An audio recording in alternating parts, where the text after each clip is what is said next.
Streets have never been so quiet. The squirrels found a new hideaway. Tomorrow will never be the same.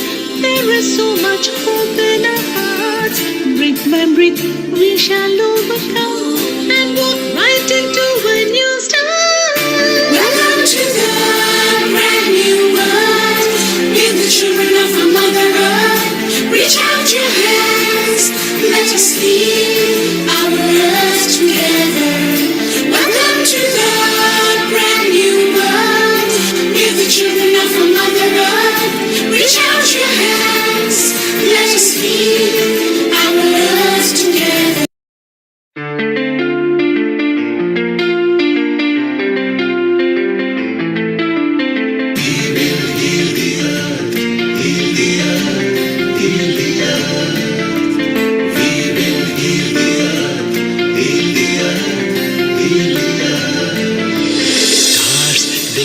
Stories which are brighter than yesterday. The streets have never been so quiet. The squirrels found a new hideaway. Tomorrow will never be the same. There is so much hope in our hearts. Brick by brick, we shall overcome and walk right into a new start. Welcome to the brand new world. We're the children of a Mother Earth.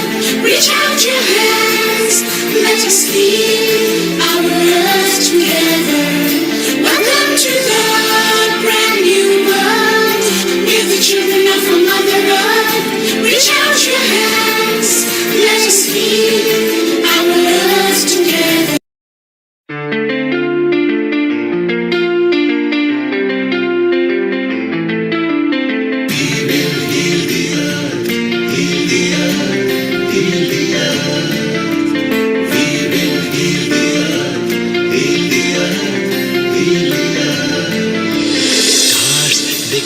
Stories which are brighter than yesterday. The streets have never been so quiet. The squirrels found a new hideaway. Tomorrow will never be the same. There is so much hope in our hearts. Brick by brick, we shall overcome and walk right into a new start. Welcome to the brand new world. We're the children of a Mother Earth. Reach out your hands, let us lead our earth together.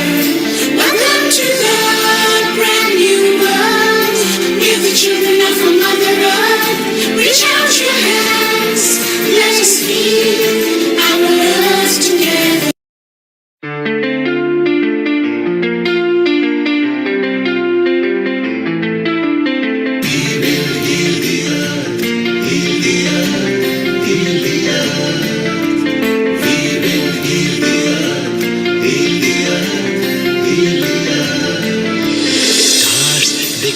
Stories which are brighter than yesterday. The streets have never been so quiet. The squirrels found a new hideaway. Tomorrow will never be the same. There is so much hope in our hearts. Brick by brick, we shall overcome and walk right into a new start.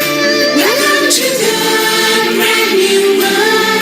We're the children of a Mother Earth. Reach out your hands, let us lead our earth together. Welcome to the brand new world. We're the children of a Mother Earth. Reach out your hands, let us lead our earth together.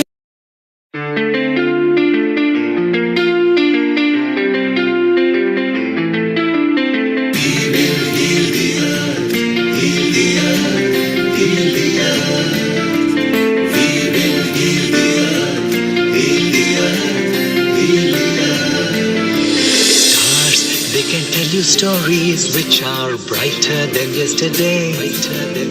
The streets have never been so quiet. The squirrels found a new hideaway.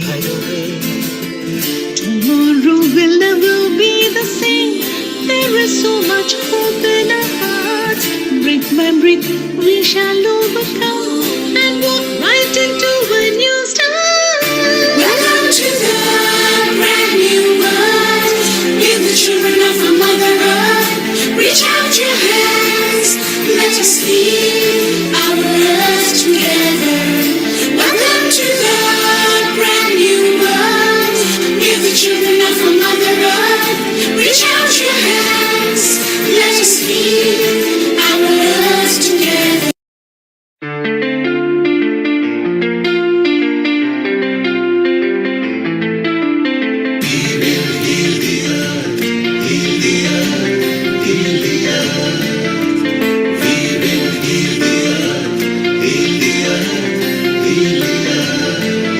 Stars, they can tell you stories which are brighter than yesterday. The streets have never been so quiet. The squirrels found a new hideaway. Tomorrow will never be the same. There is so much hope in our hearts. Brick by brick, we shall overcome and walk right into a new start. Welcome to the brand new world. We're the children of a Mother Earth. Reach out your hands, let us lead our earth together. Welcome to the brand new world. We're the children of a Mother Earth. Reach out your hands, let us lead our earth together.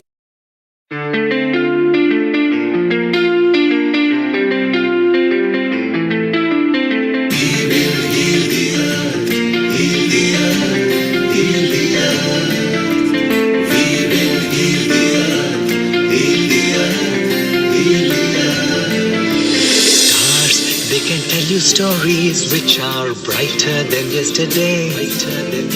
The streets have never been so quiet. The squirrels found a new hideaway.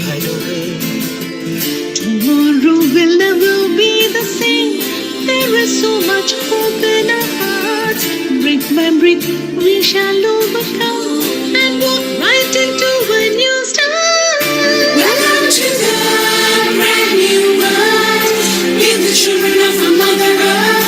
Reach out your hands, let us lead our earth together. Welcome to the brand new world. We're the children of a Mother 10, 9, 8, 7, 6, 5, 4, 3, 2, 1.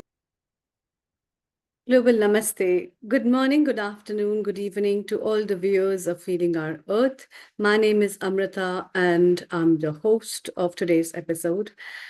Today's episode is on Tai Chi and Qigong, the ancient Chinese medicine, the art of directing your mind and body practices, and the art of revitalizing yourself and cultivating the Qi.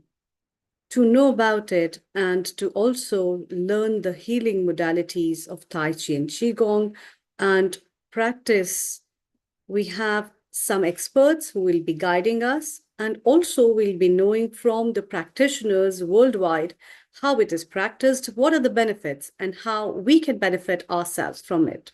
But before, let's start with the Gayatri Mantra. I'm holding this affirmation. You can hold any affirmation of your choice. Om Bhurbhuvah Swaha Tatsaviturvarenyam Bhargo Devasya Dhimahi Dhiyo Yo Na Prachodayam. Om Bhurbhuvah Swaha Tatsaviturvarenyam Bhargo Devasya Dhimahi Dhiyo Yo Na Prachodayam. Om Bhurbhuvah Swaha Tatsaviturvarenyam भर्गो देवस्य धीमहि धियो यो न प्रचोदयात्। ॐ शान्ति शान्ति शान्तिः।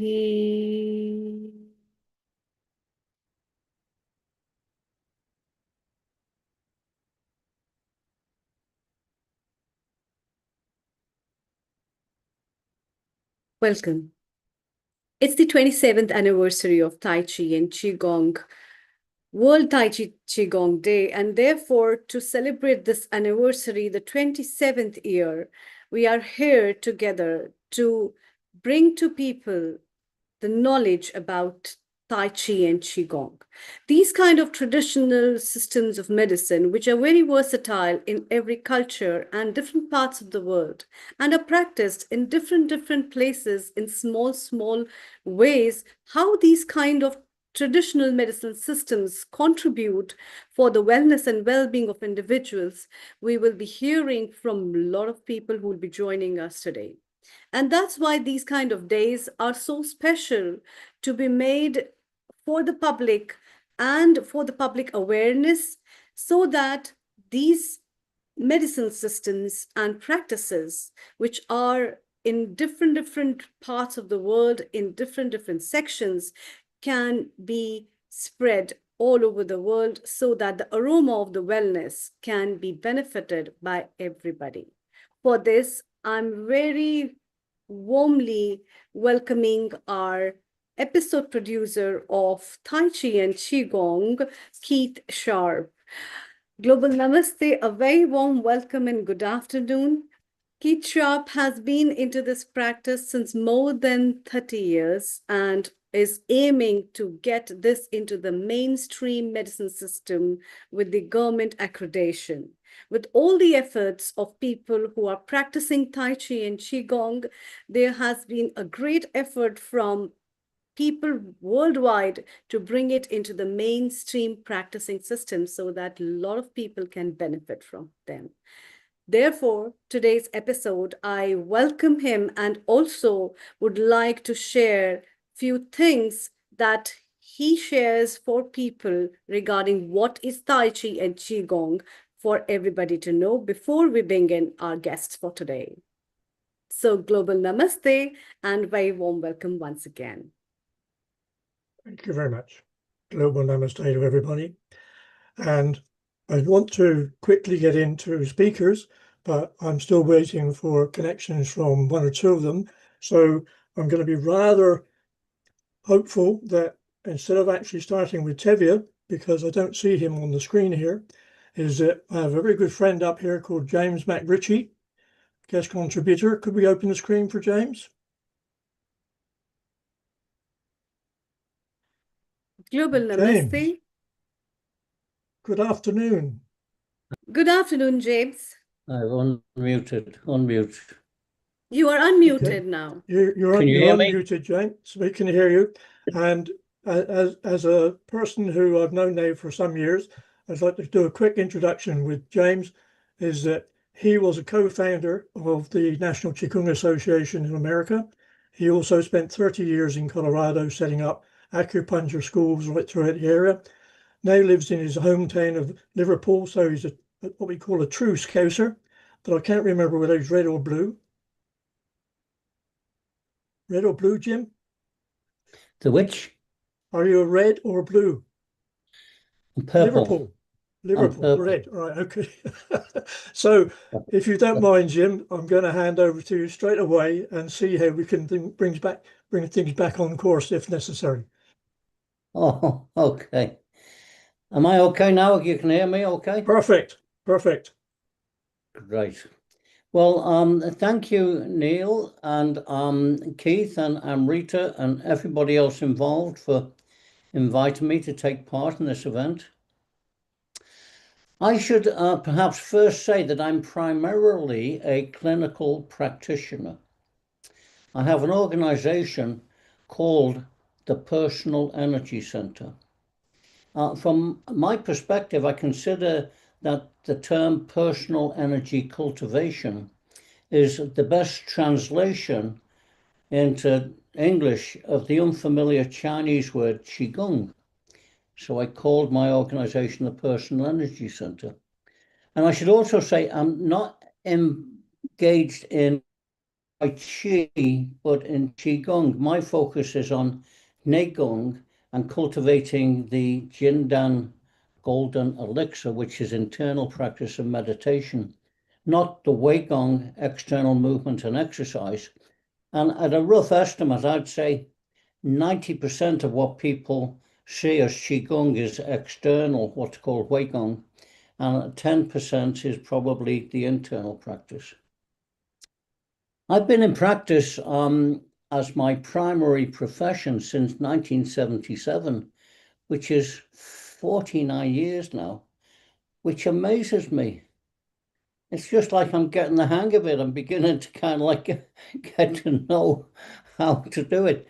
That's a lot of people and treatments. And for 35 years, I practiced classical acupuncture using needles. For most of that time, I lived in Colorado in the US in a town called Boulder. In 2013, for all the reasons, I've moved back to my hometown in England, which, as Keith said, is a place called Liverpool. You've probably heard of it. It's a little like New York in that it's not quite part of the mainland culture. And when I moved back here, I realized, having studied and practiced Qigong over the previous 15 or 20 years, including training in China and, attending a dozen international conferences and writing books, I no longer needed to use needles. I now call what I do Qigong acupuncture. No needles, no ouch. Just the chi energy of myself and my patients and the environment and the season. Everyone seems happy about that, including me. As a clinical practitioner, my primary focus and concern is people's energy system and getting it operating correctly according to the pulses. This is known as pulse reading. I might be getting a bit technical here, but Keith asked me to kind of like talk about what it is I do. And I'll kind of, open this out a little later. We just got a short time here. For those people who do not already know, in Chinese medicine, the primary objective is to get people's qi energy working right, which is read on a procedure called reading the pulses.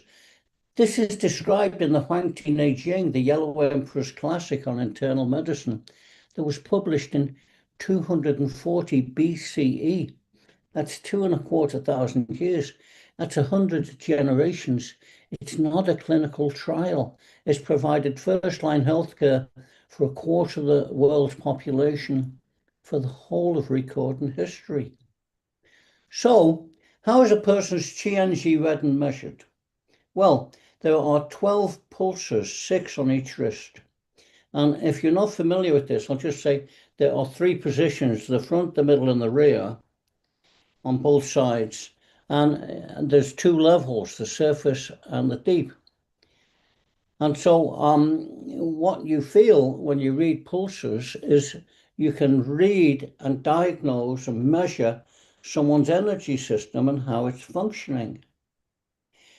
Now, what this is in reality is in the front, you've got the surface is the small intestine, deep is the heart, and then the gallbladder and the liver, and the bladder and the kidney. And on the right side, you've got the large intestine and the lungs and the stomach, and then deep, the spleen and pancreas. And then in the rear position, surface, a thing called a triple heater that controls the temperature of the torso, amongst other things. And then the pericardium, whose job and function is to protect the heart from insult and injury. That's how it's described in the classics. And what the objective is here is to get this working correctly so that you have the right balance and free flow and quality, volume, and relationship. All that together constitutes what I consider or define as correct function of your energy system amongst all the components at every level. is otherwise could be known as health. And it affects every level of a person through what's known as something called the table of correspondence. This ties together the 4 levels of the physical level of the organs and tissues, the level of the emotions and feelings and what we might call the soul, the level of the mind and the consciousness, and then the higher level of what we might call the transpersonal spirit. So what I'm concerned with is the anatomy and physiology of the energy structure system, its structure and function, what it is and how it works. And when someone has all that working properly, then the symptoms and problems usually diminish and often disappear, and they feel better and healthy. And then my job is to help them maintain that. And one thing I do is to teach the people who want to do this Qigong, Neigong practices, so they can maintain their own energy themselves. I teach a 9-month training program called the 8 Extraordinary Meridians, which is 3 12-week programs. It's described in a book that's available free on my website. The website is www.personalenergycenter.com. Not difficult to remember. And you can just go there and get it. And there's a video of the first 12-week sections, and it's also free. For me, the simplest description of Qigong, my elevator speech, which is you got to be able to say it in the distance between one floor if you're in an elevator or a lift. This is my elevator speech. The Qigong increases the volume and heightens the frequency of your energy and puts it under your own conscious control. So I've been teaching and promoting Qigong here in Liverpool.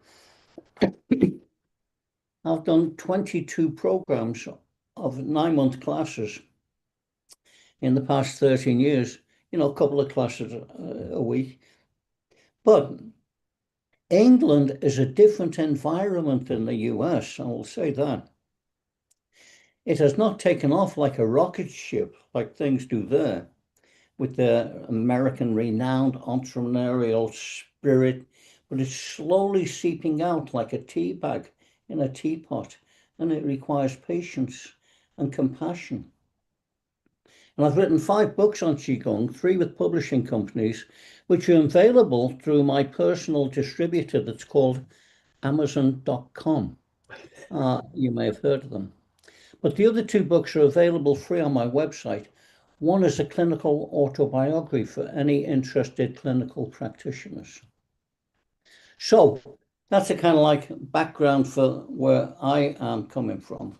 And on a social level, when I was in the US, I was involved in creating an organization called the National Qigong Association, the NQA. Their website is nqa.org, easy to understand. If you go there, there's this fabulous website. They've got hundreds of members. They're all over the country. It's been very successful. This was originated with Roger Yankee, who was a friend of mine. Many people know Roger. He's been very prolific and, solid in promoting Qigong. And also my partner and wife at the time, Damaris Jarbo. We kind of met at a Qigong conference in Beijing in 1993. But it was also created by a local Boulder attorney called Berkeley Freeman, who wrote the Constitution and bylaws. In 1996, we produced a conference in Boulder, and 9 presenters who attended signed the document, with 3 others signing on later. So there were 12 people that launched it. And one of the presenters, my friend Jesse Damon, went to downtown Denver first thing Monday morning and filed it with the Secretary of State. And hey presto, it came into being. This year it celebrates its 30th anniversary. The NQA took off all over the US, and all kinds of wonderful people joined it, including our very own Bill Douglas. Bill and his wife Angela went on to create the World Tai Chi and Qigong Day. But I am told that initially he called it World Tai Chi Day. But Roger and Solala Towler and Michael Wynn and others ganged up on him at one of the conferences and got him to add Qigong. And here we are now, all over the planet, with formal bodies and governments endorsing it, and the United Nations and the World Health Organization involved.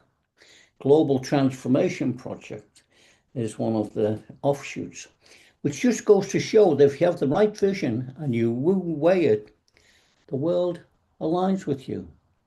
So, in a sense, what's happened? Qigong, from my perspective, has, when I started, there were like 2 books that you could get, and you know, there was nothing available. There was no internet. Everything was like telephones. I think we had faxes, but we had stamps and envelopes. But since then, Qigong has blasted out far and wide. There's a vast proliferation in the last few years, an enormous expansion of styles and teachers and options. I personally get at least a promotion every day, sometimes 3 or 4 a day on my email, and witness the proliferation of Qigong. There's world and global and international forums and multitudes of teachers offering every level of program on the internet. There's 150 websites teaching the microcosmic orbit, thousands of teachers, organizations, films being made like Sharon Rose's award-winning Quantum Chi, which she will be telling you about later, which is a fabulous kind of, you know, film. Keith is spearheading with others the Global Expert Advisory Group, the GEAG, with the vision to see Tai Chi and Qigong for health and well-being fully recognized and respected and integrated as part of the principal complementary therapies within the global healthcare and wellness system. The GEAG envisions a future where these evidence-based mind-body methods are universally accessible, professionally delivered, and valued for their profound contributions to both individuals and societal well-being. And academics are discussing Tai Chi and Qigong relationship to healthcare. And there's a conference at Harvard University. And once all of this is agreed and established within our own community, it will then have to overcome the hurdle of Western medical community. And then, oh my goodness, the politicians. You know, I mean, this has got a ways to go, but it's certainly headed in the right direction.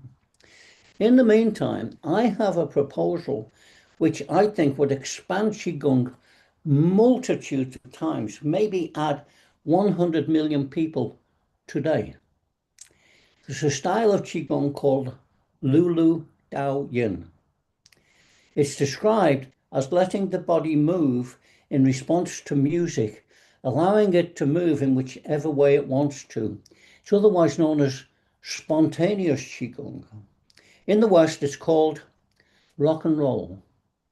When you dance to rock and roll, you let the body move in response to music, allowing it to move in whichever way it wants to, sometimes for extended times, all night long, feeling the rhythms and the energy flow, sometimes in large numbers, thousands of people at festivals. And afterwards, your chi, energy, blood and fluids are open and flowing, and it feels good, and you want to do it again. I don't know if there's any classes which teach you to rock and roll correctly, but everyone seems to know how to do it. So we've just increased the number of people performing Qigong by hundreds of millions all over the planet. They just didn't know it until now. So next time you're in the clubs raving and rocking away, Keith, tell everyone they're doing a classical form of Qigong. It's called Lulu Dao Yin. Rock and Chi and Kong and Roll. Listen, Paul McCartney's 83, Mick Jagger's 82, and they've both just released new albums. And, you know, Keith Sharp, I don't know the exact date, but he's starting this global organization. So, rock on. If you're ever in Liverpool, please drop by for a cup of tea and maybe even a biscuit, or what they call in the US, a cookie. For anyone interested in more information about what I'm doing or wish to engage any further, my website again, www.personalenergycenter.com. So thank you. I hope that added something to the conversation. So back to you, Keith. Thank you very much, Jim.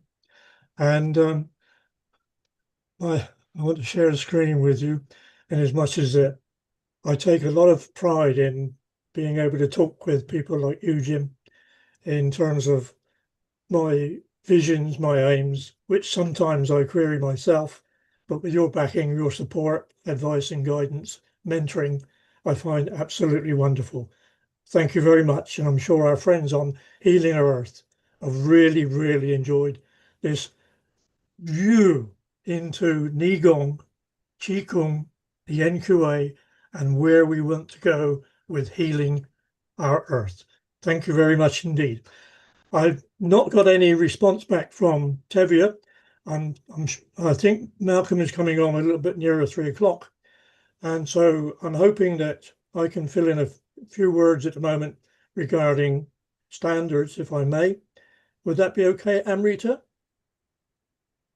Yes, yes. In fact, very nice talk, James. It's really nice to know about the different perspective, and especially I was very much influenced by your approach when you talked about that it's not the outer movement of the body, but it is the inner movement of the body, and how do you move the subtle part of that body is the real energy. So that kind of work, I think, is the very beautiful part of your approach towards energizing an individual. And I also personally feel that this kind of energy-centered approach of an individual brings a lot of peace and tranquility to not the physical self, but the subtle self. And the subtle self, when it is very peaceful, it already knows the doorway where it has to go. And that's what brings an immense peace physically and in the environment around. So Jim, any response? yeah, so I really me? liked that. Yes, Yeah. Would you James. like to respond to Amrita?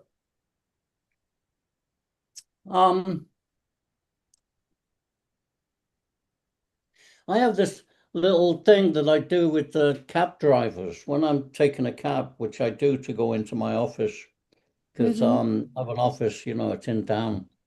And it's just easy to get in, and it costs a cup of coffee to do it, And I talk to these cab drivers, and they're just ordinary guys, ordinary Liverpool scousers, they're called, usually. And they usually Yeah, start you got everything. Let me send it to you again, okay? Let me send you again. Okay. the which I Yeah, didn't yeah, hear. please carry on. Yeah. Can you hear me? Yes, yes, very well. Okay, so I say to these guys, they always start off, "Oh, what are you doing today? Are you kind of like having a pint of beer? This is like 11 o'clock in the morning or something." And I'm going, "Oh, well, no, I'm going in to my office." And they say, "What do you do?" It's kind of, they must do this to everybody that gets in their cab. And I say to them, just to kind of tweak it, I say, what I do is what everybody in the world wants and needs. I've got something that everybody wants and needs. And they go, "Oh God, here we go." Some of the nutcase, they think, right. And they say, "Okay, so what's that?" And I go, "More energy and more life." And they go, "I want that. Where can I get it? How do I get that?"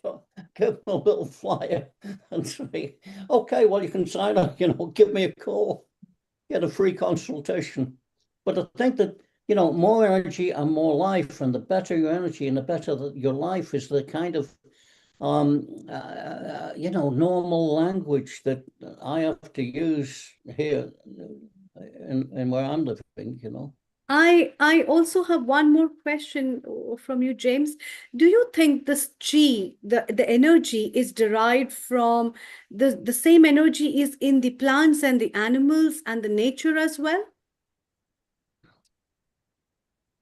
One of the other things that I'm really engaged in is what I call Tao studies. Tao is Tao, otherwise known as Tao studies, yeah, DAO. It's the Taoism, great yes. Tao. It's like the Tao Te Ching, etc., etc. And two characteristics of what they call the Tao are that it is ineffable. It's an English word, and it's a strange thing to say because it means it can't be described in words. You can't describe it in language. It's ineffable. And the other term, which I just hadn't really understood this word until recently, is that it is immanent. Not imminent like about to happen, but immanent, which means it's everywhere. It's everywhere. It's like if you were a fish in water, it would be like the water. It's everywhere. So part of, I think, the highest level that I've been able to see what they're talking about in the classics, like the Canton Qi and the Wu Jianpian and some of the great Taoist kind of things, is that it's just we are living in a chi field. The chi field is everywhere. And our task, in a sense, is being able to access that or let it flow through us. And part of the practices, you can do all kinds of things, use the palms and the feet and circle the energy into you and do all kinds of, bring this in and send it out. I don't use my own energy. I haven't got enough of it. I need what I've got, for myself. But I can just open up and bring it in and pass it through and mix the kind of formula in the middle, Chongmo, etc., that's needed for whatever that person needs that I'm treating. So Right.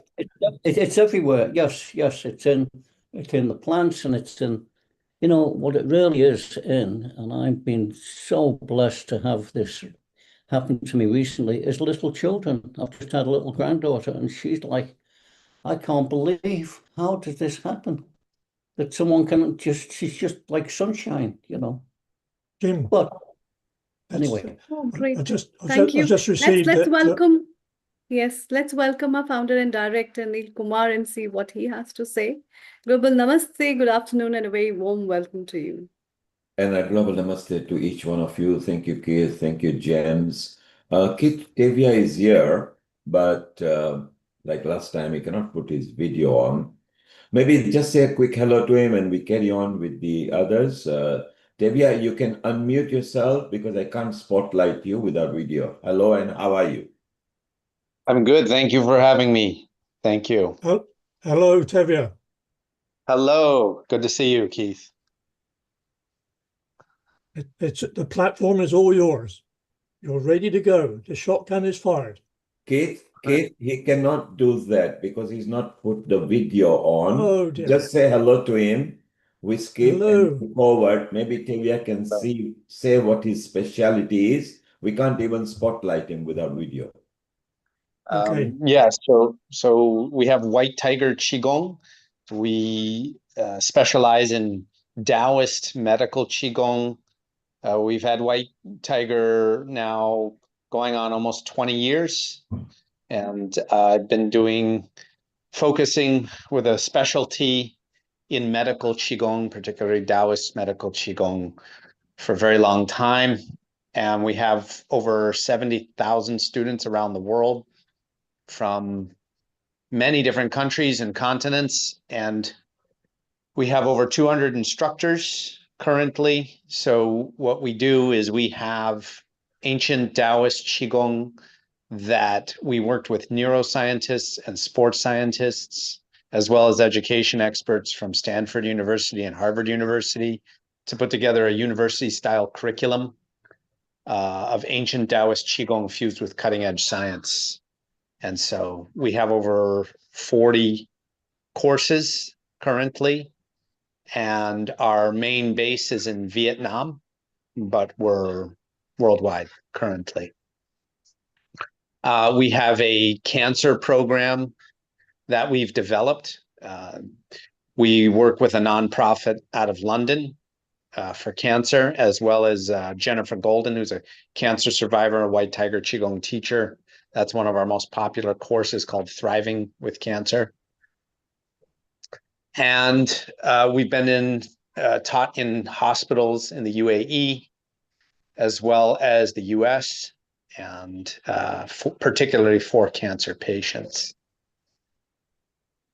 So that's pretty much it in a nutshell about what we do. And Tevye, can you explain the importance of your curriculum that you have?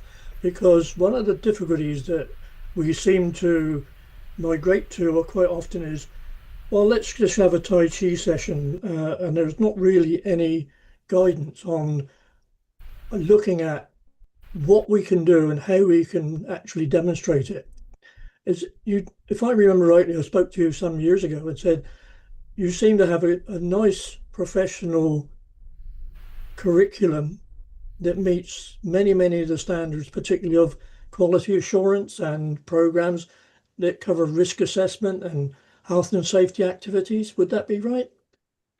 yeah, so I wrestled with the question is how can we make Qigong accessible and have a certification process that's rigorous enough that retains the integrity of the practice while being able to scale, go on, like be able to reach literally millions of people.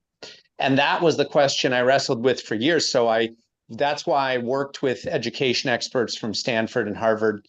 And so I worked with Dr. Rebecca Rothman from Harvard University and Dr. Adrian Baker from Stanford. And then one of our students, Matthew Jessner, former director of the European Ballet, as well as Cirque du Soleil. And we started integrating rigorous rubrics that we could then apply to different levels. So in our Qigong, we go by 3 levels. We have Jing, Qi, and Shun, the 3 treasures. So you have, how can someone display the Jing? Well, those are the body checkpoints. Where is their hand in the correct place? Is their foot in the correct place? Is the spine in the correct place? The head. Then you have Qi. And how can you actually see Qi? Well, there is an actual way that's tangible there's a sports science framework that can explain it very clearly. And a lot of people are unaware of that. And so that was how we developed the level 2 rubrics. Then we have level 3, the spirit. So how can you actually identify if someone has the spirit of the Qigong? So I'll give you an example. We have the 5-element Qigong. And if someone's moving like water, they're going to have a soft fluidity to their movement in the water element. And if they're doing the metal element, it's going to be more hard and rigid. But so when they do the water movement, is their movement too rigid or is it soft and flowing? And when they do the metal element, is it too watery and flowy or is it rigid and hard? So we are able to define each level of training. So we have 3 levels that you go through, that each student will go through. And then the 4th level is the medical Qigong. And that involves Chinese medicine. We go by classical Chinese medicine principles. And the 5th level is the teacher certification. And that's a rigorous process. So we are not the easiest to certify. I'll be the first one to admit it. Most people actually do not pass the test, believe it or not. And so, but we keep the integrity of the practice. And that was one of my main missions, is to retain the integrity, not give that up in the mission to scale. So it's a fine balance point, but I think we've hit the mark there. Tevye, I think that you and I have discussed not only what we're trying to do here in the UK, but what can actually be achieved worldwide. And with our relationship with Healing Our Earth, we're seeing the harmony or the bonding between Chinese traditional exercises, if we wish to call them that, or medical exercises, TCM, but also, and I will stand corrected here by Amrita, but Qi in Chinese, in Indian, is it related to Dharma? Is there something called Dharma, which is it's related to prana. Prana, yeah. Prana, the life force. I knew I'd get the right correction from you. Thank you very much. So what I want to do is, before I move on to CJ, who I'm glad to say is here, welcome CJ, thank you very much indeed, is that I just want to say that following on from what Tevye has been saying, from what Jim has been saying, we need to actually quantify more of the professions, because we have many, many people who are offering Tai Chi sessions. Social media now is really taken off. Oh, I've done a class in Tai Chi and Qigong and I can actually offer my services. And we're inundated with these people. So what I want to do a little bit later, is because I want to move on to CJ if I can, is that we need to recognize not just people like Jim, people like Tevye, but realize that we need to educate the physiotherapists. There are 60,000 in the UK. We need to get them alongside us, and therefore it's getting professional standards. And I want to talk to Tevye. He may take this, hopefully you take this the right way, Tevye, but we did talk about you joining the Chartered Institute for the Management for Sports and Physical Activity. And I'd like to raise that again with you, because I think what you have is so desirable, essential. So when I have a few minutes to talk about the Global Expert Advisory Group, I think that will come in nicely. So if I may, I'd like to introduce our friend from Pennsylvania, who I have been discussing things over the last few months. She's been extremely helpful with guiding me through American English. So, and also my own English. So are you ready to join us now, CJ? So CJ is here, but she needs to put her video on. Don't worry, we keep on CJ, talking and yeah. we'll bring her on the screen. When she comes on the screen, that means she's ready. So Okay. coming Yeah. back over here, Tai Chi and Qigong, yoga and meditation. They have got a lot of complementary peace and health and fitness benefit. Tai Chi and Qigong can be done anywhere on the earth, as can yoga and meditation. Amrita, yoga and meditation, what do you think? How do you correlate that with Tai Chi and Qigong? Yeah, I think they complement each other, and very well, because yoga and meditation also focuses on some kind of aligned movements which are very much in relation to your chi practices, which means the prana, where we are inhaling and exhaling and doing certain subtle energy practices, whether it is on the chakra basis or otherwise. And I'm really glad that the connection between different kind of traditional systems is very, very nice, and especially Tivya placed it in a very good way. So I could correlate it very, very profoundly with the Indian knowledge system of Ayurveda, where it talks about water element bringing fluidity and adaptability, and the metal, which is recognized as earth, bringing rigidity and hardness. So these kind of studies need interdisciplinary cross connection, so that more and more evidence studies can be done. And also I'd like to congratulate him for the practices of on clinical basis that are done by him. But the other thing is needs more evidence, it needs more paper writing, it needs more of the surveys on how many people benefit in what ways through the practices of Tai Chi and Qigong. So that's really versatile. I think we have roads now there. CJ, Amrita, when she has a video on, it comes on the spotlight screen. She's not there, she's there, but she's not put the video on.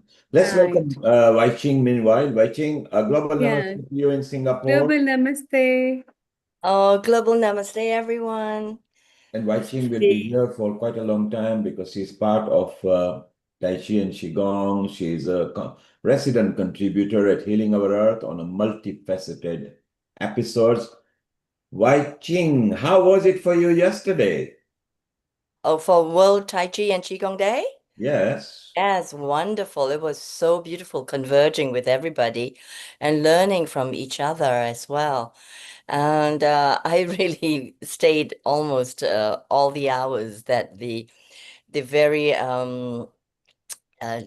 ambitious many hours of sharing Qigong with Bill and Sharon, and I'm so inspired also to bring forth my own work with Infinity Quantum Qigong. So that, and also very happy to be with Keith here. Thank you for the GAAG.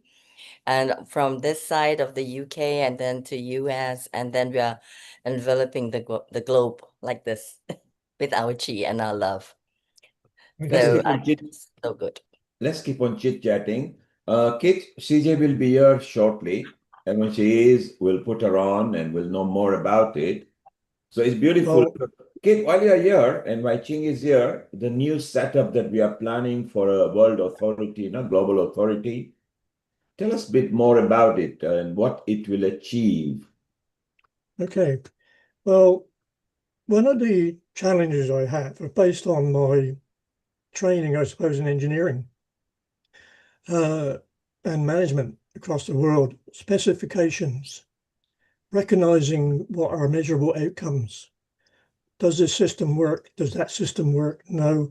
Do we need to make modifications? Yes, no.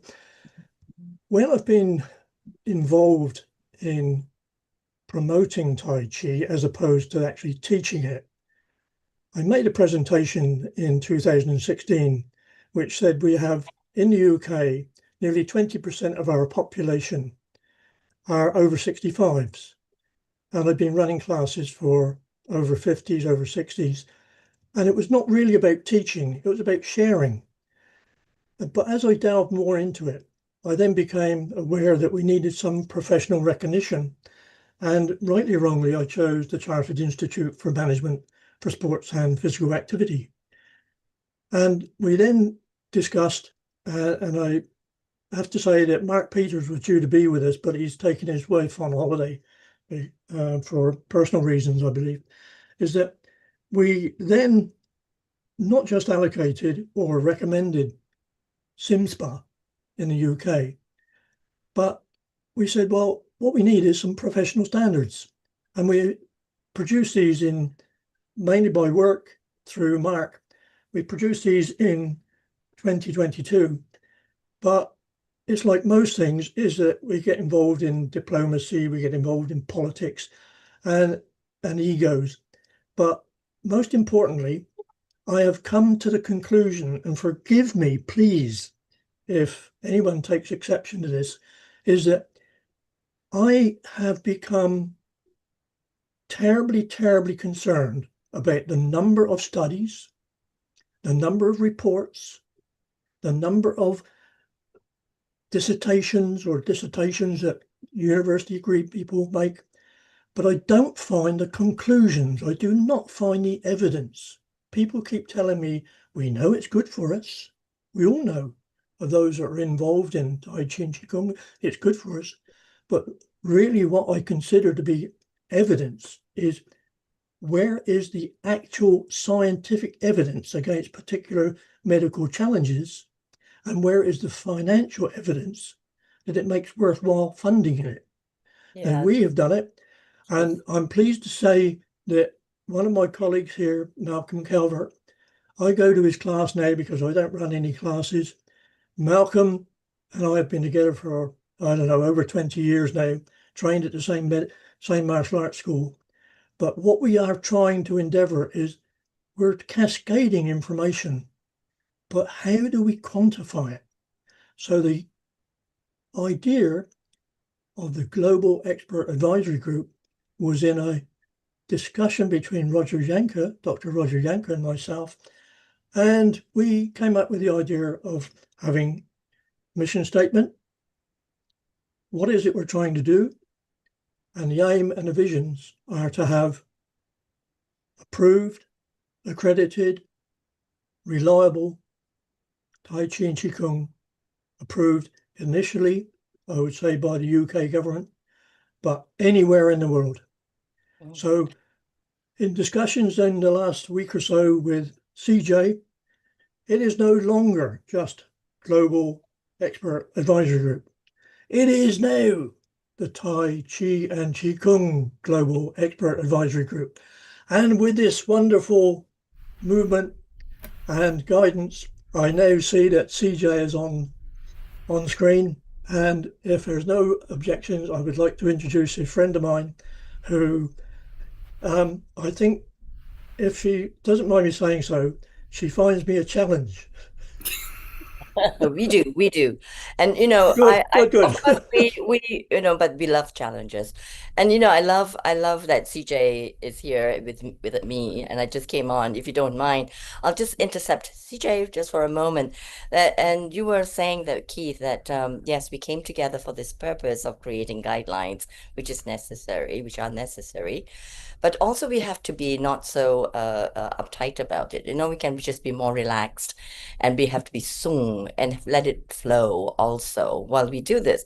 That is according to the principle of Qigong, right? And just allowing the Tao to occur, which it's happening right now, and there's so much evidence and so much research.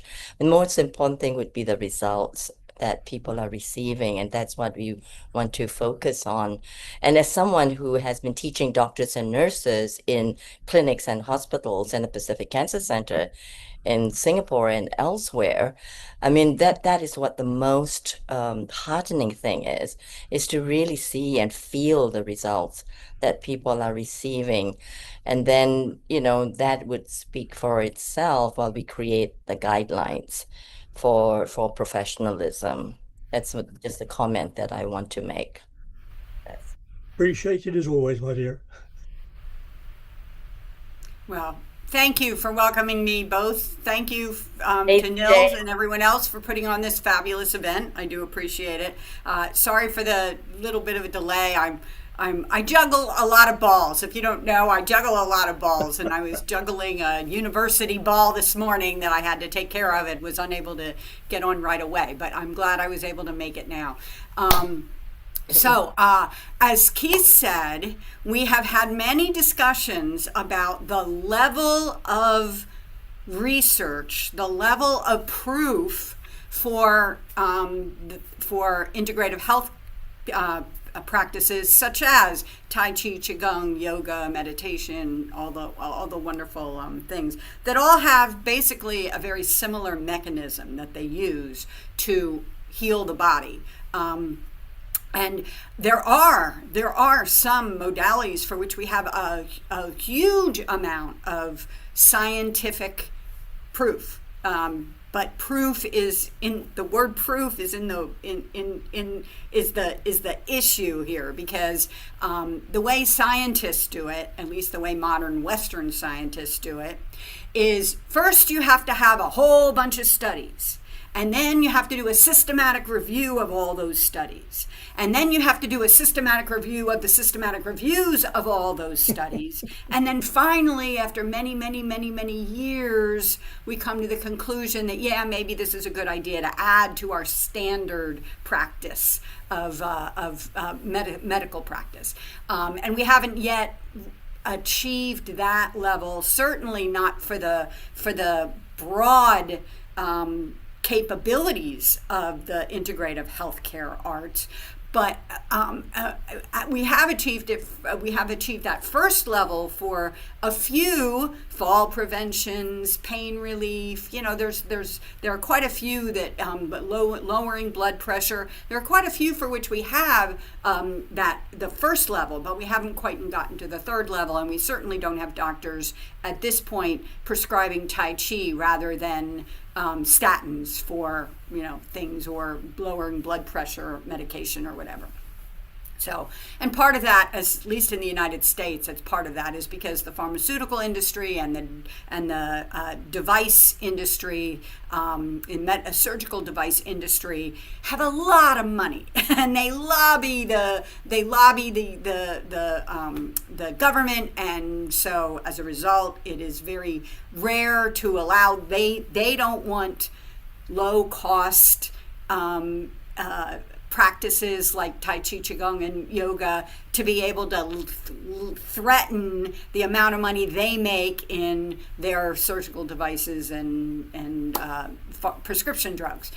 So they're fighting for their lives, so they think it's terrible that we want to do what we want to do, which is to share with people how easy these practices are and how they can help the medical community. So as Keith said he had this wonderful idea to get a group of people together to see if we can work on this, and we are working on this. I've been doing a lot of research myself, whatever I can, but I'm not a healthcare researcher by training. I'm a business professor by training. So, and I can tell you, we still don't have the financial support at all, especially in a country like the United States. There's a much easier case to be made in a country like the UK that has a national health process, but national health insurance. We don't have national health insurance here in the US. Instead, private insurance is paid for by employers, and then when you get old, after you're no longer employed, then the government takes over. Well, the private insurers aren't really willing to put money into something that will only save the government money 20 years later. And so there's a financial disincentive to pay for integrative health practices in the US. But that's not necessarily the case for the UK or other countries. That's why Canada, Australia, and the NIH, they're actually much stronger supporters of these kinds of practices than we are here in the United States. So, and we're working to change that, not just in one place, but hopefully every place. So that's what Keith and I are trying to work on. We do have a website. You can go to the website. There's not a whole lot on it yet, but what we're hoping is for people who are in a level of expertise can write up just a brief one-pager on where we are. What is the state of evidence for integrative, in our case, for Tai Chi and Qigong, because we are now the Tai Chi and Qigong Global Expert Group. So would you say that's where we are, Keith? Yeah, I think there's a lot to be said for. I honor and respect people like Amalia because I've met her, and she's so profound, it's unbelievable. But I am not in that wisdom case. So I try to keep my eyes focused on the end result that I'd like to see in my lifetime. Maybe not, but if we can identify specifics, as we have done, is that then we can look at, I think you mentioned pain, falls prevention, a lot of information, and it's the summaries that we need now, that in the UK we can go through the Chartered Institute, and with my dealings with Neil are now talking about how do we approach the government here, and he's being very, very kind and advising me on areas I've never ever been involved in, although I visited the Houses of Parliament once. That's it. But he has the connections. We hope we have the influence. And what I would really like to see is that we have the mechanism alongside Healing Our Earth, which allows us to go through with the proper paperwork, with the proper funding recognised or at least identified no later than 2030. That would be fantastic. And I think Neil and I are looking at what does that really mean? And he's going to be advising me maybe later this year, October, well, I think September, something like that. So there is this collision that says, well, we're not fighting one another. And as Amalia says, follow the way. And I think I mentioned, and Jim Ritchie is the man to approach if we need it. And he will tell us, either through his books or by person, what is the Tao? The Tao. So anyway, Neil, where are we? I'm here, Keith. Yeah. We can mention because America, which is made up of several countries, they call it states, and then they've got a central government. Unlike United Kingdom, which has got National Health Service, America is different. CJ mentioned it very clearly. Ariane will be coming to you in a moment. So the states like California, New York, Arizona, Pennsylvania, where CJ is, and Washington, they actually support Tai Chi and Qigong retreats and wellness, not through the government, but because there are a lot of people who practice that. So I think we can now tap into particular zone and zoom into them. In America, if you got a nice senator who belongs to a state, UK is different because we got MPs and we don't have, we are called counties, but we are still one country. Somebody has to vouch and put it in, and then it goes through the central system. So I think it's now we got maybe enough expertise and people to funnel ourselves in the right way. UK, you are right, Kate, that if we can create an APPG, all party parliamentary group, UK still has got a lot of influence in the governments and stuff. So that could be within 3 years, we can get that ball rolling. We'll get it rolling this year. It takes time for it to materialize. So that will be very good and useful. I think we should create toolkits, digital toolkits and physical toolkits. And if we can get it to some educational authority, that will be the way forward. Ariane, you wanted to make a comment? Please go ahead before we move to Malcolm. Yes, so my name is Arian. I'm starting up a company called Cosmic Cells, which is the goal is to provide, the first part of it is there's a for-profit side, which is a conscious cannabis company, but it doesn't really sell anything with infused with THC or anything like that. What it is, it's a paper product, and it's using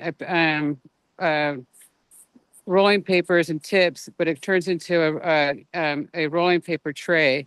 And with that, that's free advertising for for your company for your you can have a QR code on the paper on the rolling paper kit. I will be attending the Holo movement in July, presenting, trying to partner with Cosmic Cells with the Holo movement, and hoping that they take on my project. So my project is founded upon the fact that I found that I was an emergency room nurse for 21 years in Kaiser Hospital, and then I was a manager up in a med-surg unit for the geriatrics. And so I'm very well informed on fall prevention and Alzheimer's and dementia. And with that, I found myself going through a divorce and had a lot of things going on, and the mental health system absolutely failed me. And what I found was when I left, I came to Costa Rica, and I really found spirituality within, and I found a divine within myself. And I met Amelie here in Costa Rica, and and she helped me greatly through a piece of trauma that has just allowed me to step away from that and move forward. Along with that, I want to create a portal. The nonprofit side. I want to create a portal with one of my problems is because I worked in healthcare for so long that I understand ethics, and so I've asked Amelie to if I could add her to my my website, which I want to launch very soon to be able to present it to the Holo movement. But as I understand that we need a safe container space for people to come to. That hold on, let me. You're gonna be able to hear me, but I gotta read my business plan so it comes out clearly. But Thanks, it's Ariane. a But this is, if you'd like to discuss Qigong and how that helped you and the meditation, that would be good. And because we're discussing Qigong and Tai Chi at the moment. So, Ariane, you are connected via Healing Our Earth to Dr. Wai Ching Lee, is that right? yes.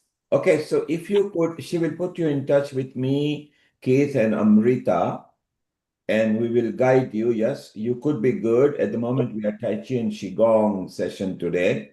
But yes, we can nurture that because you've got non-profit and a profit sharing model. So that would be good. If you keep in touch with Wai Ching, she knows who at Healing Hour to put in touch with. So let's do that. Let's further your project and see how we can help. And we carry on with the Tai Chi and Qigong. Stay around. Thank you. We'll bring you back in Thank you, later. Ariane. Thank you Thank so you much. very much. Great. Thanks so much. May I just take a second? All right. There is a lady on the screen called Pat. And Pat is my sister-in-law. Hi. Pat is a performer on a Monday morning. She stands for 1 hour doing Tai Chi in the, I'm not going to call it a care home, dear. Pat, you can unmute. Yes, she's unmute. Look, she's also technology. Right. So I'm going to tell you that you know my age is mid-80s.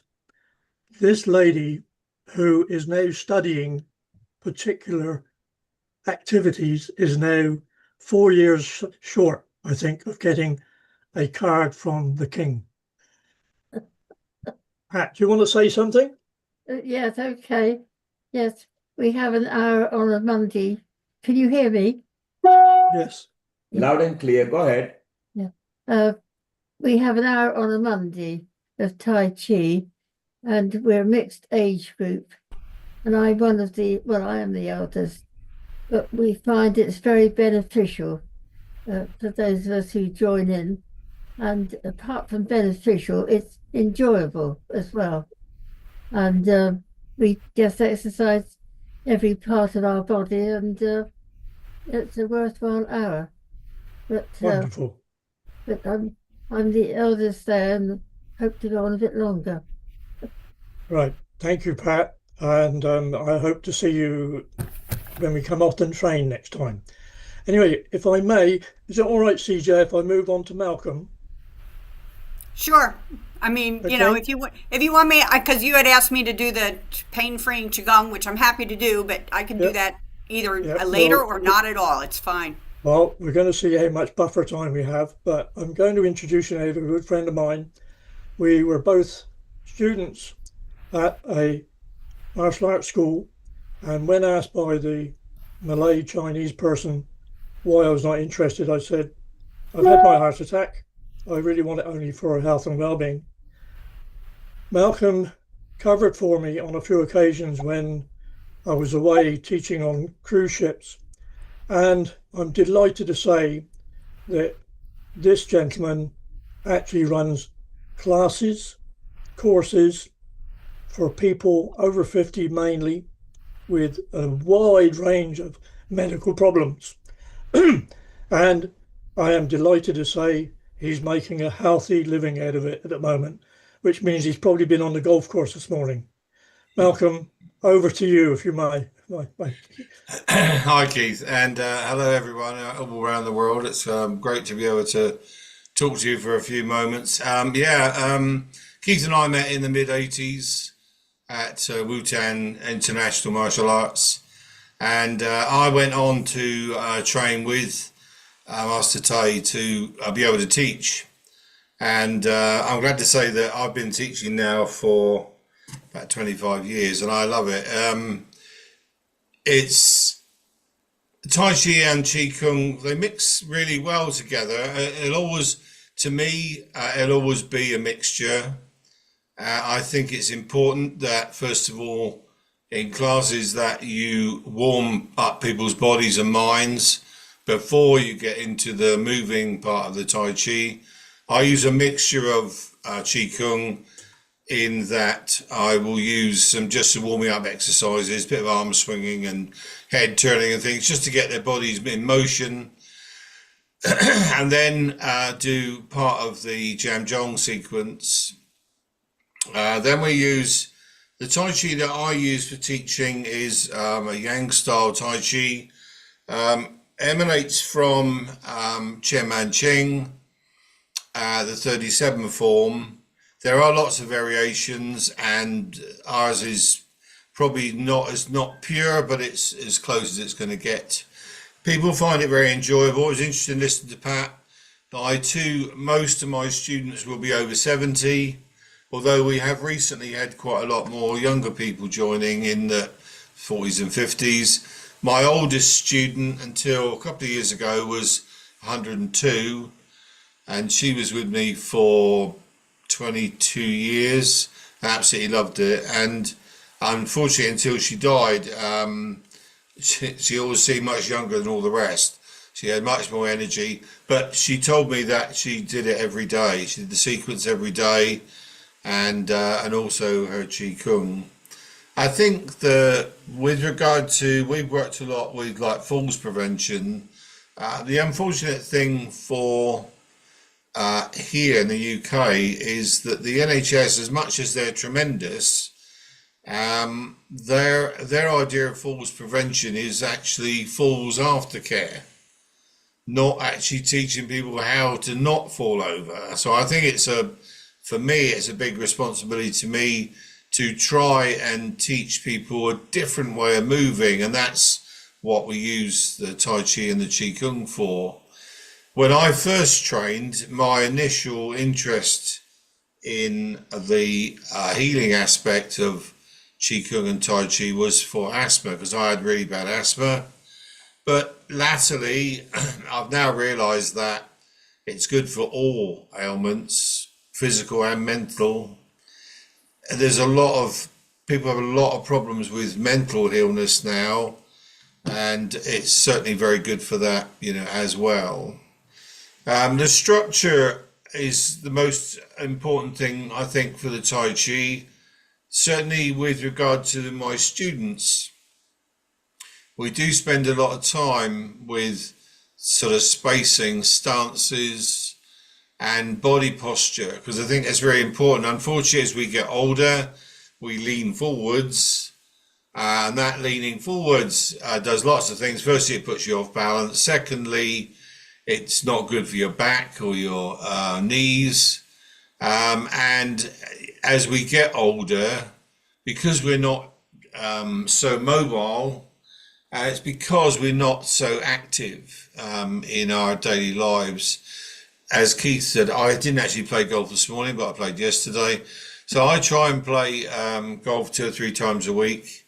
And I've also got 2 allotments and a very big garden. So it all keeps me out of mischief, and hopefully keeps me very healthy. My goal, ever since I learned to be able to teach, is to be still teaching at 100.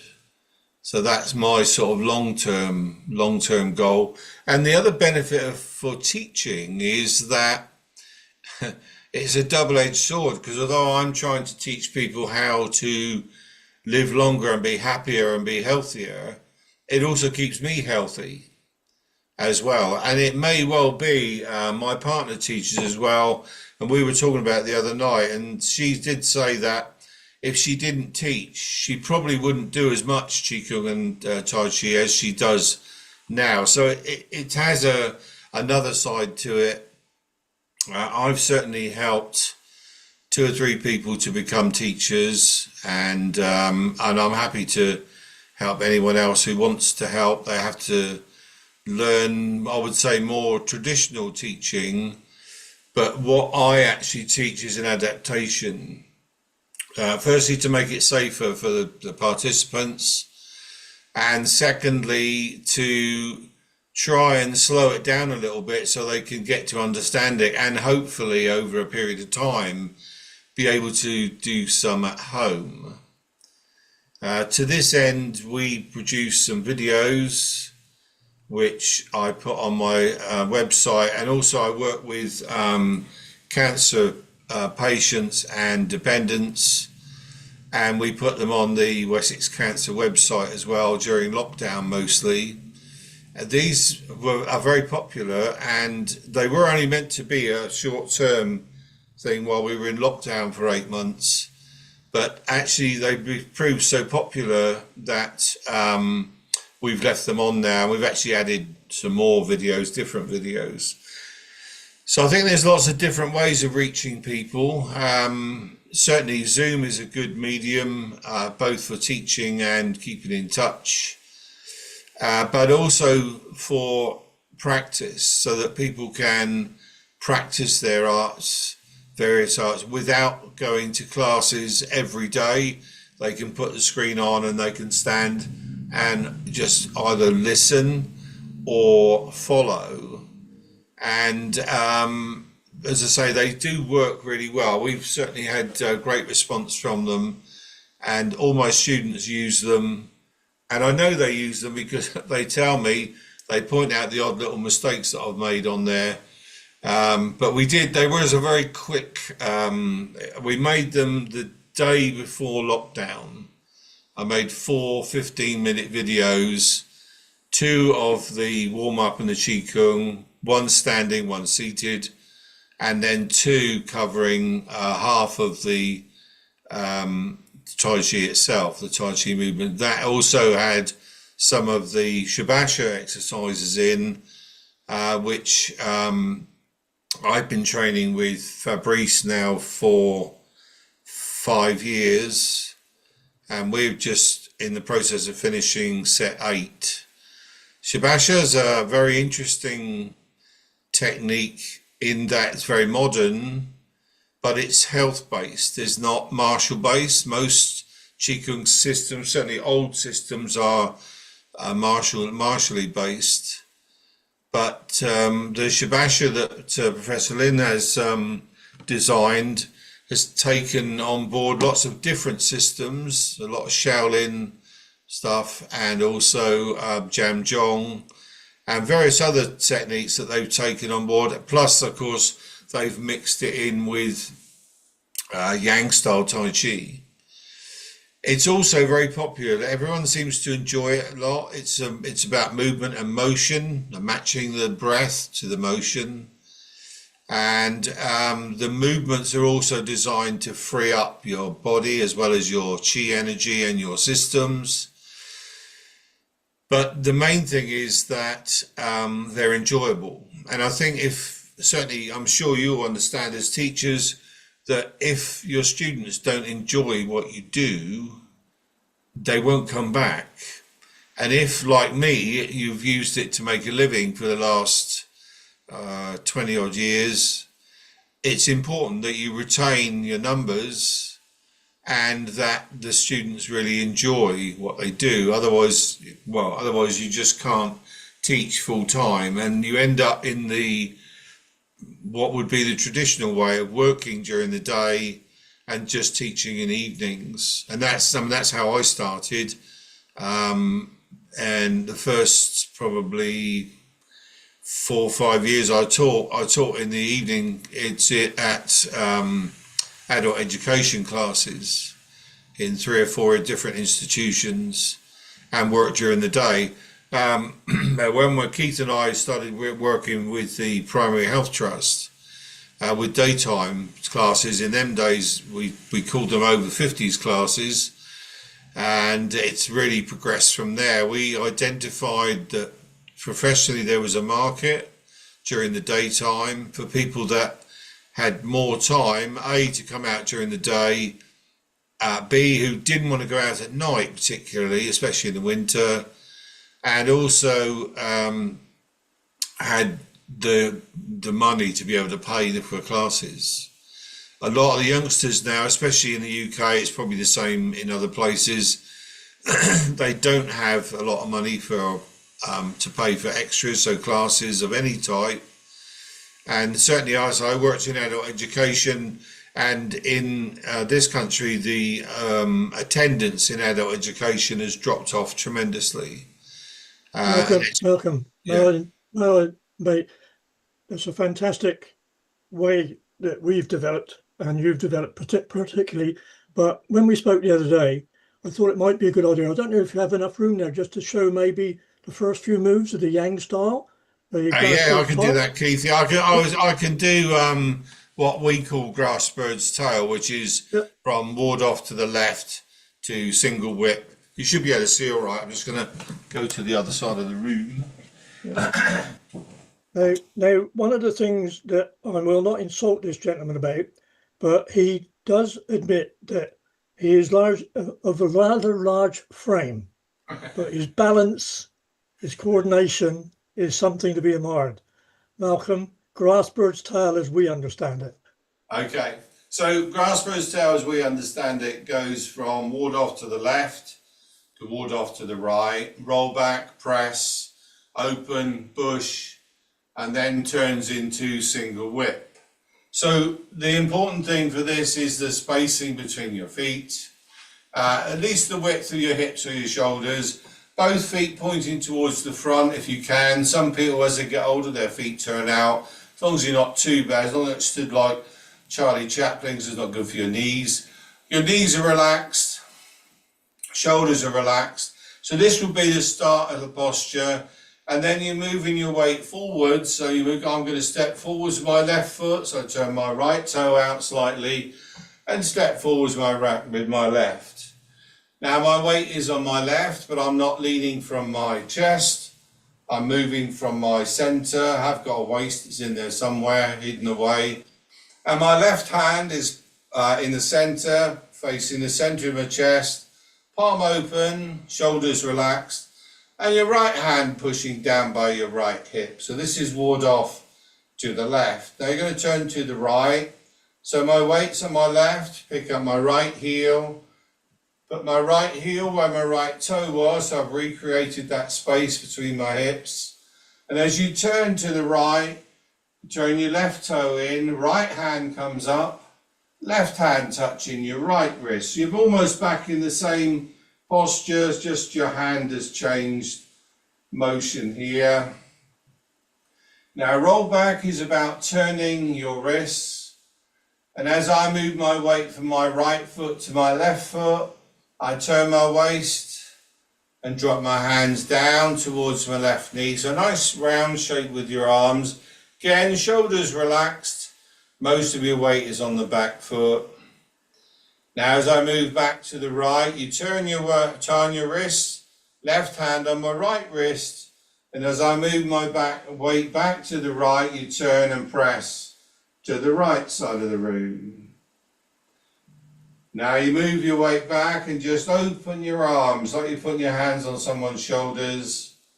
Now weight forwards, your fingers point to the sky and double push. So again, I'm not pushing from my shoulders, but from here, my waist and my legs, the upper body really doesn't move much, shoulders relaxed. Perfect. Okay.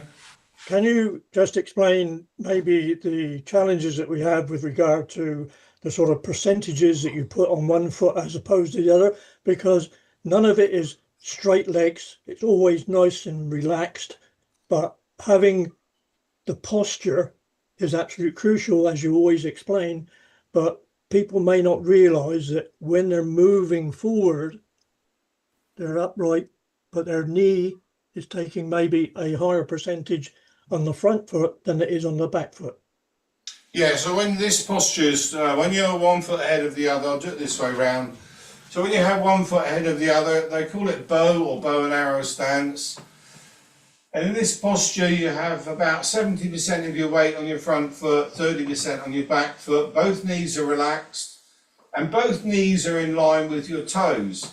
So your back foot has to be turned out very slightly, about 45 degrees, so that when your knee's relaxed, it's in line with your toe. And the front foot, again, your knees relaxed, in line with your front toe. And as I say, it's like you're sitting down. So your back is relatively straight. You're not bolt upright, but comfortably sat down. And the movement is about your knees. So you're going to move your weight. So at the moment, it's 70% on the front. And then when you move back, it's 70% on the back. So that's all the movement there is in this movement, in this posture, apart from turning your waist. So in roll back, for instance, as I turn my waist, my weight moves from my front foot to my back foot. So now you've got 70% on your back foot and 30% on the front. And then the same when you go forwards, you're pushing with your back foot. So as you move the weight forwards through your waist and up through your body, it ends up in your wrist. So the press is pressing from here. So using your legs to push, not your shoulders. Unfortunately, as human beings, we move from our heads. So when you say push, people do this.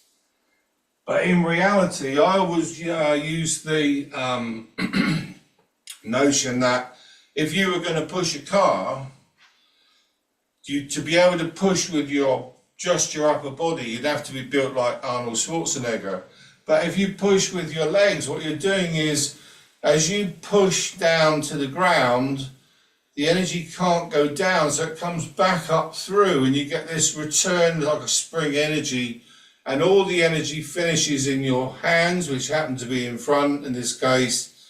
Doesn't matter what posture you're in, but all that energy comes forwards.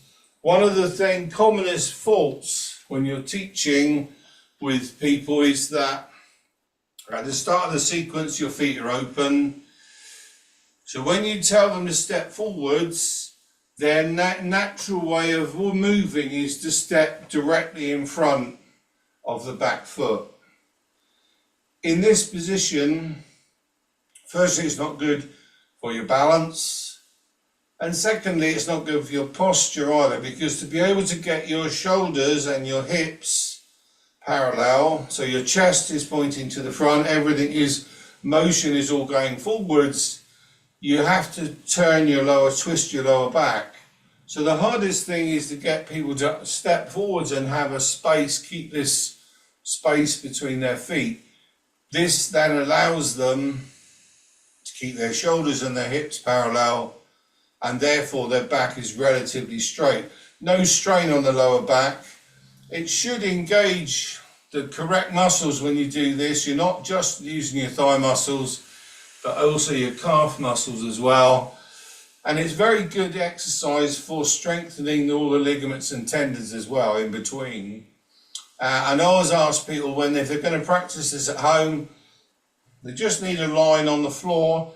I tend to mention that most people have tiles in their kitchens, and the tiles are about the right width to be able to use them, so they can see when they step forwards that their feet are not on the same line on the floor. And this allows them then to get into that safe posture. If they want to take it to another level, you can also tell whether you're in the right posture if you close your eyes. Because if you're very narrow here, I call it walking the tightrope, when you shut your eyes, it feels very unsecure. But from here, I know I'm not going to fall over. I can stand here, close my eyes, and I know I can still move around. It's perfectly safe, so it feels completely differently. And I think that's important that you try and, change that way you think about things. Malcolm, that is absolutely unbelievable. And I'm sure that people on the Healing Horror site appreciate that. One thing, or a couple of things I will say, is that in the 37 postures of Cheng Man Ching, when Malcolm and I used to demonstrate it to various organizations, it would take us about 7 minutes, and we had a piece of music that we used to play it by. But equally, you may have noticed his clever change from doing the right side, which we normally practice, to doing the left side. So anybody who wants to take up Tai Chi seriously needs to get to grips with all the movements and not just perform them, but understand them. And I'd like to thank Malcolm for all his time, because he did step in, because unfortunately one of the ladies had a family gathering that she had to go to. So big thanks, Malcolm. And I'm delighted to see that not only have we had you mentioning Shabasha, but we now have a lady that I met a few years ago. She does Shabasha. She lives in the Cotswold area of England, which is Gloucester, and she has done work with the the BBC, the British Broadcasting Corporation, and she is a very warm lady. May I say that, Karen? All right, okay. But we had a video once between us, and we should we say stepped over the mark. Oh, those are my vegetables. I do remember. So may I introduce Karen, who is an advocate of Shabasha, and it also forms an integral and a foundation part of our moves towards having Tai Chi and Qigong approved by the government of UK. Sharon, I don't know how we've managed it, but we're not far short of your time. So over to you. And then what we like to do is after that is maybe take some questions and elucidate on some of them. And one of the things that I'm absolutely delighted with, not just Amalia being here, but also welcome to Bill Douglas, who had a fantastic reception yesterday, going by all the social media that came in saying from different countries, and a big thanks to Bill. But anyway, over to you, Karen. Thank you very much. Thank you, Keith. I'm very honoured to be here amongst such luminaries from the Tai Chi and Qigong world.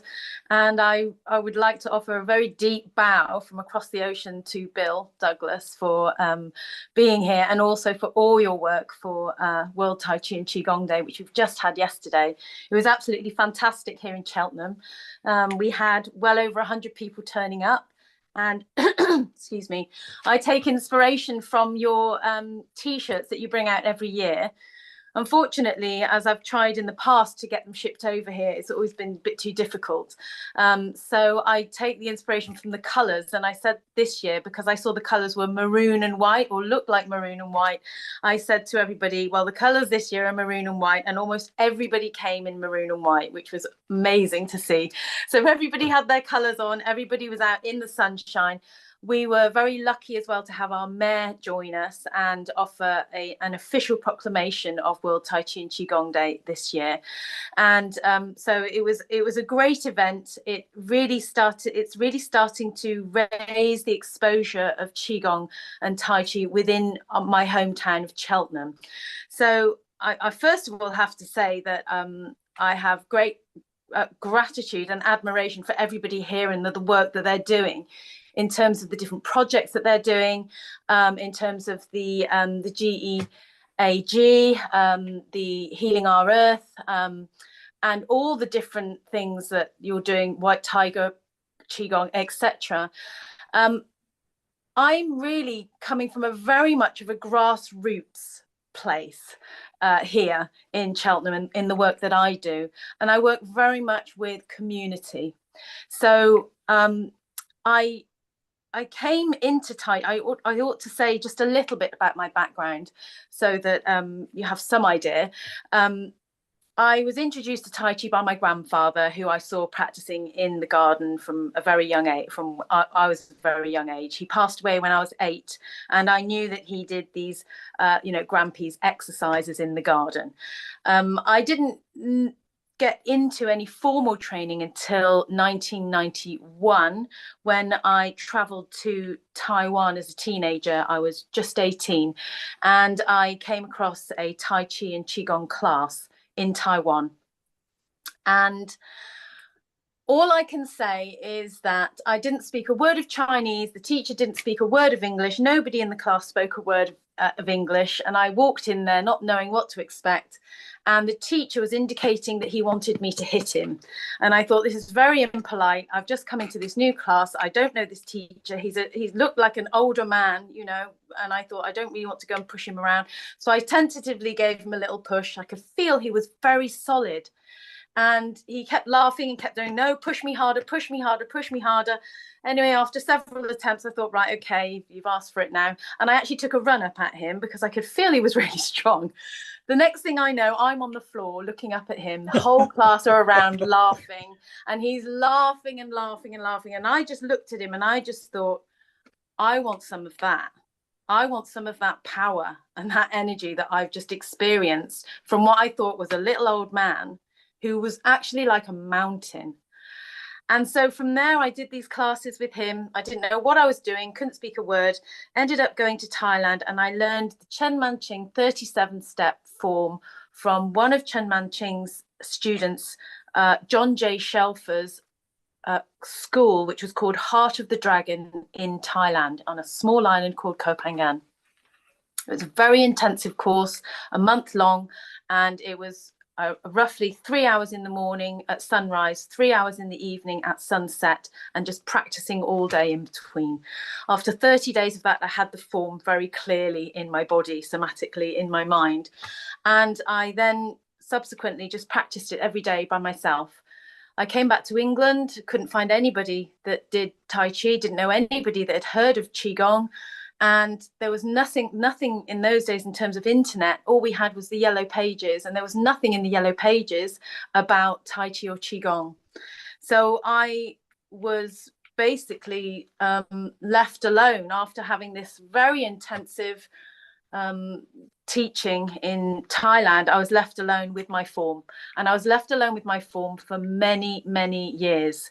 I tried lots of different forms when I found that there was a class happening in a leisure centre in some nearby city or town. It was never the same form as mine, and I never could quite get to grips with any of the new forms as I saw it.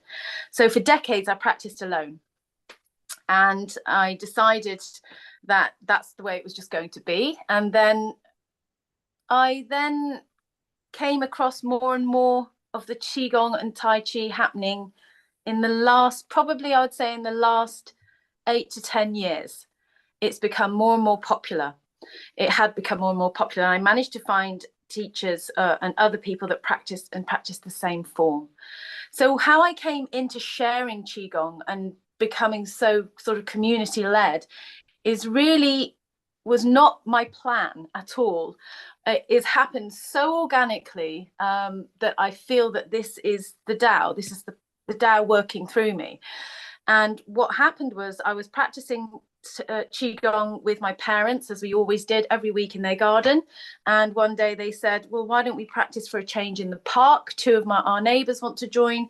And so the park just backs onto my parents' garden. So we went out with Jeff and Colin, who are our mum and dad's neighbours, and the five of us just practiced Qigong in front of Pitfall Pump Room in Pitfall Park on the 21st of June 2018. And that was my very first sort of public class, if you like, with my mum and dad and two neighbours. And then week after week, we kept going back, week after week, and more people joined. People were coming by with their dogs. They were coming by walking, saying, what are you doing? I said, we're doing some Qigong. Come and join us next week, or come and join us now. We're here at the same time every Thursday morning, and it's a free class. So that was 2018, and that class has continued every single week since then. And we now have numbers of, well, we had over 100 people turn up yesterday, but on a weekly basis, we have from 40 to 70 people turning up now every single week. And it's purely from that practice of getting out there and just doing it. From that, we've done all sorts of things. We've started collecting money for the local charities like the Woodland Trust, and we have done demonstrations for Chinese New Year for local schools. We've opened local summer festivals. The newest thing that we have done is we have started to do a monthly Tai Chi peace walk, and it's something that I think has been really quite profound for people.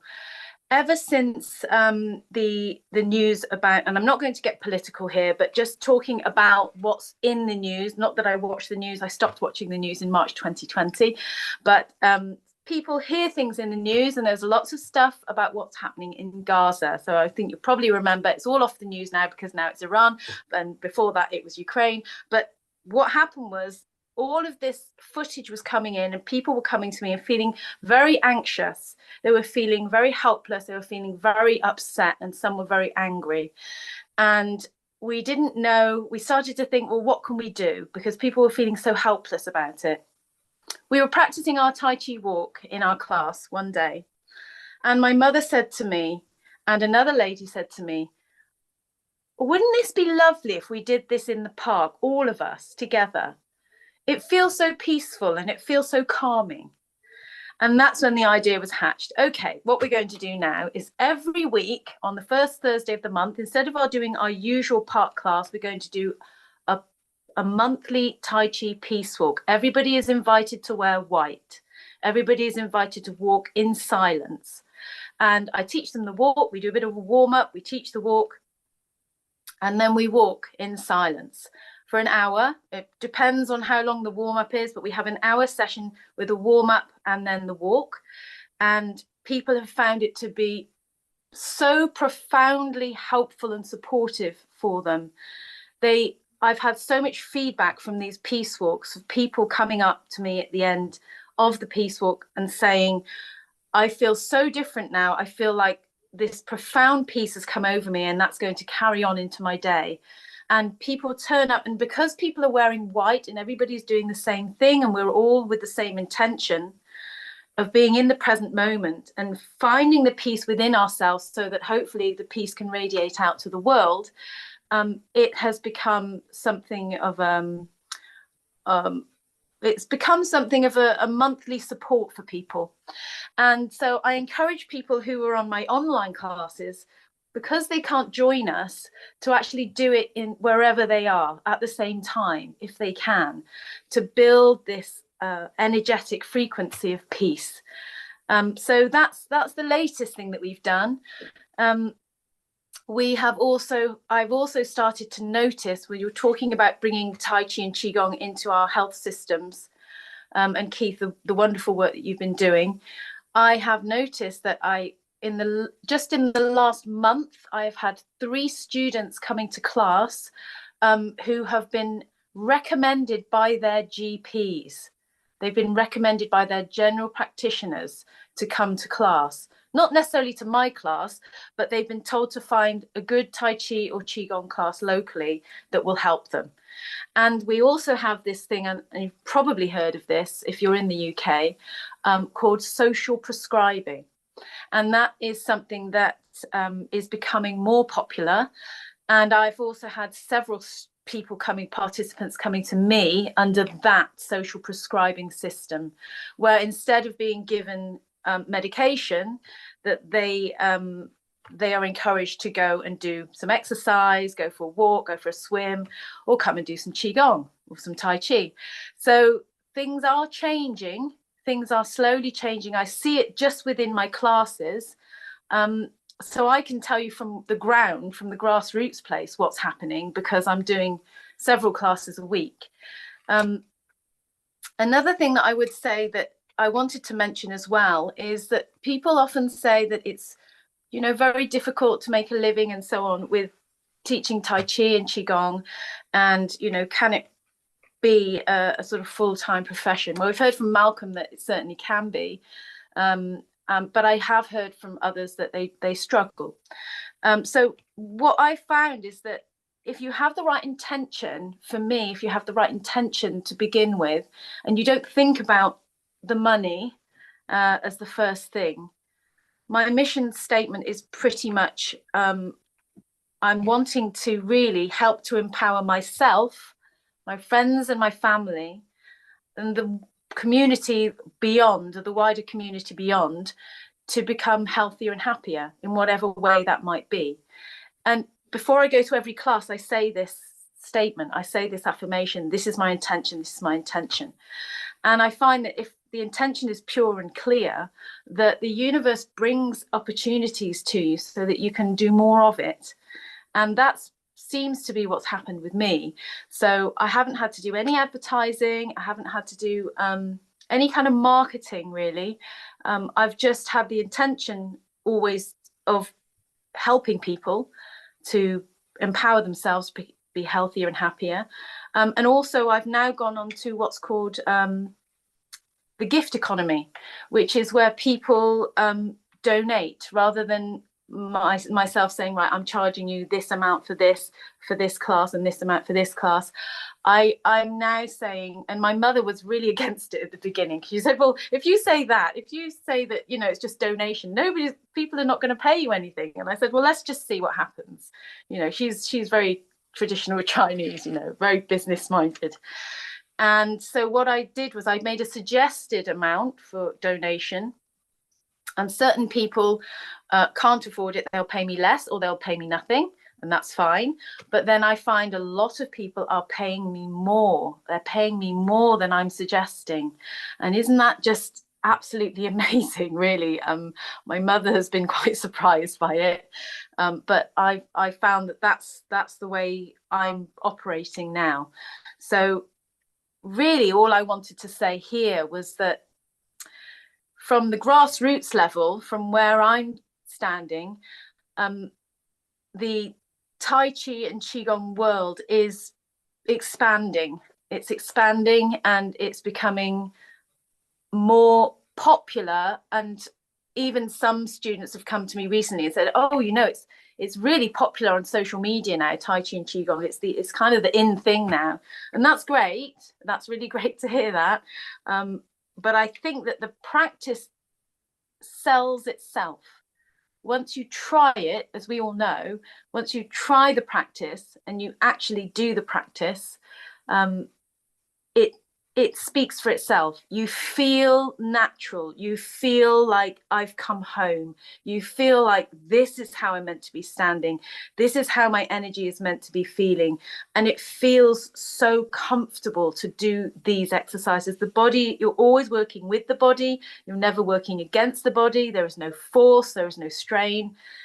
It's something that I think people are crying out for. I think, as we all know, really, that this is what they want to do. This is what that feels right for them. And when they do it, that's it. They're kind of, most people, I can probably count on one hand the amount of people that have said, that haven't said, I feel so much better, Aaron, after doing it. If I may, right, is that I mentioned Shibasha. Yes. And you run your own organization with the name Shibasha.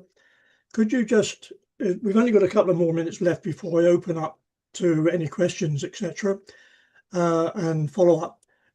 Can you spend 2 minutes on talking specifically about Shibasha and how you use it?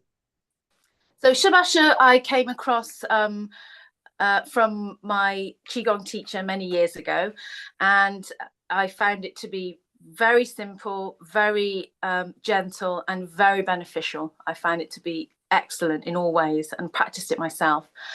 I only started teaching, although I've been practicing Tai Chi and Qigong since 1991, I actually only started sharing it in 2018.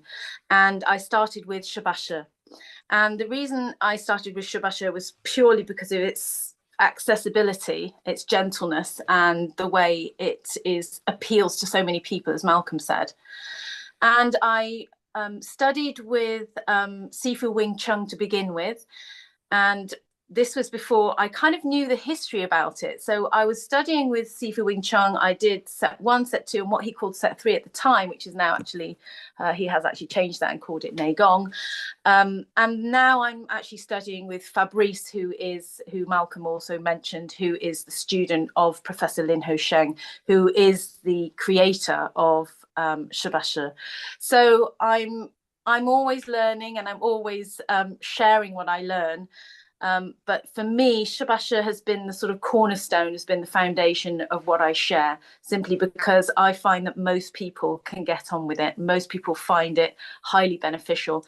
The Tai Chi I share as well, but many people find the Tai Chi very difficult, very tricky. Fantastic.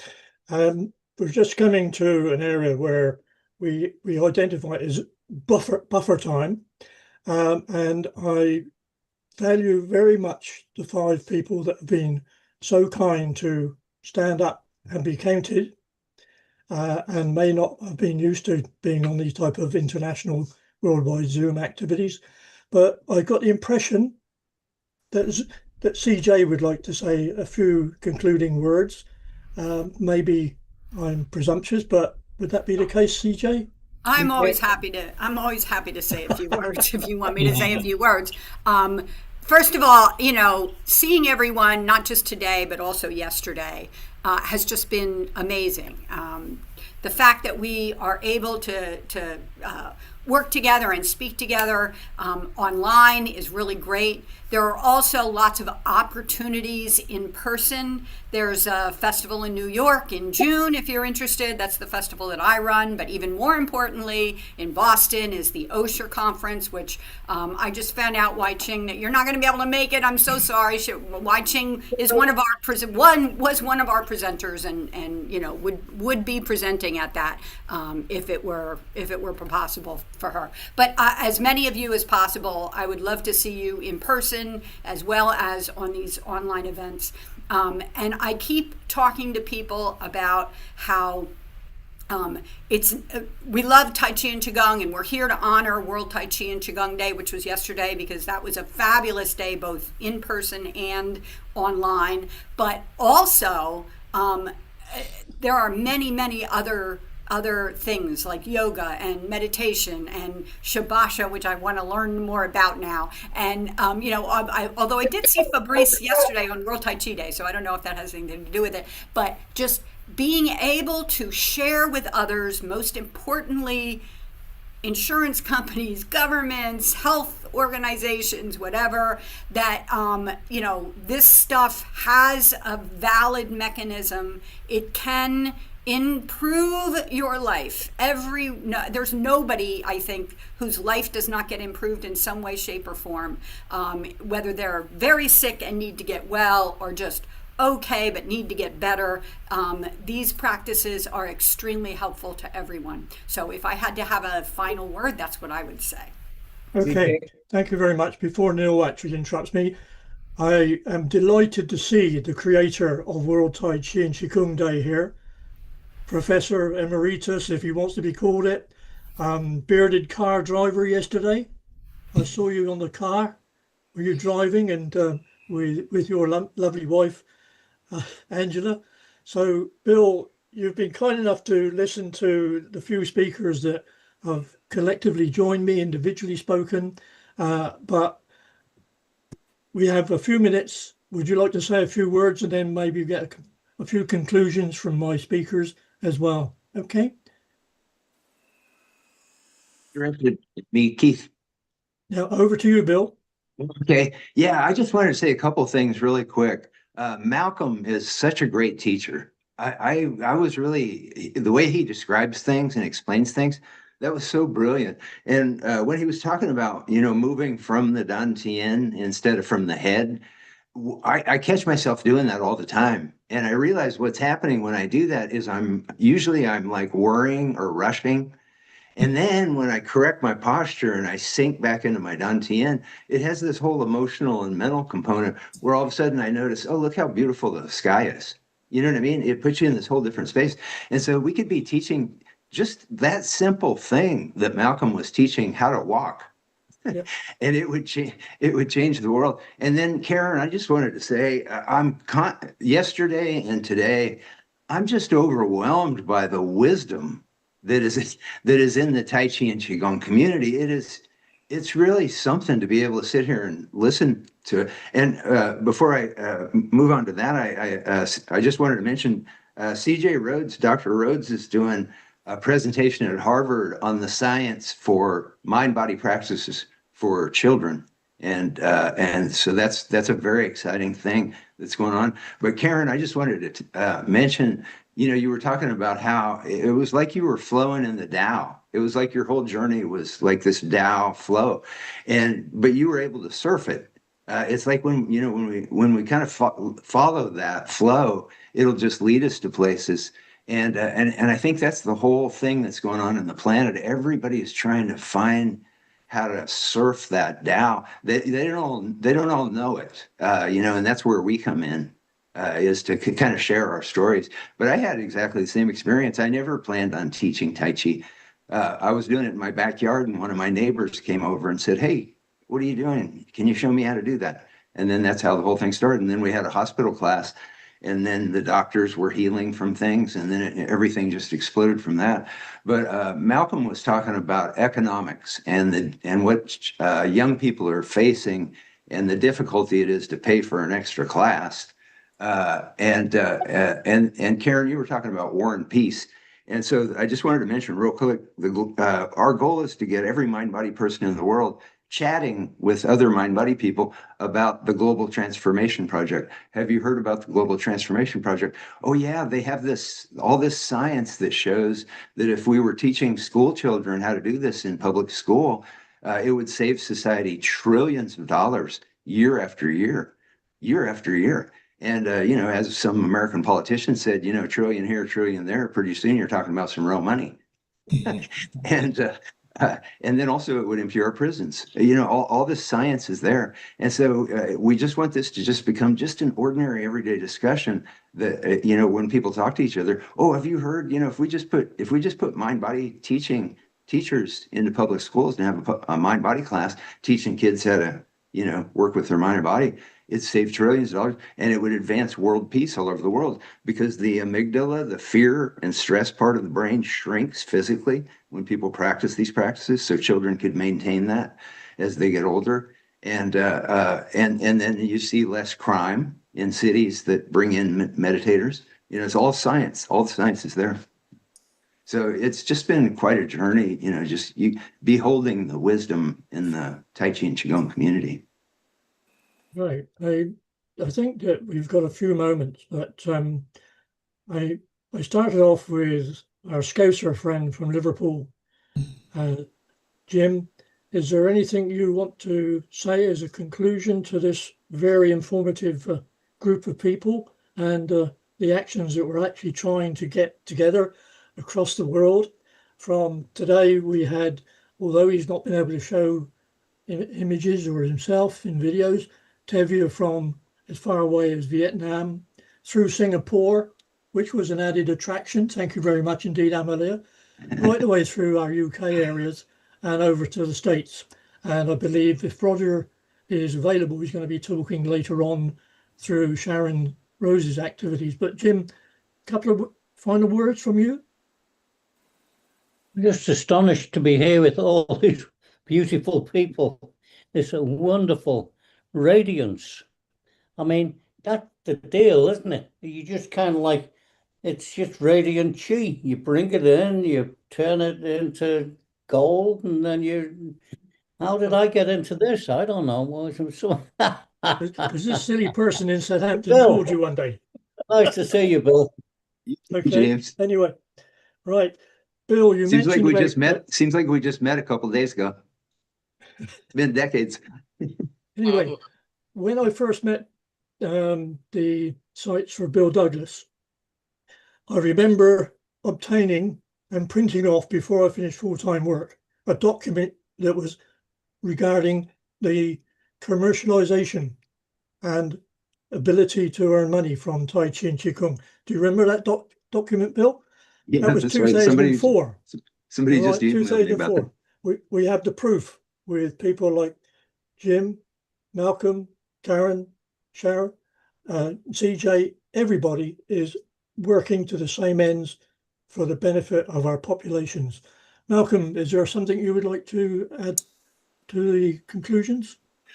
No, just reiterating what other people are saying. Really, it's great to hear from other practitioners from around the world, and that we're all basically hopefully heading towards the same goal, really. And it's a great way of keeping in touch. And hopefully, like me, you want to teach till you're 100 and enjoy it. So That's thank you very much. What else would we do? Exactly. Anyway, the lady that's from Singapore, is there something you'd like to conclude with there, Amalia? Oh, yes, it's so wonderful to be with everyone. And I'd just like to say to Karen, thank you for creating the Tai Chi Peace Walk, because that we know it emanates into the field and it's real. And as we know with the Heart Math Institute, that we actually make changes in the morphogenic field. And so that is really a powerful act of peace, that walk. But thank you so much. It's been a pleasure listening to your journey and to everybody's journey. Okay. Amalia. I will miss you, CJ. I know. I'm really sad for not being at the Ocean Institute, Harvard Medical School, presenting on the children. And that's my new program. It's a actually using Qigong to help children remember who they are. And maybe in the next segment, we could show a little bit of this a clip, and that's actually to help them activate the pineal gland, the yin tang, even more to be able to see clearly with clairvoyance. So We've submitted the paper, and Wai Ching is one of the co-authors to the paper that on Tai Chi and Qigong for children. We've submitted it to the Journal for Tai Chi for the Tai Chi Science of Tai Chi Journal. We're waiting to hear back if it gets published. They had published my earlier article on the systematic review of children, Tai Chi and Qigong for children. So we have high hopes for that, and I'm just glad to see all of you and thankful for everyone to be here and gather together. CJ's done her own research with students with Qigong meditation, and it was very successful. Yeah, so she's not only looking at the research, she's actually done it herself. And tell us more about your event in New York. Is that right? And later on, it's the Tai Chi and Qigong Festival and Symposium. It's held at Mount Lake Park in Warwick, New York. Warwick, New York. Many of you may have heard of the Tai Chi Farm, which was started by Master Josam Hua, and I've been doing festivals for 20 years in his honor, and in Master Josam Hua's honor, and this is just a continuation of it. Finally, we're back in Warwick, New York, and able to kind of come to the birthplace of the Tai Chi Farm. Master Josam Hua was one of the very first masters who invited people from all styles. He did not believe that my style is the only style. He believed there are many, many ways up the mountain, and let's get all those different ways up the mountain together for a huge weekend of togetherness and love and learning. And so we are carrying on that tradition. So there's also an online version on June 13th. That's donation based. So everybody, please feel free to come to the 13th one, the one on June 13th, if you can't make it to New York for the 7th. The registration isn't open yet, but it will be open soon. And you just go to the taichifest.org website. So thank you. Okay, right. We've come to the end of the 2-hour program that I was provided with, and I must say thank you to all the presenters that have shown up, shared their knowledge, their wisdom, their processes, how we can go forward, working closely with Bill, working closely with anybody around the world that allows us to promote, develop, and also provide health and well-being through Tai Chi and Qigong, and of course in harmony with healing of earth, yoga, Ayurveda, etc., etc. And it gives me great delight to recognize the link between Jim and Sharon Rose being the same state, Colorado, and mentioning that Jim, did you know, Sharon, that he spent 30 years in Colorado until you threw him out? Anyway, thank you all again, and I'm handing over to Sharon for the next couple of hours. Thank you very much, everybody. Thank you so much. Such a great honor. Over to you, Neil. Welcome, Sharon. Wonderful and well done, Keith. And everybody was here. CJ, Wai Ching Lee, Malcolm, James, Karen Shu. Such a wonderful work that's happening. The momentum that started nearly 27 years back, we can now take it completely to a different level. Hopefully within 3 to 7 years. Let the government, education authorities actually take it as an advisory body. Sharon, it's your turn now, and you and all the other people, including Siobhan, George is here as well. I want to thank Kit for bringing Pat here because she's going to be a centurion soon. And here is a proof that at any age, you can practice Tai Chi, Qigong, yoga, meditation. All of them can really help you. And the new body that will be setting up to bring scientific data, merging with integrated health in a quantum analysis, is really going to do very well. Bill, Angela, I hope Angela will be joining us.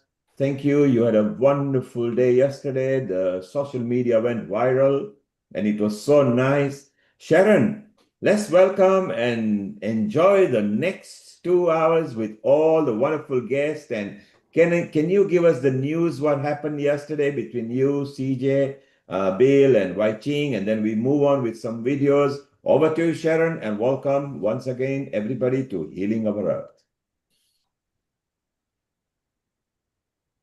Global Namaste, everyone. I'm glad to be here after such a big day yesterday. It was just amazing. Throughout the world, people were practicing Qigong and Tai Chi. So many people enjoying this amazing practice. And I must give my congratulations to Bill Douglas, who began World Tai Chi and Qigong Day, and also to Siobhan, who was incredible on a 12-hour marathon program. Bill told me last night that George, and hi, George, that George and Siobhan, it was the most wonderful professional program that he has ever been associated with. And yes, and so we are so grateful to George and also to Siobhan for all the really intensive work they did. Thank you, Sharon. And if it wasn't for George inspiring the 12-hour program and utilizing Cheryl and Koa, it would not have happened. That's for Yeah, sure. and George, I don't know if you have that video that you showed about cancer. That was incredible video. It was so touching. And if you have it, we'd love to see it. If you have Actually, it. I think it's even on YouTube. But we have it. We can. I think our copy might be clear, but we can definitely send it to you. And that was Dr. Klein who put that together, and with me. That was incredible. There were some. If you send it out, include us, and we'll put it in the newsletter. Yeah. Okay. We can do that. Yeah. Yeah. You were in that, Bill. You know, I had forgotten. So, hi, CJ. Hi. And I have to tell you, Penny Klein, who did that documentary, she was such a fabulous soul, and lived with cancer for more than a decade. And still found time to do research. And she was one of my mentors, Joe Baumgarten's mentor in terms of research. She ran the research program at the Tai Chi Chuan, the symposium for International Symposium for Tai Chi Chuan, and both in Tennessee at the university and in Canada. She ran the research part of the program. She was just a phenomenal person, and I miss her every single day. And her documentary was just fabulous. So I didn't realize it was on YouTube though. So I'm looking for that. I had it from before, but I do not have it anymore. So if you could, because her website is now down, but if someone could send me that YouTube video, I'd really love to You can look at it's Cultivating Life Energy. Okay, I will. That's how you get in. And it has Qigong and cancer care. Thank you so much, because that was what deepened me into more of my Qigong practice, was the potential of having ovarian cancer in 1990. So it really touched my heart and brought tears, actually. Thank you for sharing that. Oh, you're more than welcome. And he would be happy. So Bill, George, and Siobhan, give us kind of a glimpse of analysis of what happened yesterday for World Tai Chi and Qigong Day. Well, I thought George was in the epicenter. Okay, go ahead, Bill. No, you were in the epicenter. Go for it. Well, I participated in Tai Chi Qigong Day with my school in the past. And when it came up that we're doing it again, what I found is that, okay, you get a bunch of schools around the world and a bunch of people doing Tai Chi and Qigong, taking videos and sending it in. That's as far as it goes. And when do you do that? Just here and there and on the website. So to me, it made more sense to actually share with some of the professionals, people, and things are new, like yourself sharing. That movie's incredible, the music's going to be incredible, and people need to see it. And all the people who participated, like Robert Peng and so on. And it just seemed to me that we should do it. So my original plan was to do it for a couple hours. And then I have a coach, and he's pretty good. And I told him about it. He says, no, 20. First he said 24 hours. Then I said, no. And then he said 12 hours. I said, I already have it set up for 4. He says, no, this is not negotiable. He says, it's 12 hours. Okay. And he was online or on board, and he sent it out to people and so on.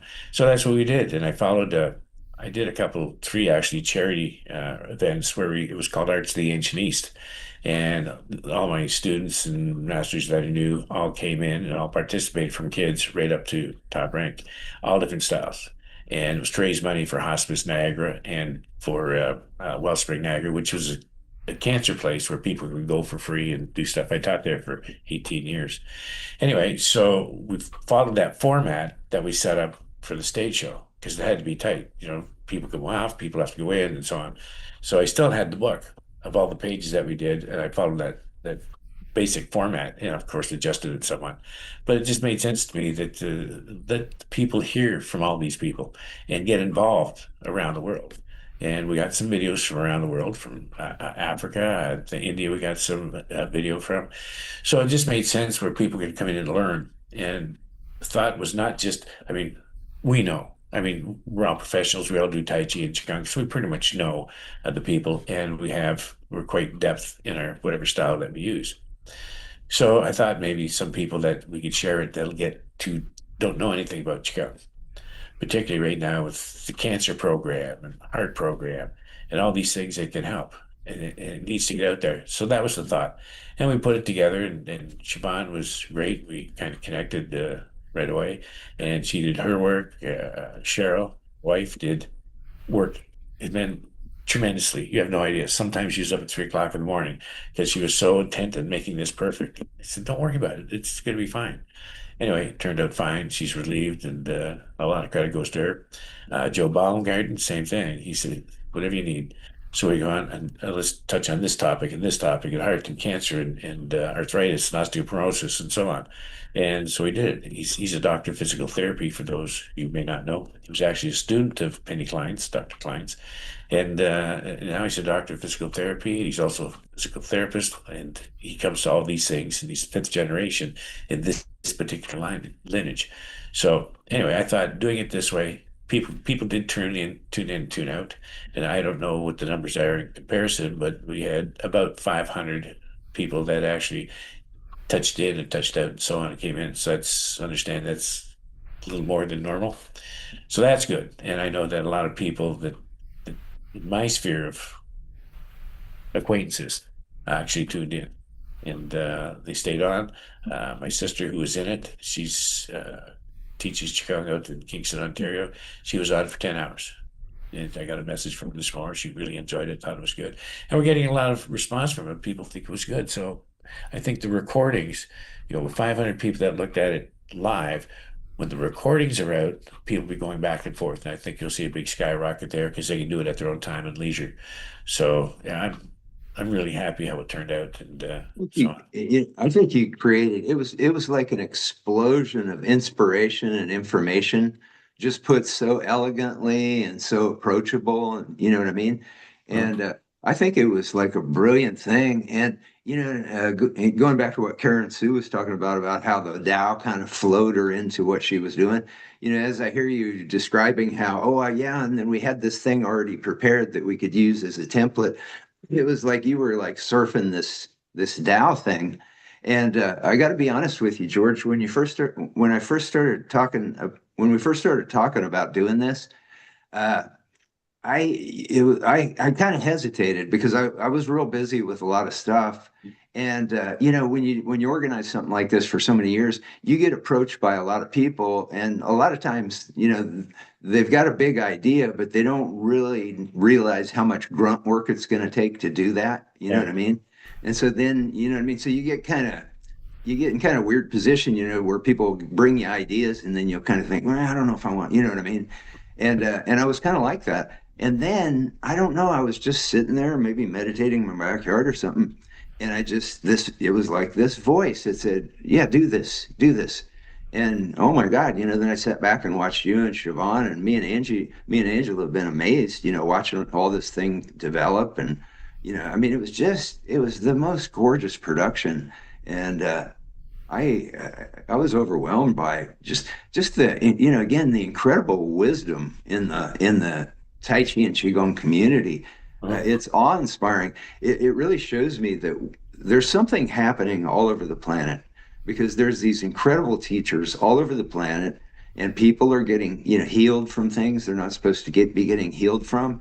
And there's this percolating thing that's spreading around the planet. So you've got really kind of two worlds. You got this dysfunctional organizational system of society, government and healthcare and all that kind of stuff. It is changing, but there's, CJ Rhodes was talking about the pharmaceutical issue. That's an issue.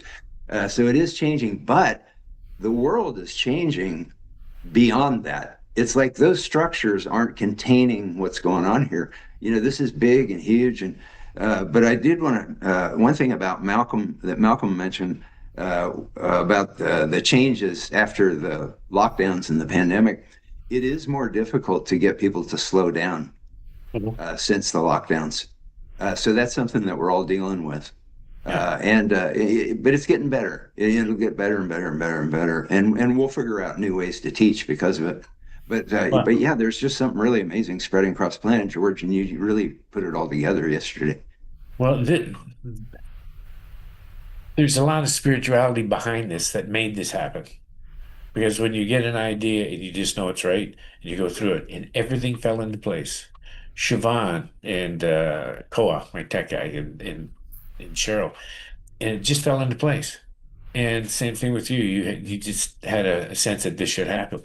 And if you take a look, if you sit back and look at the events that led up to this that made this possible, there's something else besides just us that's influencing this. That's my belief. Yeah. So, because it just happened. And the interesting thing is, this was a test run. When you think about it, it's a test run. Now, I'm telling you, next year, if this is done again, people will be asking to come in. This year was kind of a little bit pulling teeth in some cases because, it's who knows? And then it turns out to be successful. Now everybody's going to see it. They're going to want to participate, and it'll be that much better, so. But we had a lot. If I can just interpose here, let's look at the history here. I mean, years ago, I forgot when it was, 2018, something like that, before the pandemic, before the technology finally caught up, DDR tried to do, I think 2 or 3 years in a row, he tried to do a 24-hour World Tai Chi Day. You remember that, Bill? And quite frankly, I watched it because I'm, always interested in these things, and I can't say that it was a success. Well, the technology was so kludgy. What? The technology was so kludgy back then. Yeah, that's true. And it wasn't DDR's fault. No. It was the technology, because the technology had not yet caught up. So now we've got a technology that makes all of this much easier. But we also have, let me tell you, Siobhan, you were born for doing this sort of thing. You are so good at it. I can't even hold a candle. You talk a lot about the stuff I do, like the research and I know, but I can't do what you do. And you are so good at it. And George, you are just so good at the organizing and the getting it together. And I'm telling you, the two of you, just amazing. Completely amazing. And so I'm so glad to hear you say that, yes, this is just a test run. I want to see this every year. during World Tai Chi Day. I want to see, I'd love to see it as a 24-hour thing so that we can get all the countries involved. And but you can't do it yourself. No. You got to have every 4 hours. You got to switch to a different host because you cannot. One person cannot do it. But the organizational structure that you guys have put into place to make that happen, the interspersing of the live with the videos, which is the key, because of course we didn't have the technology to do that years ago either, and nobody can be on for 24 hours or even like 4 hours, but the interspersing, the gathering of the information ahead of time, you guys were just so good. I cannot say enough about how great that event was yesterday. The organization of it, the way it flowed, and the actual putting it on and doing it was just fabulous. George, if our audience wants to see it, how do they get to see it? Well, Cole's got the 12 hours, and he's cutting it down. He should have it done in a day or two, and then from there, I guess, where do you want to build YouTube? Yeah, you can, everybody can put it up as far as I'm concerned. I'll take it and do some editing. I like to put some, things in there that kind of augment it. But the way I feel is, we should talk about this, but the way I feel is really we should just let any YouTube channel put this content on there.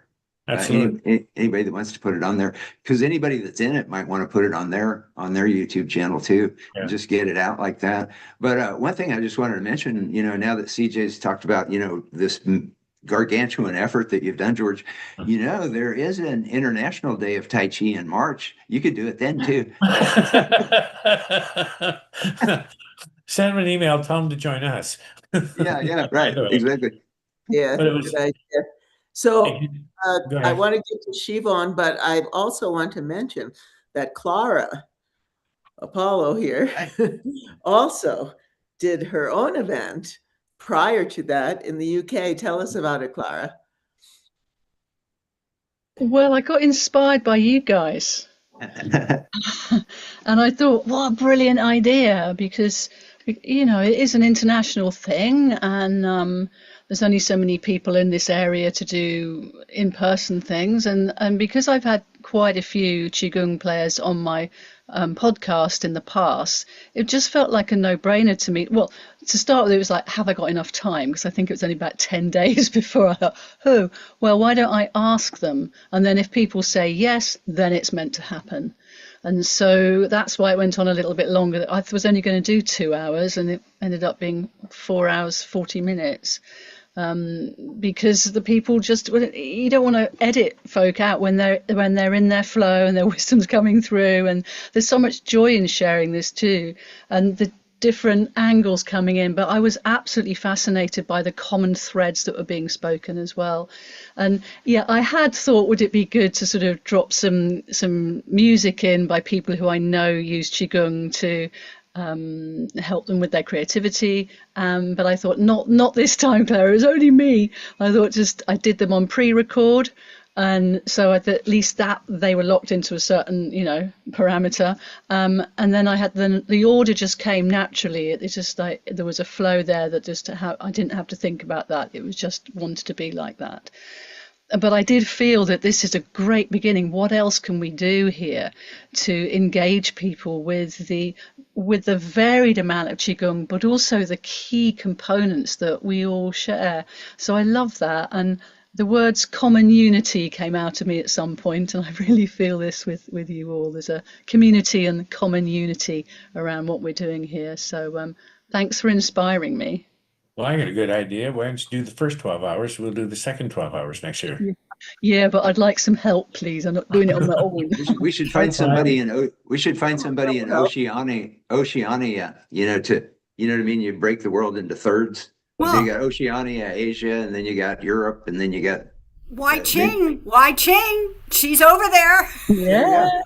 She's a great host. I hung out for 8 hours hosting myself because my co-host had to be in clinic and pending to a patients. When I did a medical, a sort of a therapeutic 3-day conference, and I had to sit there for 8 hours for 2 days. Well, So there, you've myself. already So practiced. You've already I practiced. You practiced. can I've do got it. the stamina. I've got the chi. I can go for it. Join you next year. But what was lovely is that Maybe seeing- George could share. Maybe George could share his organizational methods that he's got. Absolutely, yeah. Because I really felt the team of you guys when I flipped over and came and watched what you were doing. I could really feel this unification of you all working together as a team, and that was that strong. And that I think that is a way forward to in this kind of behaviour. That one person shouldn't be doing it all. It's gonna be so much easier if you would expand in England and people follow the same program that we set up, and people are going to want to come in. And we have to keep in mind, keep our eye on the higher purpose and not the lower concern. Absolutely. And the lower purpose is Well, getting people. and it can be a great organizing tool too, because you can reach out to other teachers and schools, in Europe or in Asia and Oceania, in Amalia's case, because that's the thing about World Tai Chi Day happened. We realized that if we showed other schools and teachers that this was in their interest, because they're all struggling, to get people to be aware of what they do. And so that's how it really got its wheels, when people realized, oh, if I sign up at World Tai Chi Day, people will find me. They'll find my classes like that. And so what you guys would be offering is notoriety, where they would, they're being invited on a global podcast, and that's going to be something that they can use, to show their community, that they're in standing, in a global Tai Chi and Qigong community. And I think a lot of teachers would, I think George is right. I think it'll develop a momentum, and then you'll have an organizational structure, that could do all kinds of things beyond even just, the World Tai Chi Day event.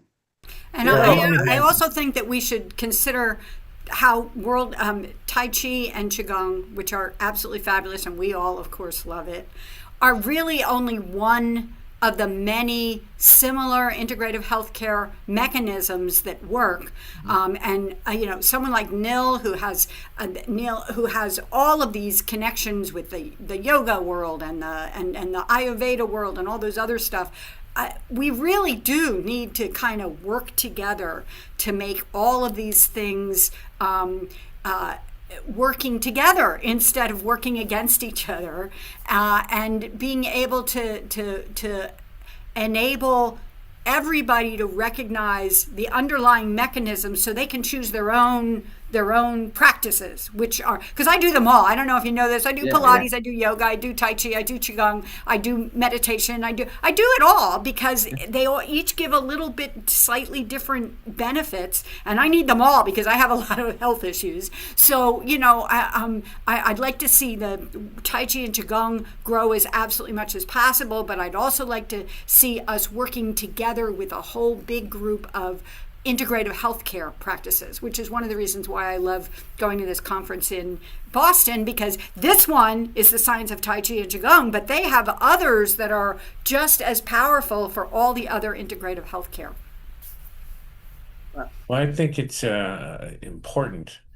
The bottom line is the higher purpose is to help people find out, let them know that there's a different way, that you don't have to suffer side effects, you don't have to suffer surgeries necessarily, and that this will change your life. And it doesn't matter what style it is. I mean, Qigong is Qigong, Tai Chi is Tai Chi. I don't think new people go in to look for a particular style, or they want Chen, or they want Yang, or they want Sun, or whatever. I think they're looking for a teacher. I get students in my house. Yeah, I get students in my hospital classes, and when they discover the Tai Chi and Qigong, they go, well, I've been doing this yoga. Should I stop doing that? And I'm like, no, do it all. Do it all. And what I've found is that learning yoga and mindfulness and meditation, that's had a huge impact on my Tai Chi. My Tai Chi is way deeper and more vast because of exploring these other things. And, well, some of my instructors were actually yoga. They have yoga studios and the yoga practitioners. Now they've added Qigong in. because it's made a big difference. And some of the students prefer to do the Qigong and a little bit of yoga, or just the Qigong or just the yoga. It doesn't matter. Yeah. Because And on building the family that CJ was talking about, I had a poignant experience yesterday at World Tai Chi Day. When we showed up for our World Tai Chi Day event, there was a big yoga group holding a yoga class on the lawn right there where we were. And so I went down and I said, hey, how you guys doing? I said, this is World Tai Chi Day. This is where World Tai Chi Day started, right here 27 years ago. And then I said, and then we found out from the Princeton engineering research director that the World Tai Chi Day had actually increased coherence and global consciousness, and also they were all doing yoga. And I said, and also World Yoga Day changed coherence and global consciousness. And all these yoga students are looking at me when I'm saying this, and they've got this look of like they're hearing something magical. You know what I mean? That what they're doing is echoing out through the cosmic sphere of humanity. But the yoga teacher was really irritated because I was interrupting her class. And so, well, see, what it is the teachers think you're trying to steal their students from them. And that's the problem. That was the problem with the Tai Chi community when we first started organizing World Tai Chi Day. Everybody looked at each other like competitors. You see what I mean? And so now the mind-body community, same thing. Same thing. A yoga teacher, if you start talking to their students about something like this, they'll think, and same thing with Tai Chi teachers. It's just a human condition. But that's what we're all doing, as a collective, is we're starting to erase these boundaries between the mind-body community, and then the flow of the Tao. It has room to expand in much more huge ways because we're this massive collective, and we feel like the Global Transformation Project could be a real catalyst for bringing all the mind-body spheres together. Because what we're saying is that we're not going to run this. We want local schools in cities all over the world to invite local mind-body teachers, Tai Chi, Qigong, yoga, meditation, mindfulness, because the science is there, and just do it on a local level like that. We're not trying to engineer. And so we're hoping that this could be a catalyst if we talk about this with other mind-body groups and stuff, how we can come together around this goal of mind-body education and public education. That's fantastic. And I've actually been teaching Qigong, invited to teach Qigong in about 10 yoga festivals already in Asia. From a Bali Spirit Festival to the one in Jakarta and one in Hong Kong, which had 3,000 people attending the Hong Kong Yoga Festival. So there's a beautiful integration that's happening. And actually, there's an interview of me somewhere about the yoga and Qigong. So I practice both too. And how about a little dance in there as well? So that's if you have any videos of you presenting Qigong at a yoga festival, I'd love to put it up on our website and get it out in the newsletter, because it plants, it's like when we're pioneering new possibilities, and then when you share it with other people, then they go, oh, okay, oh yeah, you could do that. That's normal. Yeah.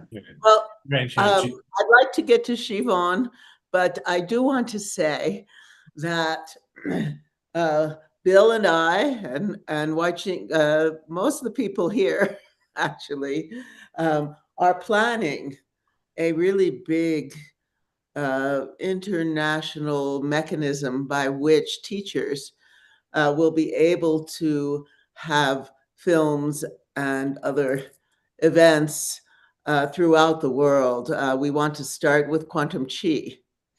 And our big call to action now is that we are putting together the mechanisms by which different centers, teachers can screen it for their students. Because I brought together 28 different teachers, which is unusual. Usually they're in competition, as Bill said. And my mission was and is to bring Tai Chi and Qigong to the awareness of the global community to the same level as yoga, and bring it all together. But we'll begin with this.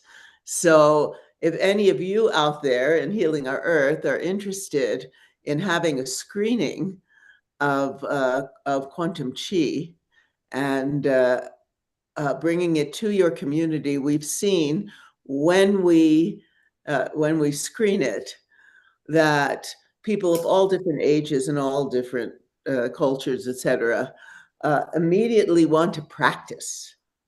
And so when I've screened it, I've had Wai Ching come with me, and immediately then she gives some teaching, and everybody is really happy, and they just want to jump in and learn. So any teachers out there, it's a really good way to attract new students. Have your students come and bring their families to show them what this is all about. We have a great, and you can be creative. You know, you could like maybe work with your local Unity church, or even local movie, indie movie theater. You know, just kind of let your imagination be the limit of how you take this and run with it. yeah, We showed it in Glastonbury with Clara as well. So Well, I think some of the things in then I want Cheryl, this is Cheryl. Hi, Cheryl. This is my sweetie. She did so much work along with Siobhan. And again, Siobhan, we're going to talk here for a second. But first, I think in the moving forward, we should have some of these teachers teach one thing. Because people like to learn. So even if they're already students, they like to learn one little thing. Can I learn some energy Qigong? Can I learn some of this movement or that movement? And there's so many different ones, and people will come just to learn from those things, as well as listen to some of the other things that we do and just bring it together. But anyway, Siobhan, come on, talk. I was just going to say, there's so much to answer right now, but I do have an idea for next year, but I'm keeping it between me and George for the time being before everybody gets involved. But I do have a great idea for next year, and it will be easier on all of us. I really liked the fact that we had the videos. Also for a personal reason, because if we needed to eat something or run to the bathroom, we had those videos to take those short breaks. But I think it was also a testament to the power of Tai Chi and Qigong that the four of us could be on for 12 hours. And I didn't really feel the effects of it until 10 o'clock when my body said, no, you're not staying up late tonight to watch the movie. You're falling asleep. And I had a good rest. And I think that is a example of the power of these practices. I do agree. CJ came up with a fabulous idea of bringing all the different practices together. The reason I agree with CJ on this is that there's power in numbers. The AMA has a strong hold, as does the insurance companies, and it's time for us to join together worldwide, as self-care is as important. Responsibility for everybody.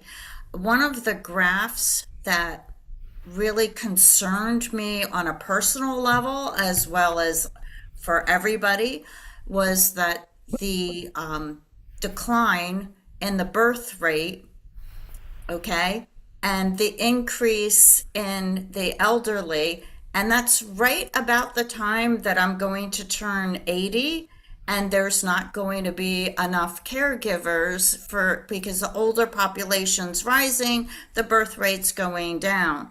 And our country right now is not equipped to handle this situation, this challenge. Other countries have a better system, and if we don't wake people up, there's going to be a serious problem for people who are aging that are not taking care of themselves. One woman. We're in a boat that's got a big hole in it, and if we get this stuff into public education, that'll plug the hole, and then we'll be able to bail the ship out. You see what I mean? Because those trillions of dollars won't Bill, keep coming through that hole. it's going to be too late for me. I mean, yes, in the long Not run. really, not really. Think about it. Think about it. If the instant that it starts happening, immediately you start cutting health costs in a huge way, because it's going to make those kids are going to get sick a lot less. They're going to be on less ADD drugs. They're going to be on less, antidepressants. They're going to be in jail less. You're going to be saving police and court costs.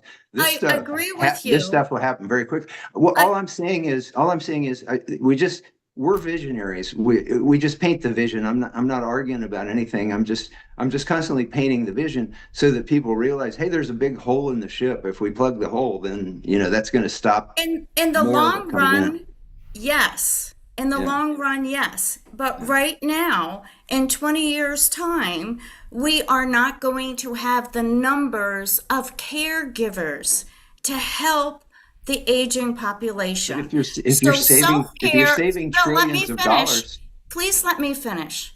But the self-care is where that's going to happen and help the aging population. I'm not arguing with that. Yeah. Okay, that's all I'm saying, is that if we don't have the numbers of caregivers, my age group has to wake up and start doing self-care. Yeah. Well, sure. We all are agreeing in that. Absolutely. So if I could just finish, and then you all can talk.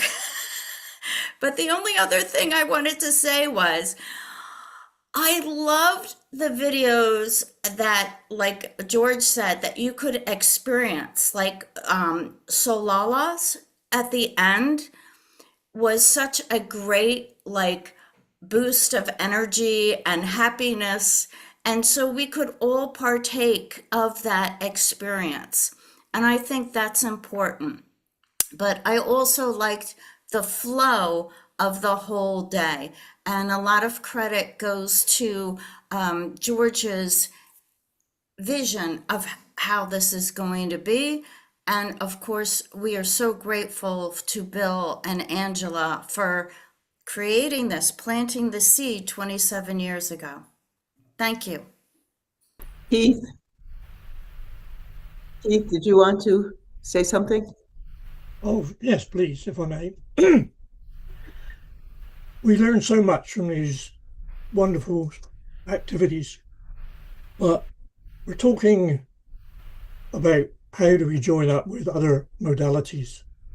And several years ago, I produced a couple of sketches which I put onto my computer, and it's called the hub, spoke and will process. In the center, I put in Tai Chi and Qigong, and I had about 12 spokes with names on them, including yoga, meditation, Ayurveda, Pilates, and others.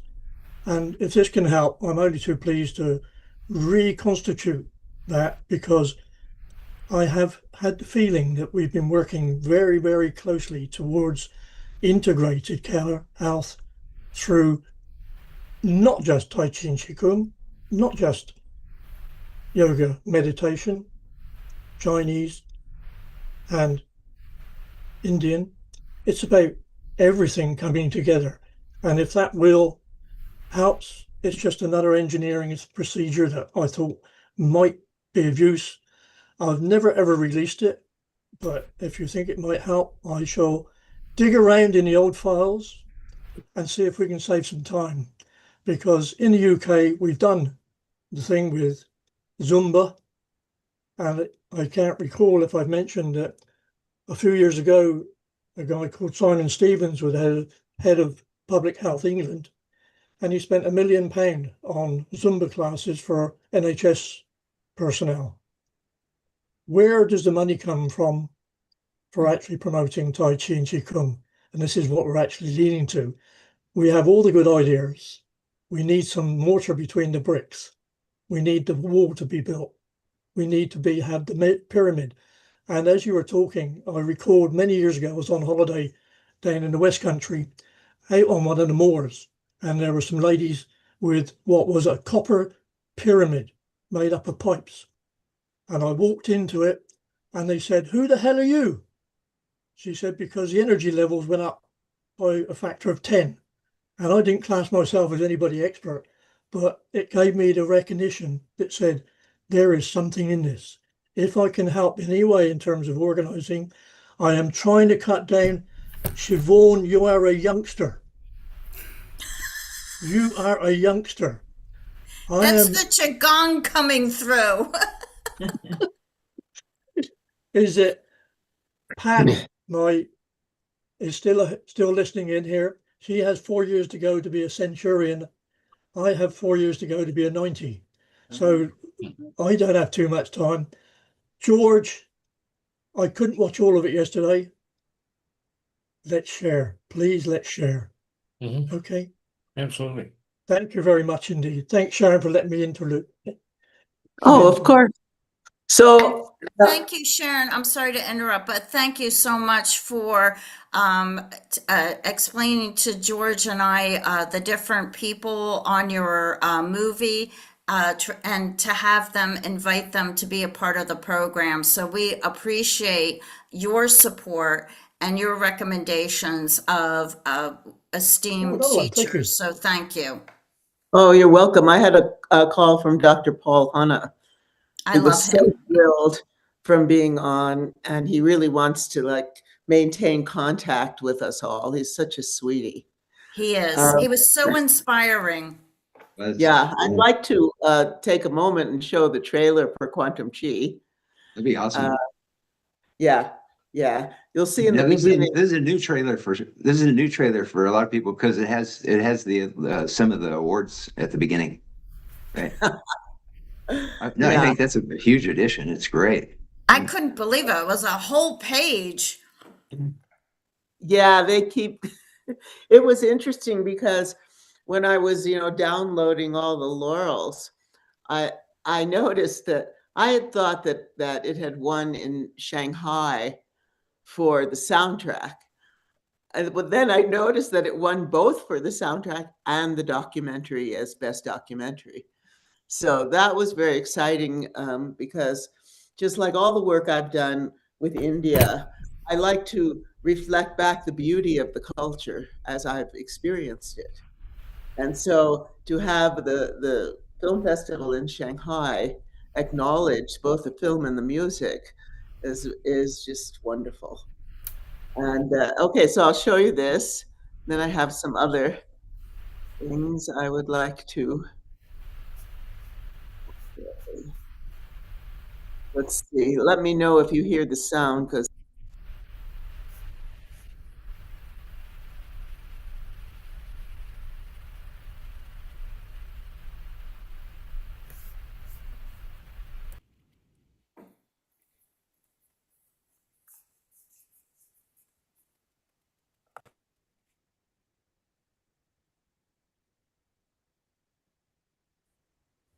Sharon, you're muted, so we won't. Oh, there it is.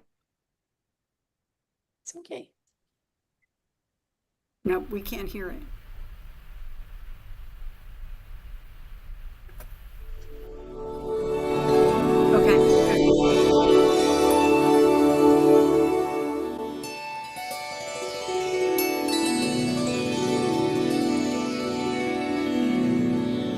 Qi as a foundation of many healing arts.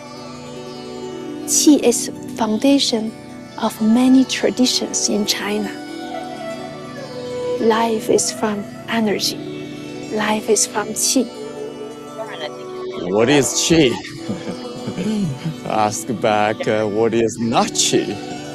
Whether from ancient wisdom tradition or newly discovered quantum physics point of view, we know for sure the whole universe is made of energy. When the qi flowing, you can feel like warm, nice, expand, some tingling. So there are many different sensations.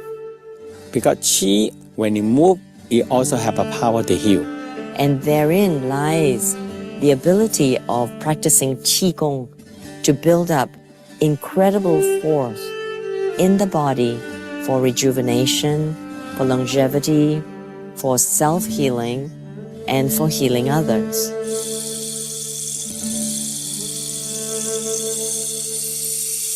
It's a discipline, a healing art, a way of training the body and mind, a meditation in motion, a medication in motion, a way of conditioning the body for sports, for martial arts, improving strength, stamina, coordination, balance. It's also an athletic skill because it improves your understanding of your body and your physical strength.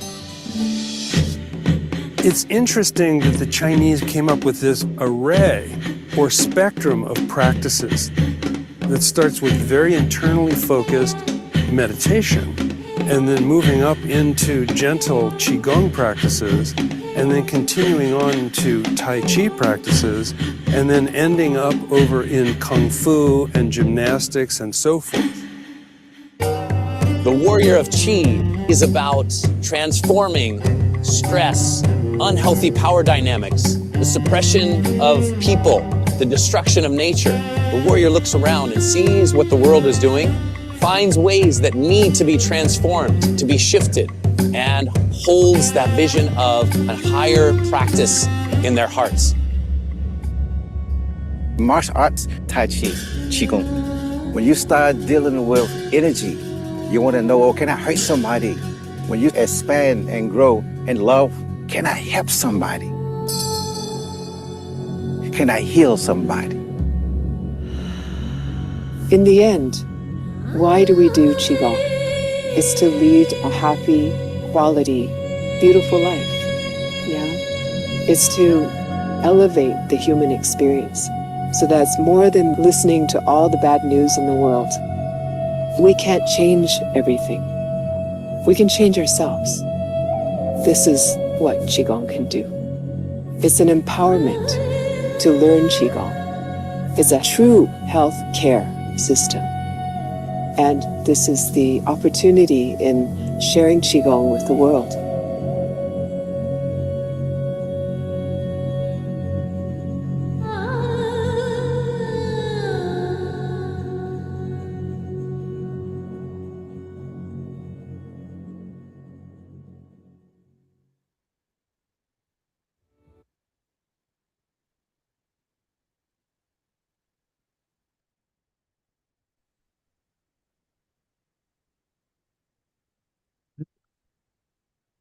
What's going on?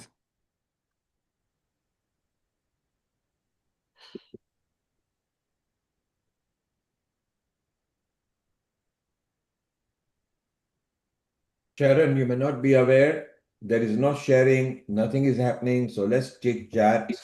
Yes, I can't find you actually. You've disappeared.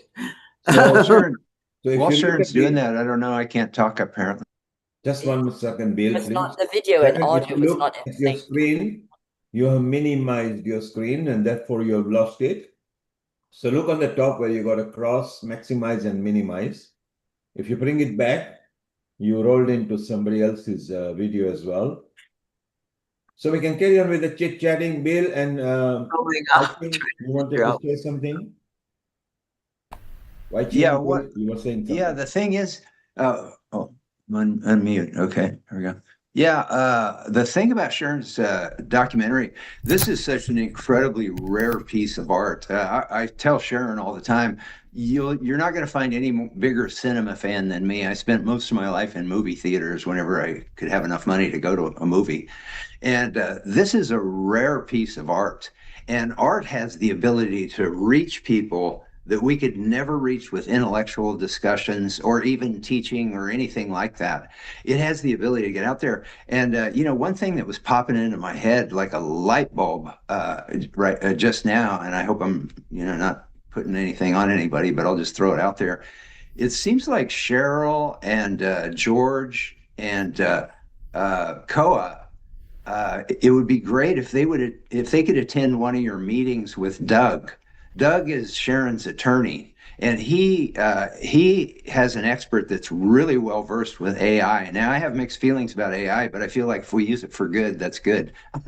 And they're talking about a big possibility of having a venue for mind-body teachers where they could contribute their own teaching and be able to make some money off of it. It'd be this huge integrative system, and what you're doing, George, with these annual things is a template. You can use this for International Day of Tai Chi in March. You can use it for World Yoga Day, because these UN organizations, they don't organize the way that we organize. They don't give people a place where they can go show themselves, having their World Yoga events and stuff like that. There's like I just feel like there's like this huge network that's forming of possibility, connecting people with all these skills. And like they said, Siobhan and George, my God, you guys were like the coolest team to do this thing. You were better than any team that I've ever seen on TV or radio or anything. The way that you interacted and presented everything, it's really magical to see all this genius coming together. And Dr. Rhodes is going to Harvard to present the science on mind body for education. I mean, it feels like we're kind of in the middle of like some huge thing that's happening. And to get back just to the quantum chi itself, I have watched the whole thing, and I just saw that trailer again, but this is the first time I have seen that trailer on a big screen TV. My brother left a huge 52-inch console monitor in my Tai Chi studio, and so I took advantage of it, and I quickly switched it over so I could watch this trailer on the big screen, because I've never seen it on a big screen. I've only ever seen it on a small little computer screen. And let me tell you, I said publicly that it was a transcendent experience on a small screen. But let me tell you, it's a whole nother experience on a large screen. And that's why we really do need to bring this into like the movie theaters and the places where people can see it on huge screens.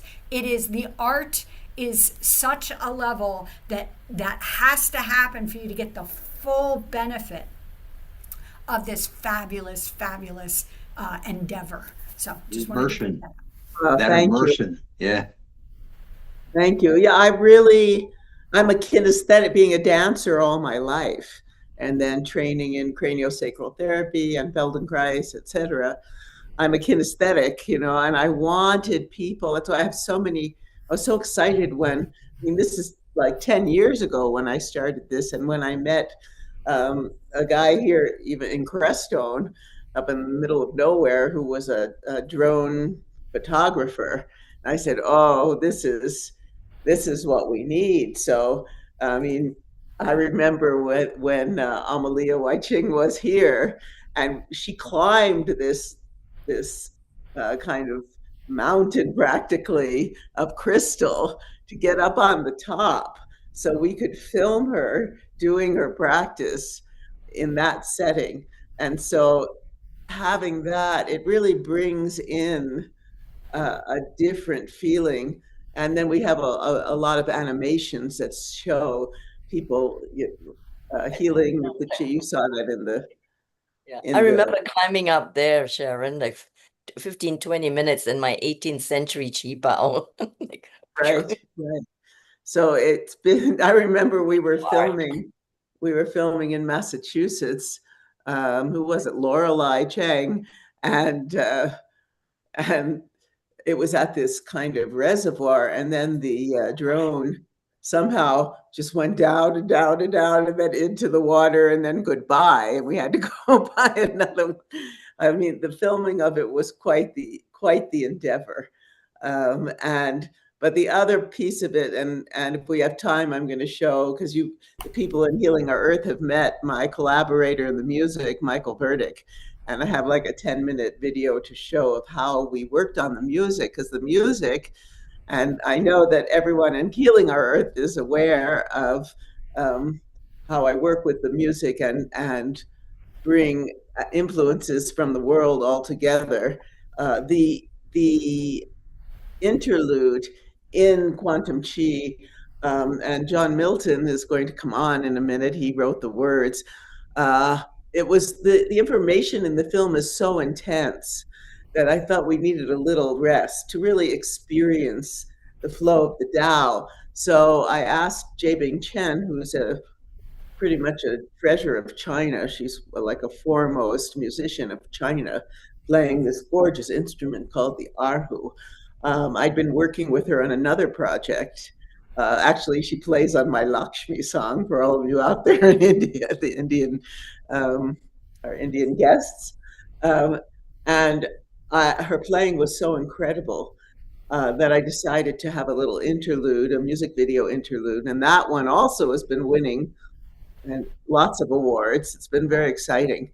So I brought her in, and then I had John Milton, who we all on Healing Our Earth know, write a reinterpretation of chapter 16 of the Tao Te Ching on the way of nature.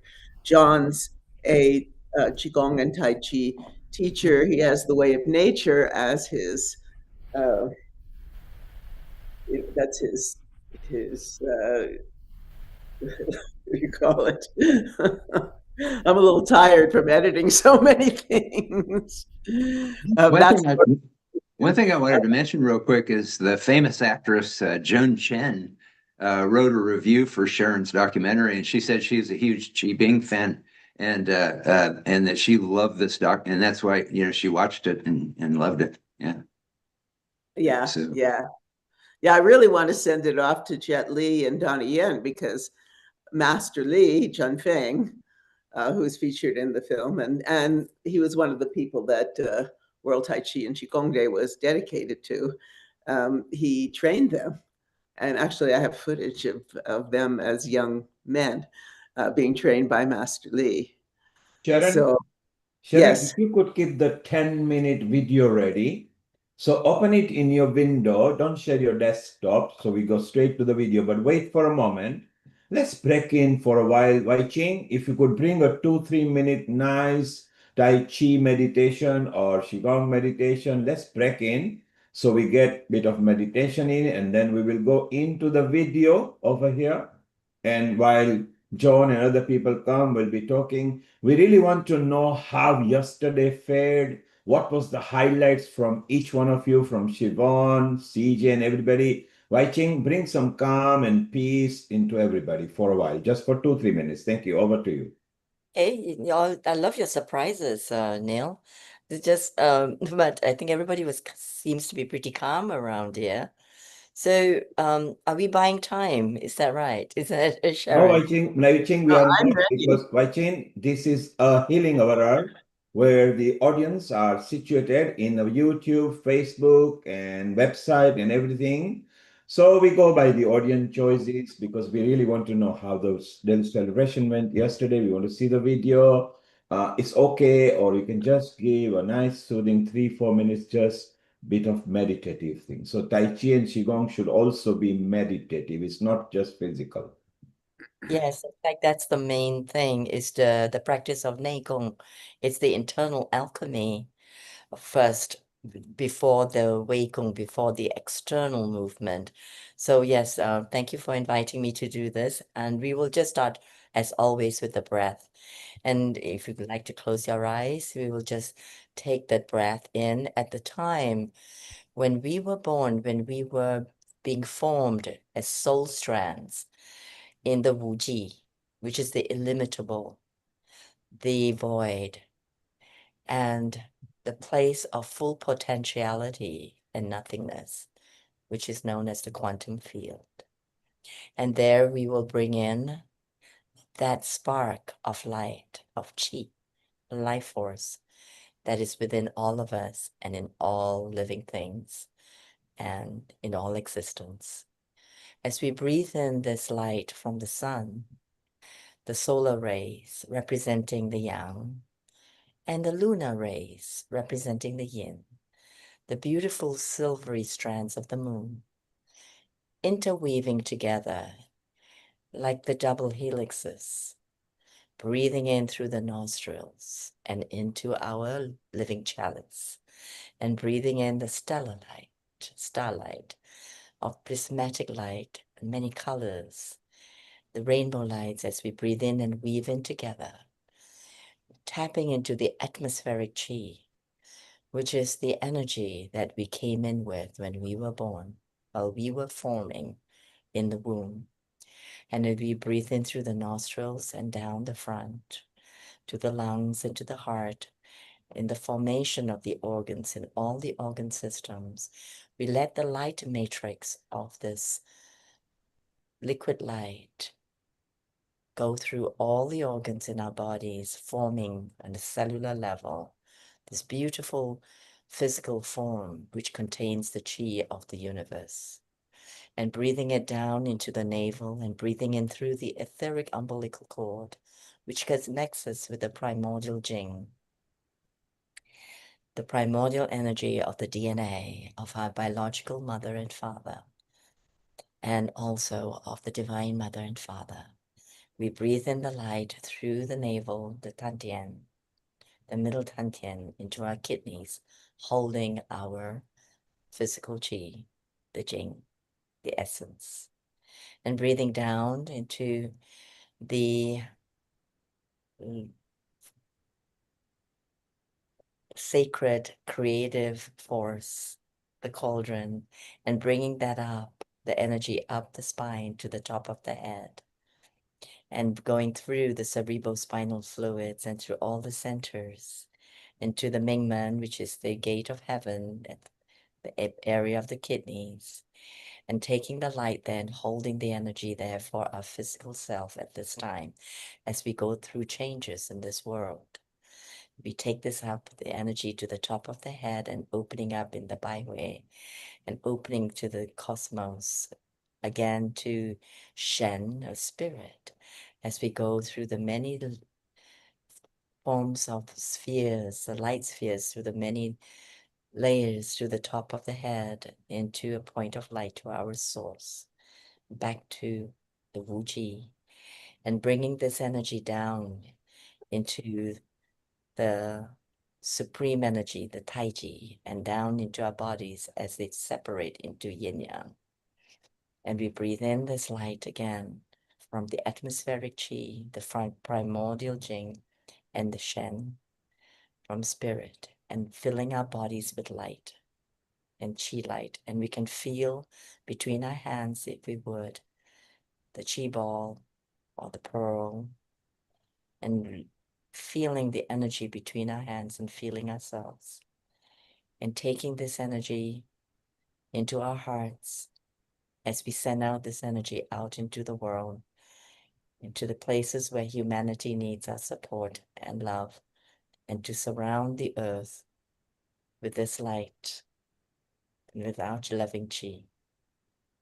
And then smiling into our hearts and our lips and eyes, and coming back this inner smile into the planet Earth with these blessings and with this life force that is within us, in service and in love for the planet and its peoples. Taking another deep breath and coming back and opening the eyes gently and giving each other the sign of honor to each other as spiritual warriors and beings. Beautiful. It's nice to have a bit of break here and there. Sharon, let's say hello to John. John, it's been such a long time. It's lovely to see you. You had been regular at Healing Our Earth. Sharon, introduce John. Let's welcome him. And then we want the video on. Over to you, Sharon. Thank you. This is my dear, dear, dear friend, John Milton. He lives in Crestone. He's been on Healing Our Earth many times. One of the, I would say, one of the fathers of environmentalism.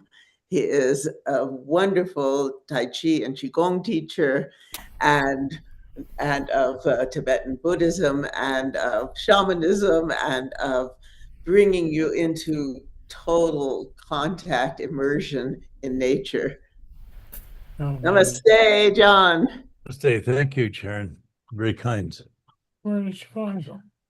Just wanted to say, John, you were really brilliant in the documentary. It was really gorgeous, wisdom that you guys were sharing. Yeah, it was really something.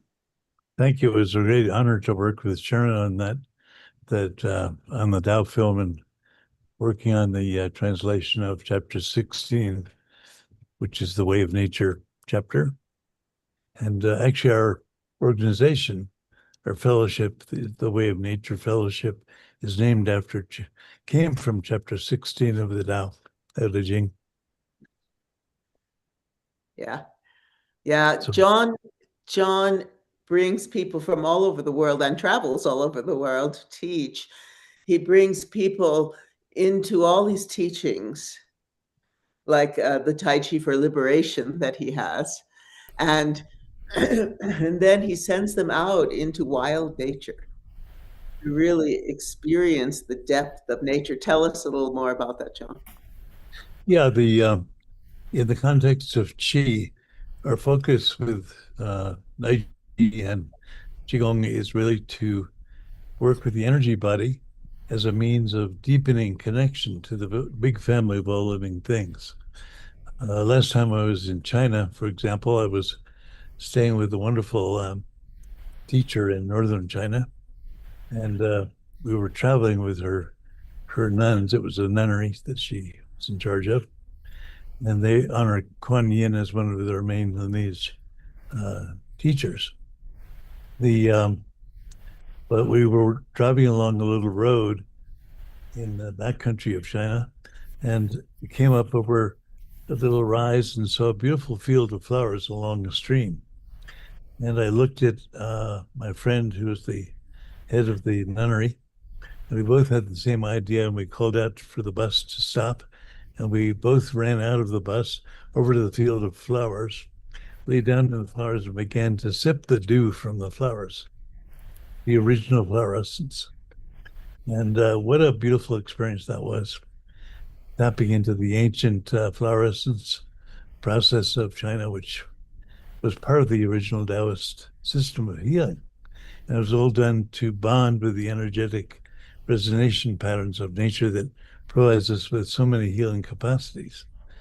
And so we've been following that pathway in the way of nature, of utilizing the energy body as a means of deepening connection through the energy systems to connect with the energy bodies of the trees, the flowers, the rocks, and the other beings of nature as a means of deep attunement and coming back, laying the foundation for coming back into harmony with the big family of all living things, which in this era of climate change is absolutely essential. So one of the potentials of Qigong and Tai Chi is that it goes beyond the mind, beyond the mental means of connection into a deep energetic connection, which lays a foundation for really both benefiting from the big family of all living things and also being able to give back, so it's truly reciprocal and deep sharing. And that lays a very strong foundation for beginning to care for this extraordinarily beautiful planet that we've become part of, and lays a foundation really for much deeper level of the environmental movement so we can come back into balance. And you also do a lot of work with the emotions. Yes, love shadow work. John, you may be aware of it, but I always talk to my students about this. The British Horticultural Society, the supreme gardeners of the planet, I think, they said that the science is in. They said that when you speak lovingly to your plants, they become more symmetrical, more healthy, and more beautiful. They said the science is in on that. And so that love of nature actually makes nature even more beautiful. We start to realize that as we love this planet and love this humanity, that it has a scientifically proven effect on this planet and on this human family. Absolutely correct. And also just simple things like in our Tai Chi and Qigong systems, we talk a lot about being grounded and really establishing a deep connection in that way. part of my healing process, you may probably know I've been through a pretty major healing crisis myself, and just recently got out of the wheelchair. And part of my healing, a lot of my doctors said, John, how is it that you've been able to heal so quickly? Normally this would put you down for a year. And I said, well, I go out into nature, I put my bare feet on the earth, and I receive the negative ion exchange that happens when you do that. And that's part of a profound level of the healing process potential. And then the other thing I do is to go over to one of my favorite trees here and embrace that tree and just bond with it. And the healing energy of the tree and the love and appreciation that I send to the tree comes right back at me, just as you were saying, Bill. So we can do that really with everything in nature. We even have a place here called the Sacred Land Sanctuary, which is really a temple of the earth or a temple of nature. And when we go there, there are meditation seats carved out of stone that have been there for over 10,000 years. And when we bond with those seats, there's a descent of violet light from the North Star, which comes down and infuses us, and then a beautiful energy from Mother Earth coming up through the feet. And the two energies of heaven and earth merge and bond in us as we sit in these ancient 10,000-year-old meditation seats that are made of stone. So the potentials for connecting to nature in a variety of ways is here for us. We just have to remember to do it. And in a time when the climate crisis is going to hit us big time, it's very important that we start doing these practices again and remember them in the context of modern humans who've largely forgotten this. The thing is too, as we encourage people to do that and remind ourselves to do it, because I have to constantly remind myself, to just remember that this is beautiful. This planet, it's just so gorgeous. And but it's like the science shows how that ripples out through the collective consciousness, and in a way kind of paves the way for more and more people to start becoming, the science calls it gratitude consciousness. When we really feel the beauty of something, it's such a healing experience. And when I started learning about how our consciousness, echoes out through the collective consciousness, I started doing a lot of research. And in the 1980s, I was in Nicaragua and I met Abbie Hoffman. For all the young folks out here, he was like the leading anti-war activist during the Vietnam War. He was one of the Chicago 7 that got prosecuted for the Democratic protests at the Democratic Party convention. But anyway, he was the guy that got 50,000 flower children to surround the Pentagon. Now, they surrounded the Pentagon with the intention of levitating the Pentagon. That's what Abbie Hoffman was telling everybody. Now, they didn't actually physically levitate the Pentagon, but what they did was, it wasn't an angry, hateful protest. This was where the iconic pictures came, where the flower children were putting the flowers in the gun barrels of the National Guard surrounding the Pentagon, those iconic pictures. And so he organized these 50,000 kids to come out. And so there was no angry yelling or any of that kind of stuff. There was this lifting of the Pentagon. Now, they didn't physically lift the Pentagon, but there was a Daniel Ellsberg working for the Rand Corporation who was constructing the history of the Vietnam War. And it turns out it was all lies. And he had a crisis of conscience in the Pentagon, surrounded by these 50,000 kids. And then he ended up being a whistleblower, and historians say he ended the war. He ended the war.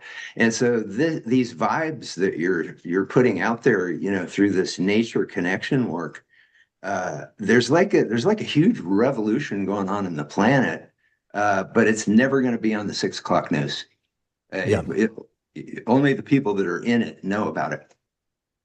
Well, hopefully, as the climate catastrophes continue to increase, which they will, unfortunately. We've gone way beyond David Suzuki is very clear that we've gone way beyond the 1.5 aim of the COP meetings. As these, and with that comes instability of climate, droughts, floods, massive increases in temperature, swings of instability of normal climatic patterns, which are going to have a profound effect on agriculture and food production and all these kinds of things. As we move into these periods of trial, it's going to be very important for the human species to remember. Actually, isn't that a beautiful word, to remember, to reconnect, to reclaim that truth of being part of the expression of the body of Mother Earth. We express ourselves as integrated, harmonious members of the body of all life. As we do that, the motivation to come back into balance and to begin to be able to sacrifice normal human greed with patterns of love and appreciation and respect, as most Aboriginal cultures do, the cultivation of the energy body through our beautiful Qigong and Tai Chi systems can lay an energetic foundation for this reconnection and coming back into a deep state of communion, which could lay a foundation for coming back into balance and helping to heal the immense environmental challenges that we face in these times. Thank you, John. What wonderful contribution from you. Sharon, if you could keep the video ready in 5 minutes. Just before that, CJ, Siobhan, and George, can you tell us for a minute, each one of you, what were the highlights yesterday for the global celebration? Let's start with CJ first. Oh, the highlight. Oh, I don't know if I could identify one particular highlight. I would have to say the variety. That's my highlight, is the variety, the many, many, many different things that were done and said, the fabulous videos that were sent in. I just think the whole, as the variety of it, that was the highlight. So the sphere of variety, where there were a lot of assets that we have created in form of videos and a talk. So that's beautiful. George, you are obviously involved with everything with Siobhan and others. Did you find, apart from the variety, did you find it was easy to use the technology? And if it was, how would you plan? We don't need to know the plan for next year. What incited you and Cheryl about motivationally and inspirationally? Over to you, George. Well, motivationally, I think this needs to get out here, and as we expand, like Tai Chi Qigong Day, you take a look at the expansion here in healing, self-healing, and on the other side of the scale, you see all this turbulence that's going on. It's coming to a head. That's how I feel, and that now more and more people are going to get involved in Tai Chi, self-healing, and so on, and that's going to change the balance of things. And once you hit critical mass, then it just goes like this. So that was one of the things. The other thing is that the ease that it went through. Now the technology is here. We didn't have to do much. I mean, we set it up. We put a basic time set that people are going to have. Somebody had 10 minutes, 15, and if they didn't do it, or they went over a little bit, which we tried to obviously avoid. What we did is we left a few minutes at the end of so Siobhan and I could talk, and we can fill in some time and introduce into the next. But if it went over, we had the time there so it'd fill, and it worked out perfectly. So once you set it up, and we tried to get a theme, we did a section on cancer, we did a section on the heart, and then we added things like osteoporosis and osteopenia, and arthritis and balance and seniors and so on. So we tried to set it up so you get a little bit of everything. And I thought the group that we were reaching was more seniors, like us. Right, everybody? So, and I think that went. So, and what happened is the interest from all the different things, and like Sharon said, all the different styles of coming together. I think that was you, Sharon, that said that, wasn't it? Yes.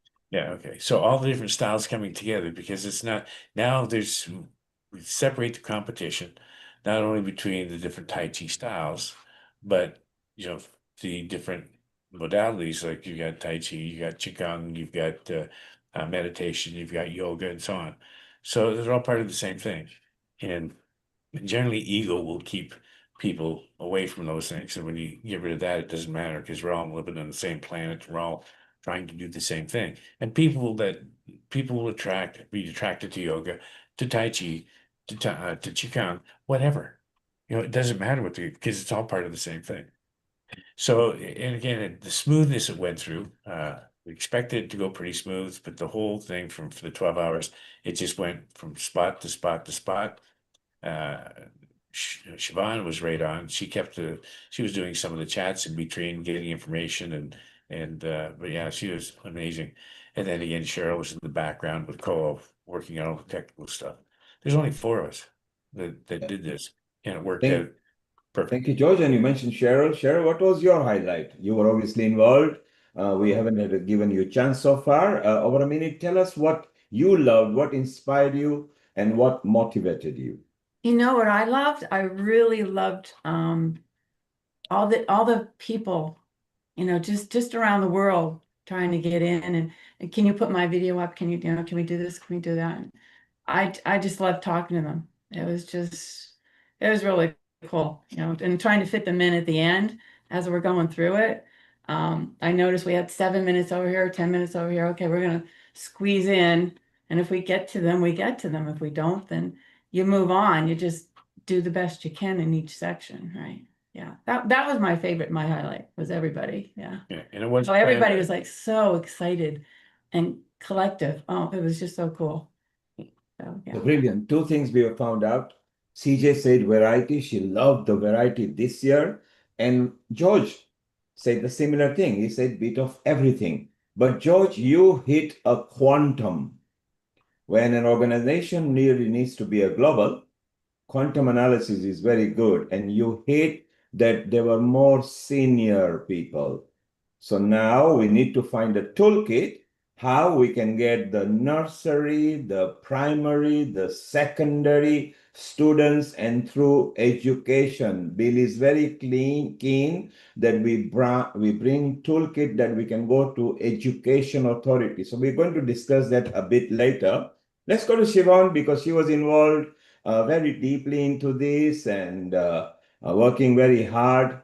And it's okay. She's rested now, but she was completely deeply involved in the Shiva. Number 1, what was your inspiration, motivation, and experience on this variety and bit of everything? Okay, that's a lot, Nil, but testimonials moved me.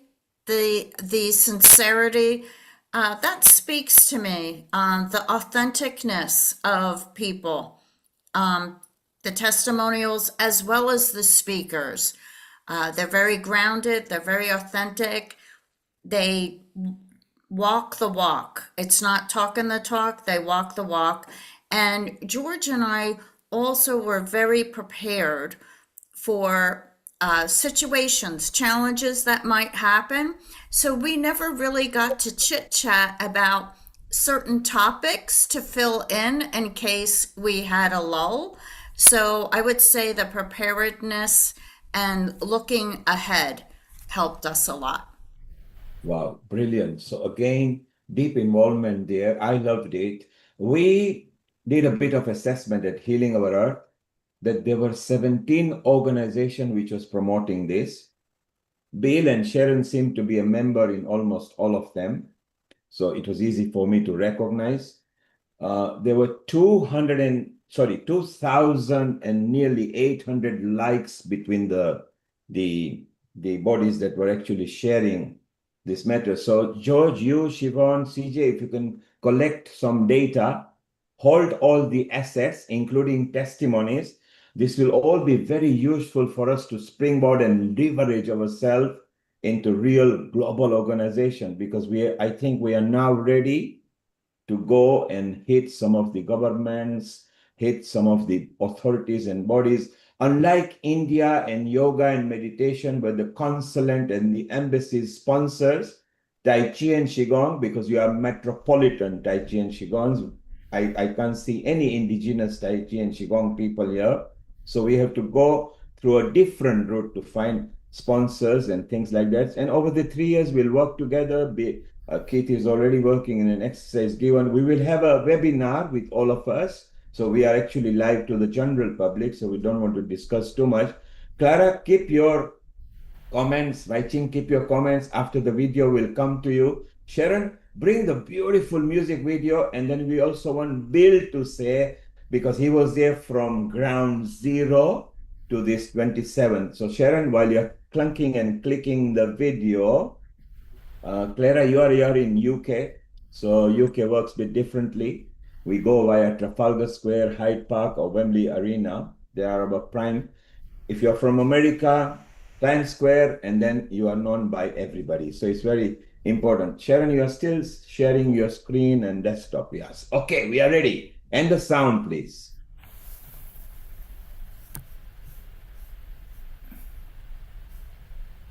Sharon, you are trying to talk. We can't hear you because you have shared the screen and you are trying to talk and you're muted.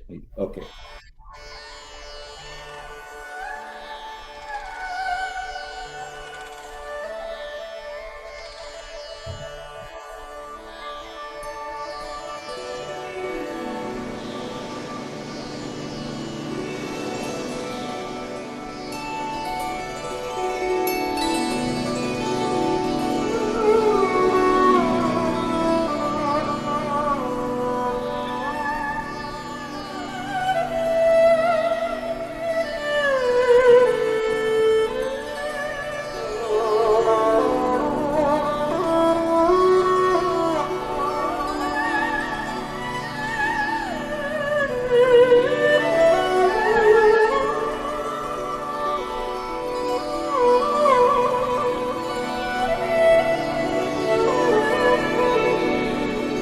The way of nature is unchanging.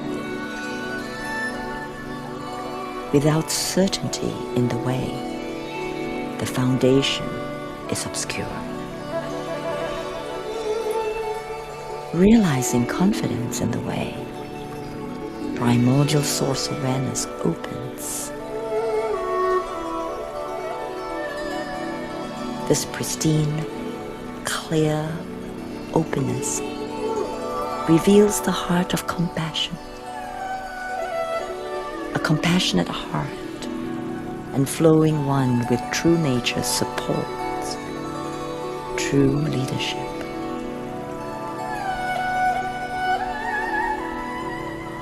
Cultivating true leadership, one realizes the sacred way, embodying the sacred way. One flows with the Tao.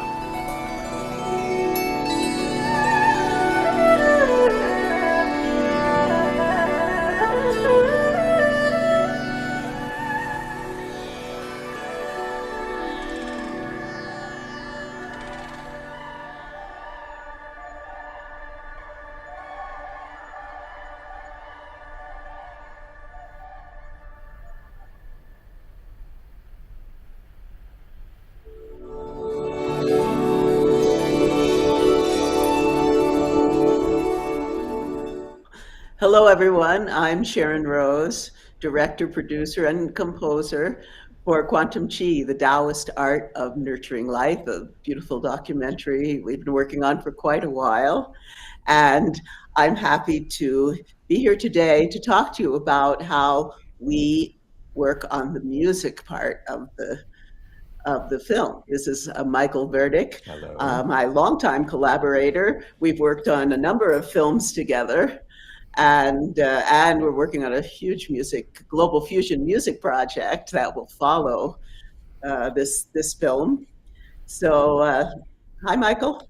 Hello, Sharon. Maybe we talk about how we work, because it is a little unique, you know. During the pandemic, you and I decided that we wanted to work together more. We had a lot of time. And during that time, I had started a film project just before then called Respect. And I was working on that and using some remote software. But SessionWire kind of was a game changer for us. SessionWire allowed us to do things that I thought were easier and better than some of the other more expensive software. So, Sharon, you're in Colorado. I'm in Los Angeles, and we've probably done maybe over 1,000 sessions on this. And it feels to me like we're right in the same room. And the reason it does is for the folks at home, if you imagine that you're working with Zoom, this would be a much better version of that and geared up for audio production. We're not limited by where we can work. We could work on the East Coast, we can work obviously around the world, anywhere where internet connection is available. And this allows us a freedom to work with people in ways that we could never do while booking regular studios. SessionWire has allowed us to work not only Colorado in 2 places in Los Angeles, but also with an artist named Jay Bing Chen, who is the star of the Tao, a virtuoso erhu player, who also plays Junghu. And one of the unique things about this particular piece, and it's not just this piece in terms of quantum chi and or the soundtrack, because she's playing it throughout, is that Junghu normally, traditionally, is not a featured solo instrument. Jay Bing's working environment was a challenge for us because we couldn't find a studio that would use SessionWire that she could go to easily. So mother of invention is that we created her own studio environment. So Jay Bing could perform while I ran the session from Los Angeles on her computer in San Francisco. Now, this isn't the only session that we did remotely besides the 2 of us. Sharon, you want to explain the Malaysia voiceover that we did with Amalia? Yes, Reverend Dr. Amalia Wai-Ching Lee, who is associate producer of Quantum Chi, but is an extraordinary Qigong master and healer. She has a beautiful accent. So I asked her to record what we did was we took chapter 16 of the Tao Te Ching, Lao Tzu's famous work, and I had my friend John Milton do a reinterpretation, modern reinterpretation of that. So then she was in Malaysia, and so we found a studio in Malaysia where they downloaded SessionWire, and we were able to work with her virtually, be there, see her, and guide her through her interpretation of the words. And that to me was extremely exciting. One of the things, Sharon, I wanted to show is I wanted to show how we comp or compose up multiple tracks in SessionWire. So Jay Bing's performance is this track here that you can see. And below it are numerous tracks that we use to combine to make this track. Now, there's color coding going on because what we're doing is we're grading different things that we think, oh, that's really cool, this is great, let's try this. And so each one has a different color. And you can see up here that the comp has various colors going on. And that is how we comp her. We use generally 7 or 8 tracks. And I like to say that, and I kid her about this, but it's really not totally a joke, is that we make her do more tracks because we love hearing her play. She's so good. That's basically what we've done with the Tao. There are other things on the Tao, and there are other versions, one that's a meditation version. Being a meditator for many, many years, I found that it's just lovely to have music that puts you into these very altered, relaxed, harmonious states. And this piece, everyone said that they say, oh, I'm so relaxed. And so we thought maybe we should extend it and add binaurals and other aspects that will really put people into this very deep, relaxed, harmonious state.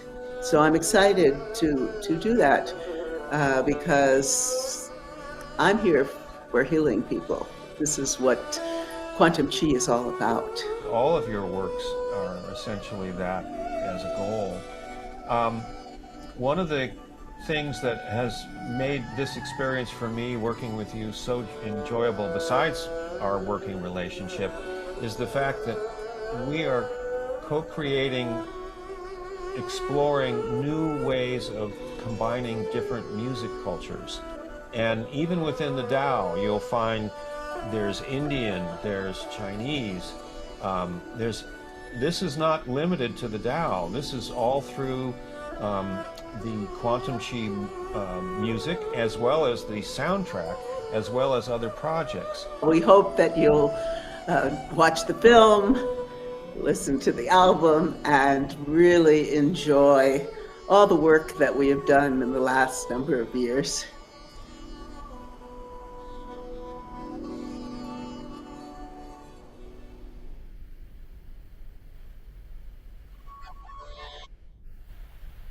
That was beautiful, Sharon. Thank you for sharing behind the scenes. And as you become famous, you will be required by the documentary televisions and people wanting to know behind the scenes documentary, which you've already captured. And the sensuous woman that you saw at the starting, she's still here, beaming, smiling from Singapore. Wai Chin, you saw that. And we've actually been showing different versions. This is the latest one, but Sharon, who has been here for nearly 5.5, 6 years at Healing Our Earth, and every time people love it and they enjoy it. Let's take some comments on what they think of the latest stuff. I think the soothing music is very beautiful because music is international. One doesn't need to be of particular nationality to understand the music. If it's the lyrics, that's a different case. Here, there was a music, so it's so beautiful. John, you are here and you mix environment with meditation and Qigong, Tai Chi, yoga, meditation, all goes hand in hand. What did you think of the lovely music and the way how Sharon has involved people from different states as if they're in the same studio? Over to you, John, for a minute or two. Yeah, I thought Sharon did a wonderful job of integrating so many different cultural influences on energy cultivation. And the music was a beautiful expression in sound of the core teachings from the Tao Te Ching, which is one of the most profound books on the planet. And it was a real honor to work with her, and especially because she had this multicultural context. She's got a very strong background in Indian dance and music, as well as, of course, in the Chinese systems. And I think she brought this multicultural perspective into the film in a really extraordinary way. And I think that will allow its reach as it begins to be better known around the planet through all these awards. It's winning a lot of awards right now. Sharon and I have both been astounded at how successful it appears to be becoming. So I salute her in this extraordinary piece of work. It's really, I think, going to be a big benefit to the planet and helping people begin to engage much more deeply with Qigong and Tai Chi. Thank you, John. Is this available now? As you said, multicultural. Her background for more than 55 years with the classical Indian tradition with the super guru, Sitara Devi, has actually brought it into culmination of merging the culture. Wai Ching, you are a part of it and you are an associate producer as well. You've been with Sharon. Both of you are very close friends of each other. Every now and then you meet with whoever travels to whichever country it is. How do you feel now that you've seen it from the original version developing to the latest one that will be released? What's going on in your mind for a minute or two? Tell us, please. Oh my goodness, my heart is so full. I mean, from the very first time we met, Sharon online, and she was looking for another teacher to interview, and she said I was the only one with quantum in the description of the Qigong that I was teaching. And then we spoke for 3 hours about dance, all sorts of all genre of dance and music, and that great sisterhood and our priestesshood, and it was just a love at first sight, literally. And then we met, and then we kept deepening, as you know. And this time, I met John also in Creston, Colorado, and visited him, and he gave me the story of the Sasquatch, right? And That's the Bigfoot visiting him, and it was like, oh yes, he's speaking my language. It's mysticism, right?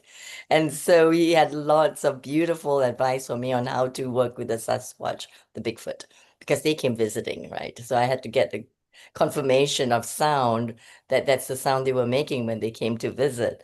So it was very interesting to be invited to interpret the rendition of John's Tao Te Ching, and it was such an honor to really deepen into it and then to just uh, literally go with the flow in Malaysia with Michael and just going through that over and over again. It was like deepening me. And at the last point, I could hardly speak because I was so much in the space of Tao. Right, Sharon? I mean, it was like, oh, when we went, it's like, oh my goodness, I was just in another place. It just transported me. And to watch it now manifested, right, crystallized in a on film and in music and image, it really brings to me the thought of how this timelessness of our wisdom and the teachings of all the people here can be so encapsulated to share. And this is the power of modern technology and the media of film. And I'm so grateful that we are able to do this, that we can create avatars of ourselves to be with people. And for the next generation, which I know that all of us here, we are really concerned about the legacy for the next generation and the generations to follow us. You know, with CJ and I, we are very keen on that. I mean, as she mentioned, we were going to, she still is, and I'm not, unfortunately, going to present on Tai Chi and Qigong for children at OSHA Institute, Harvard Medical School. But we are very keen to keep really this legacy, and I feel that this is I'm so grateful to be part of this and continue to be part of this with all of you. Brilliant, Wai Ching. And for those who maybe didn't know, those who are watching to us on YouTube, Facebook, Instagram, and a website, the soothing voice at the opening was Wai Ching herself as well. And she did a lovely voice together to match the melodious music. And talking about visit, Hannah, Sharon actually went and met John last, I think, just a couple of weeks back. So their bond is still growing. I loved it as soon as Sharon showed the video to me because they're all three of them are close to me. It's so nice the way Sharon keeps all the connections together. Pete, George, you and Cheryl were obviously watching this, and you show the whole movie is not out into the public yet because this is just a teaser that we are showing. What was going on in your mind, the soothing music and the description? George, over to you and Cheryl for a minute or two. I was doing Qigong in my head with the music. It was beautiful. Oh, just wait until you hear the full. We're 50 minutes into this Endless Grace, this meditative album, and I listen to it when I go to acupuncture treatment or massage, or I'm doing my Qigong practice. And it just really puts me in this deep state. So I'm really looking forward to finishing it so I can get it out to all of you. So am I. Thank you. Thank you. This is brilliant. So for those of us who are not on the Zoom and they're outside, if you got any ideas or any connection through your community, through your organization, through your school, and more importantly, if you're professional, through your Chamber of Commerce and Arts and Culture division, this is where this movie falls into, please connect anybody you know over here or Healing Our Earth. Anukul, you actually gave a testimony because you loved the moment Sharon just told you what's happening, and you saw a part of it just now. Your comments and thoughts. Anukul is the lead panelist at Healing Our Earth and also the convener for the SATA, which is Science and Tradition Association, that is information, where Tai Chi and Qigong will also be part of it because all the traditions will be merged in. Anukul, your comment for 1 minute, over to you. Thanks. My feelings are exactly what John had said. But as soon as I listen to the music, I feel like dancing with it. And that's exactly what the sound does to you. Deep inside, it sort of stirs your consciousness, and you start really joining with it. And I think that is the charm of the music. I was comparing that with the number of ragas. There's 72 ragas in the Indian traditional music, and they all are meant to go along with certain frequency of thought process. It can be in the morning, afternoon, night, and they are for different ragas. And this is another raga where I've always been very fascinated with the classical Chinese music, which is fascinating. And I just enjoy the long drawn waves that you take in, and you sort of, it sinks deep inside your soul. And that's exactly what Sharon has done in that music. And it goes on very well with Tai Chi and Qigong. And yoga, it's based, speaking of ragas, it's based on Bhopali. Bhopali raga. Bhopali, yes. And the long version also has sitar, has BJ Shrestha in it too. So the long version, I added sitar and duduk, which is a gorgeous Armenian flute, and vocal, like these vocals that our friend Beth Quist, who has come a long time ago on Healing Our Earth. She was a singer with Cirque du Soleil, and she has a 4-octave range, trained in Indian classical music, and so she comes in with these, no words, but these harmonies that take you really, wait till you hear this. Bill's heard some of it. It takes you totally into this like very, very amazing dimension.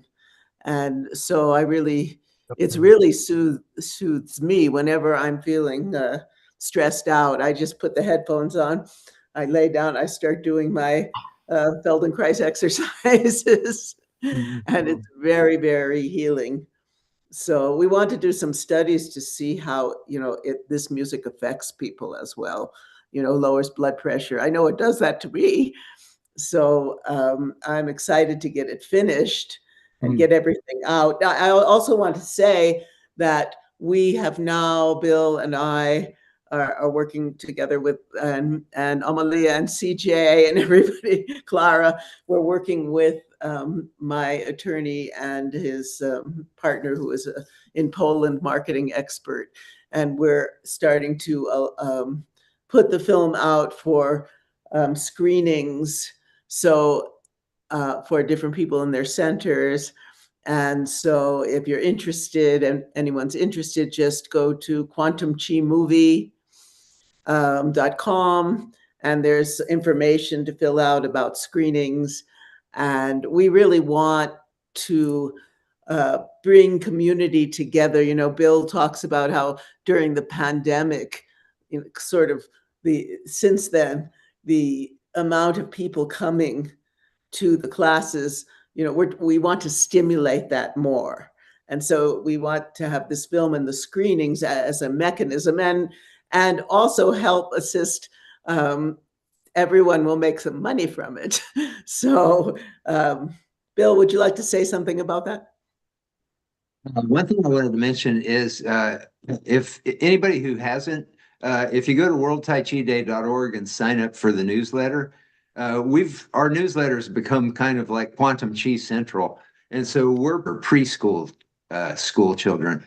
And I want to a session on ADHD and how in 28 hertz and various other hertz which sort of match up with the frequency of your magnetic waves that generate from it. And there are quite a few interesting studies I was going over. But it's not a question of merely doing that, but also connecting yourself to your consciousness levels. Now, that a child will not understand consciousness, but they can certainly see the flow of thought in their mind. And they should be told to say, all right, tell me what exactly is going through your mind this second. And once they realize how to look into the thoughts in their mind that float around while you're listening to a class or anything, it may be worth telling them, all right, if you've got these feelings, why are you getting them? Where is it coming from? And see if you can keep that away and try to concentrate only on this.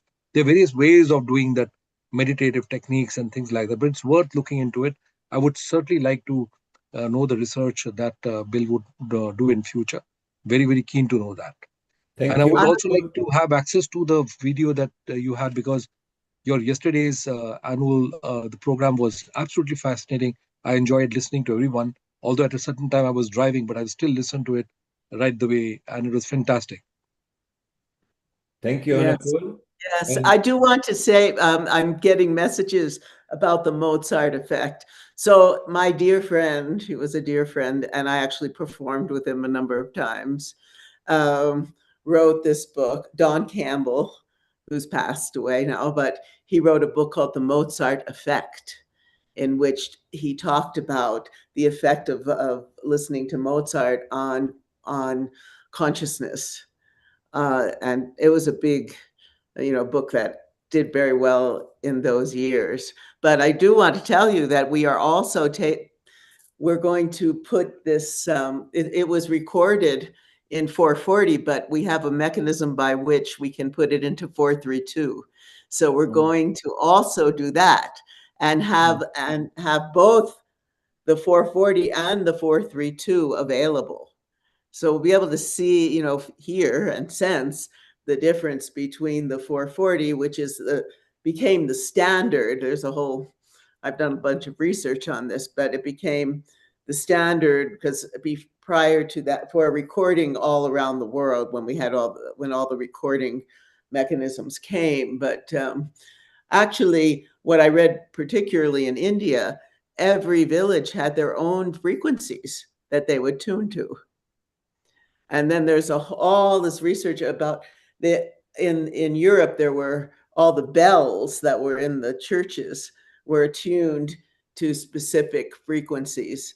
And those frequencies were different from village to village. So then at a certain point, they decided, I think it had to do more with recording. There's, some people say that it had to do with affecting consciousness in a taking all these amazing frequencies and narrowing it down to bring people more into kind of a materialistic, not spiritual way of being.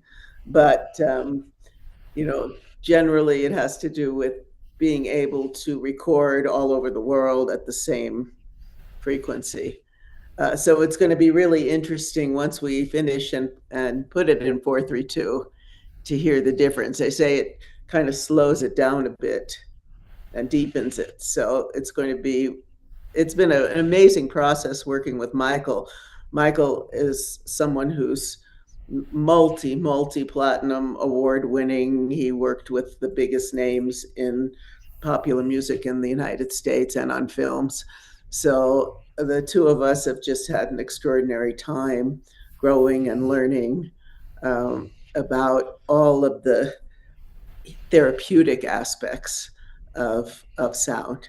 And my background with Kathak dance and the music, North Indian classical music, and the depth of that with the ragas and with the talas, the rhythms, just has served as such an amazing, and the spiritual aspects.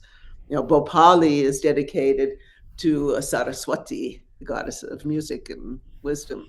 So it's just amazing when I encountered, all of these ragas and the different times of the days and the different effects they had on you as a human being. It just really serves as the basis of really my training in India, of everything that I do.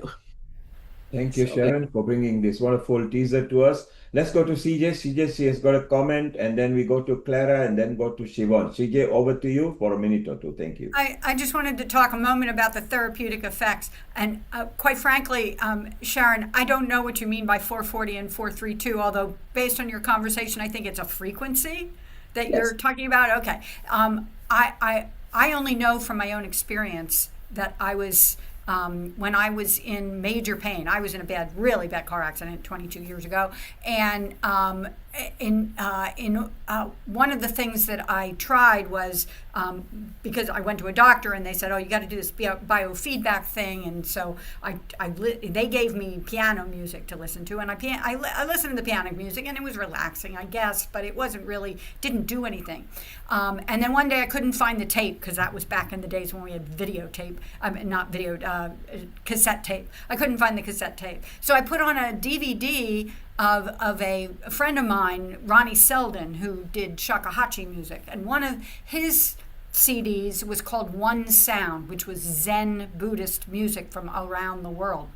And so I was absolutely astounded, shocked at how big a difference it made in my pain levels. I listened to One Sound Zen music, and suddenly my pain levels, which the piano music would help a little bit, but the Zen music, way down. Suddenly, 10 minutes with that music, and it wasn't really music, it was chanting, but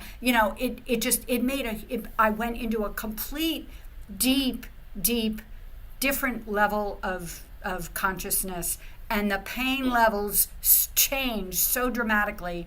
It was such a dramatic change to me that I then started using that music every week with my massage therapy, until my massage therapist said, I can't listen to it anymore, you got to stop. So now we just do flute music, Indian flute music, which seems okay, but not nearly as good. I am very interested in seeing that meditation music. I want to try it and see if that gets me that level that the Zen music did. So, 432 is the frequency of the heart. I did not know that, so that's really cool. Anyway, I just wanted to share that. Thank you, CJ. And let's go to Clara. You saw the teaser. What are you looking forward to it from there? What, quantum chi? Yes, we are talking about that. Oh, the teaser. yeah. No, there's so much information here. I just want to go back to the Mozart effect. So I played Mozart to my son in the womb, and he's a musician now, a professional musician. I'm sure that must have helped. But no, I love all of that frequency music. I can't wait to hear the Endless Grace again, which Sharon has been teasing me with, which I'm very grateful for. But I know it's going to be a huge addition to my own practice, so, and to be able to share that with others. But I just wanted to sort of feedback to you a bit about the inspiration that as a collective we are creating together in the world. I know you know this, but I want to honor it, and it's big and it is growing, and there's a momentum here that it wants to happen, as a lot of you have already spoken into. And quantum chi as the high level artistic piece is spearheading this next wave, this momentum of getting these healing arts out to many, many, many more people in all these creative ways. And that's one of the things that came up through I had like 8 guests on Chi Time, that's CHI time on YouTube, as part of my offering for World Tai Chi Qigong Day. And there was a conversation that came up around the frequency, or the energy of healing and creativity. Is something that Sharon and I spoke about as well. And I wonder, Sharon, if I'd maybe even asked you this on the interview, was that because you've been steeped in the Qigong now for like 10 years plus, and I know you've got a lot of other modalities, but particularly with the Qigong, has your creativity in music really enhanced because you've been doing more Qigong? So I'm very interested in the creativity aspect and what that is going to spark for people, as well as the healing, which we know is so important. But my goodness, we need some creative geniuses to help us at the moment, and for us all to be able to receive the creativity that wants to come through each and every one of us for the gifts that we're offering, all in our different ways.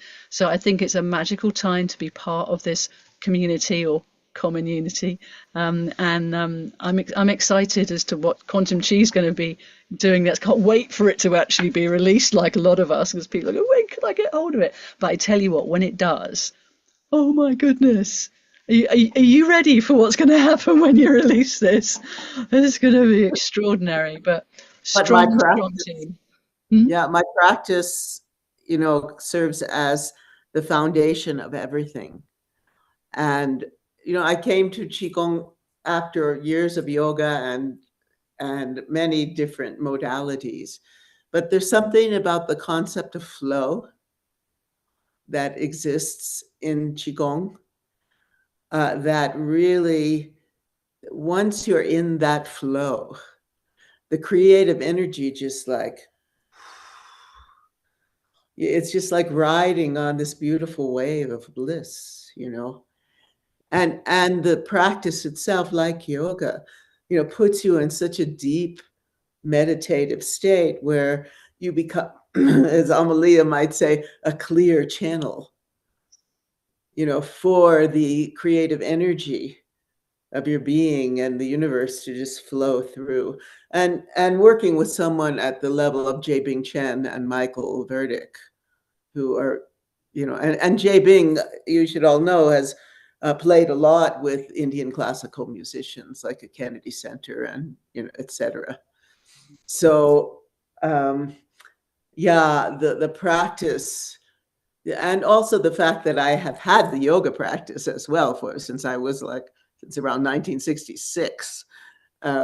That really, and then of course John's words for the Tao. I mean, I remember when he first gave me, because we talked about this and he gave me the words, and I was like, and wait till you hear the entire music video. That was just a little taste. I thought that part about, true leadership was really important to put in the trailer, because we need true leadership right now in alignment with the Tao. But I'd like to, Siobhan, who has been very heroic in sitting for all day yesterday with George, I want her to give her comments so she can go rest.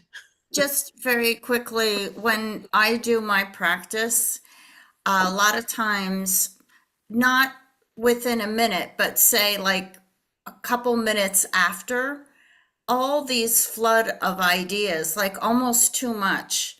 And I feel I don't have enough time in my life to accomplish all of them, but the creativity that happens for me personally, I don't know if other people experience that, but doing the Qigong practice, because it is a moving meditation, I have a lot of inspiration and a lot of ideas.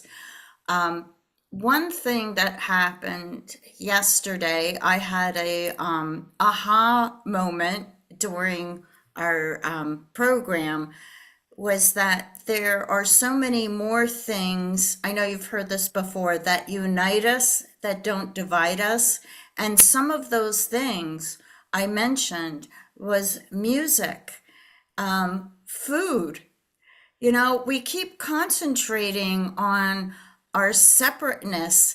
And, even one of the speakers, I don't know whether they said it out loud or texted me, but they were surprised too to see how many people in Tehran were, celebrating World Tai Chi and Qigong Day.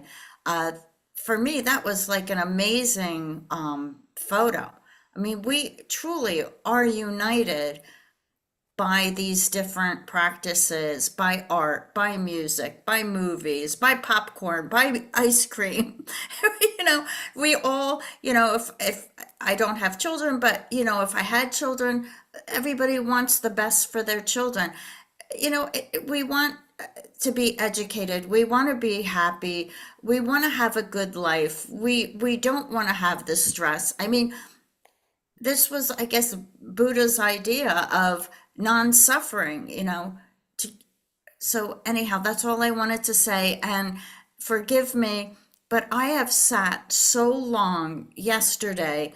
I need to play in the dirt. I need to be with my garden. I need to practice self-care. I teach it. I've got to practice it. And Sharon and and all of you, I love you, but please forgive me. I've got to take care of myself right now. May I be excused? You gotta forgive me too. And George and Cheryl too. We need our rest. Is it okay if we leave? Yes. I'm sure Siobhan, we are shortly closing anyway after just one more video. Thank you, and wonderful job yesterday. Wonderful job today. And thank you so much. May Earth bless you forever and ever. Thank you so much. Thank you. Bye-bye. George and Siobhan. Bye-bye. Bye. So Sharon, now Yes. Anukul has a comment. Then I want Bill to have 2-3 minutes to conclude how he felt yesterday and how the World Tai Chi and Qigong Day is gone. And then Sharon, you can conclude. Anukul, your comment please, and we go to Bill. Yeah, just actually a question, not exactly comment. What is a correlationship between hard metal music that we people tend to enjoy these days in the pubs or in the various dance programs that they have? Hard metal music, very dance which does not appeal to me at all, and also the modified Bollywood music, which is a sort of combination of all these peculiar music. And I confess, I invariably leave whenever these music start, and I feel very uncomfortable. Um, what are your opinion about this? Is it a concordant type of music? Is it a discordant music? Does it lead to more ADHD? Does it lead to less ADHD? I'm not very sure. Or does the ADHD, those people who have got ADHD will enjoy this more than the other ones? I see people walking about on the road with their earplugs, and the music is sometimes very offensive if you listen to it, but they're listening entirely in their own world. I'm not very sure what exactly is going on in their mind and their psychology, but something that I would like to ask Bill, Sharon, and of course, maybe Clara might also be able to give some opinion. Yeah, there's some work being done on water. Vida Austin has done, Dr. Masuri Emoto as well. They've, you probably know about this, the crystalline effect of heavy rock music produces like really strong, not very nice patterns within the water. Whereas if you play at the Mozart or the high frequency music, it's much more flowing. And so if that's what's happening externally to the water there, what is it going to be doing to the water inside people's systems? So that's just me chipping in there with that idea. Amalia. Yeah, I have a confession to make. I kind of enjoy the music like that sometimes. So it depends on where we are in the mood and the effect that we want to create. Like some of us are so, sometimes we need this kind of energy to take us to the next level of activity. And sometimes to get into dissonance, it's like a deconstruction of reality, of food. And then we can also deal with the harsher, denser energies of the world, which I'm asked to go into. So I find that it has been valuable to get into that state of sometimes the techno, because that actually reflects the shamanic, repetitive drumming, that comes from that practice of getting into a trance state. So it does take you into a trance state. It depends on where you want to go with it and the intention. That's always, even in Qigong, it's like where the intention is, and with the music is where do we want to go with that? And so it's perfectly fine if we don't resonate with that music, because we don't. And so we don't listen. That's country and Western drives me nuts. So I can't handle it. And it's like that would be torture. You do MK Ultra mind control on me of country Western, I'll spill the beans on anyone and anything. You haven't heard Willie Nelson. Uh? You must not have heard Willie Nelson. Willie Nelson? Oh, sorry. Oh, But no. Shania Twain, You haven't yeah, heard the right I can songs. handle. I can handle that. And Well, also like the first night I got to New Delhi, I was so excited. This was like when was it? This was like 1983. So I'm so excited. I'm finally, I'm going. I got off the plane. I was, we went out to dinner at this restaurant, but they had a country western band. I was like so excited. Oh, I'm going to hear tabla. I'm going to hear sitar. And there we are. And it's country western music. It was so, but can I just are you done? Sorry. Can I just tell a story that I was in Indian neighborhood of Singapore, and then we were invited, one Reiki teacher, Chinese, and myself were invited to go, and the music was full on tabla and bhangra, everything. And he had the worst stomach ache possible and a headache as well. So what happened, he did was he closed his chakras. He closed his chakras, and so what did that happen? It created resistance against the sound waves coming to his body. He closed it and he was like resisting and fighting it. Whereas I enjoyed it. I was going like, yeah, yay, and then opening everything up and then going. And so I was flowing with the music and getting into it. So that's the difference. If you want to get into heavy metal, cool, that, you got to wait till you have the right headspace for it, and then you can do some head banging. And then you just try it in safe environment, cool, if you want to do that. I tell my students, when I sit out in the backyard in the spring and summer to meditate, you hear the traffic noise, and the city noise and everything like that. And when I first sit down, it feels intrusive. It feels like that noise is intruding on my life. But then, once I let go, let the pineal gland let go, and then you go into that kind of connected state, then the sound vibrations just feel like they're part of your field. You know what I mean? And so that sounds like a lot of the way that you're approaching the music, Amalia. Yes, and thank you for bringing that up, because that's how we meditate. So when we are meditating, nothing else around us bother us. Traffic noise, people talking. No, we are just right in It's all part of the experience. all Yeah. part of it. Because to be in the center line, which is part of the practice of Qigong, is to be able to hold polarities, the yin yang, and then everything, noise and stillness. The important thing is to arrive at the stillness within, and then everything else is still. Yes. Harmonious.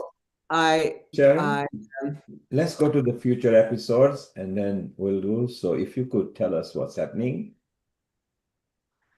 Self-care, self-love, Sunday, 3rd May, 2026.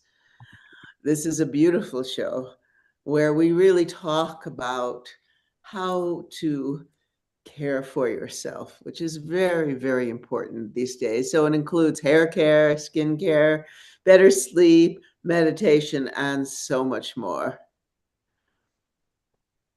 Then International Mother's Day, the heart of the home, our eternal beacon, where we pay homage to all of the mothers on the earth, how much they do for us. Then mental health awareness. This will be a wonderful one for some of you to come on, because Qigong and Tai Chi really have benefits for your emotions, working with your emotions, etc., and your mind. So mental health awareness, action for yourself or someone else, for all of us on Sunday, May 17th. This should be a very informative. Talk about saunas too. We should talk about saunas that day, because saunas are the best antidepressant on the planet. They create massive amounts of endorphins. There's no high school kid should be on antidepressants. He should have saunas at his school. Yeah. Oh, that's very interesting. Oh, yeah. Then, one of my favorites, yoga and meditation on Sunday, the 24th of May.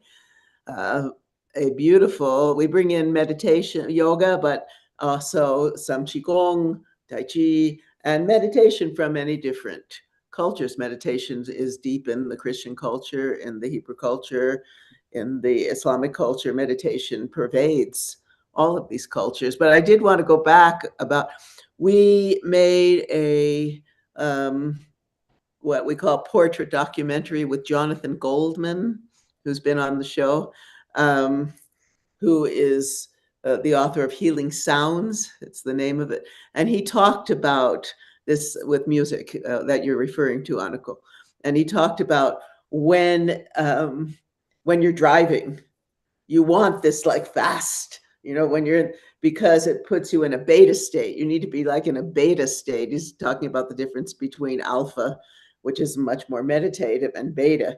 And so he thinks that the music for that kind of music you're talking about, the real fast, intense, that it helps when you need it, when you're in a situation like that. I personally, the more I work on this meditative music, the more sensitive I become on every level. And I find it very difficult, especially if the words are kind of like toxic.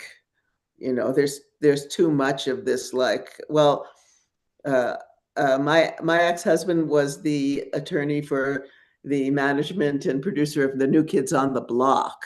And so we were at kind of around the height of the Western pop music scene when rap came in, and when that kind of like really not very sweet to women words and kill everybody, and wasn't the corporate industry. The corporate industry pushes that stuff.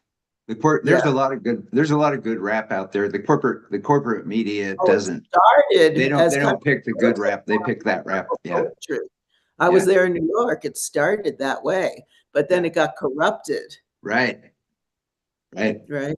Yep. Just like rock music, Yeah, they took all the love and peace and revolution out of it, and they just left the drugs and sex in. That's how corporate media moves things. Yeah. So we are the counter to that. CJ, it's really lovely to have you with us.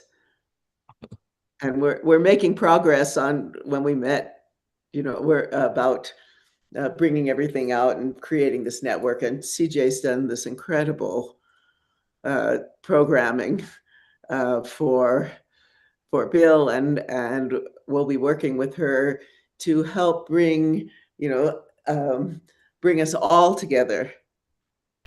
And it's basically to enable people to, like Tai Chi teachers, to be able to manage their Tai Chi business and get more clients and do all that other stuff. It's not quite ready yet, but I use it to manage the festivals and the other events that I do. And so eventually, very shortly, probably before the end of the year, it will be available to the public to be able to use it to manage their own festivals and do their own, like for example, MailChimp has recently taken away all of their free services. You can't use MailChimp anymore to send out emails to people for free. For years they had it, you could do it for free, and then they started breaking it. Oh, now you can only do it to 2,000 people. Now you can only do it to 500 people. Now it's down to 250 people less than once a month, which is just insane. Nobody, and if you do bulk mail, you need to do it more than 250 people. So my services part of the services will be to be able to do that for free. But I want to go back to the music just for a second, because it just dawned on me, when I'm driving, I found the only music that keeps me up when I'm driving is the rock music that I grew up with in the 70s. So I think there's a thing in your brain that switches when you hear music that you grew up with. So I don't know necessarily that was because it was rock music, or it was because of the music I grew up with, but it wakes me up immediately when I'm driving. So I don't have to, because I don't drink coffee anymore. So I need something else, and that's what I found works the best. Now the 60s and 70s music was better music, and that's a scientific fact. Yeah. That's a scientific fact. Although I'm not sure you could call that a scientific fact. No. Certainly my nieces and nephews will argue with you very strenuously. They've done studies. Music now. There's some good. They've done studies on 60s and 70s music, and the coherence of it can be detected digitally, and the complexity on all levels. The music you're getting now is computer music. Yeah. The kids, there's no soul. Their kids aren't learning instruments. They're using technology, and they're making all the vocals perfect. They're taking the heart and soul out of the music. So you're that's why you're attracted to it, because it's better music. I watch these kids on reaction videos, young kids listening to the music I grew up with. It blows their mind. They have never heard music with that kind of complexity and soul. Yeah. I watch those reaction videos all the time. Yeah. Yeah, but that's also very interesting. The indigenous peoples are finding the fusion, of both the indigenous music and the beat of the techno, and they're using their traditional. Have you seen those world music videos where they have musicians all over the world that do famous songs that I grew up with? It's gorgeous. Yeah, play for change. Actually, my first Qigong and holistic fair, which I did, was at WOMAD, World of Music and Dance. They started by Peter Gabriel. So with fabulous bands. I mean, the genre of music, the quality was amazing. So, and now there are lots of young people doing that. I'm collecting some of the clips so I can just share that. They're Oh, beautiful. interesting.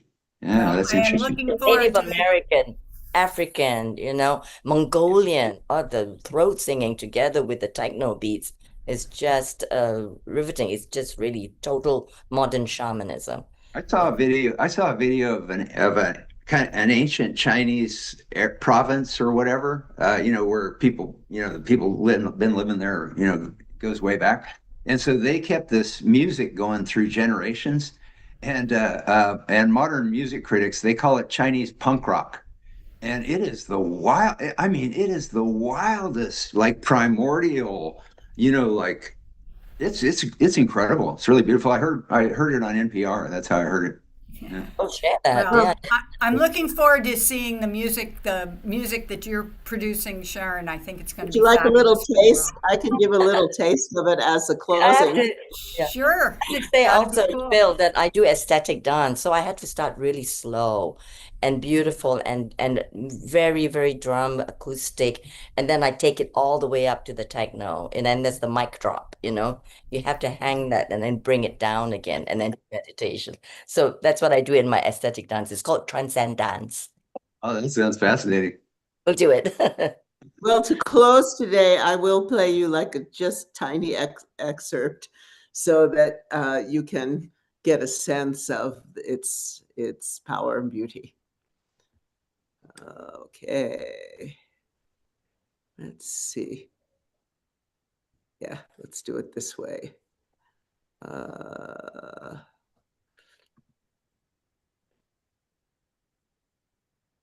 Audio.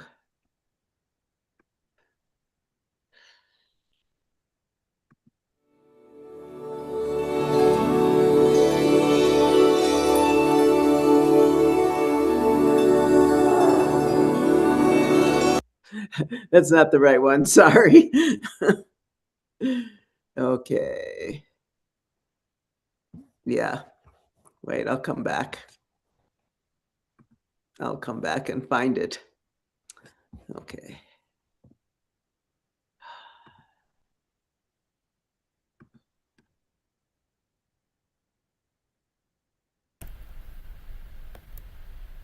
So, John, it's been a long time since you've been here. Thank you very much for popping in. We miss your wisdom and your energy. So, whenever you feel like, do pop in because you've got a lot of things to offer.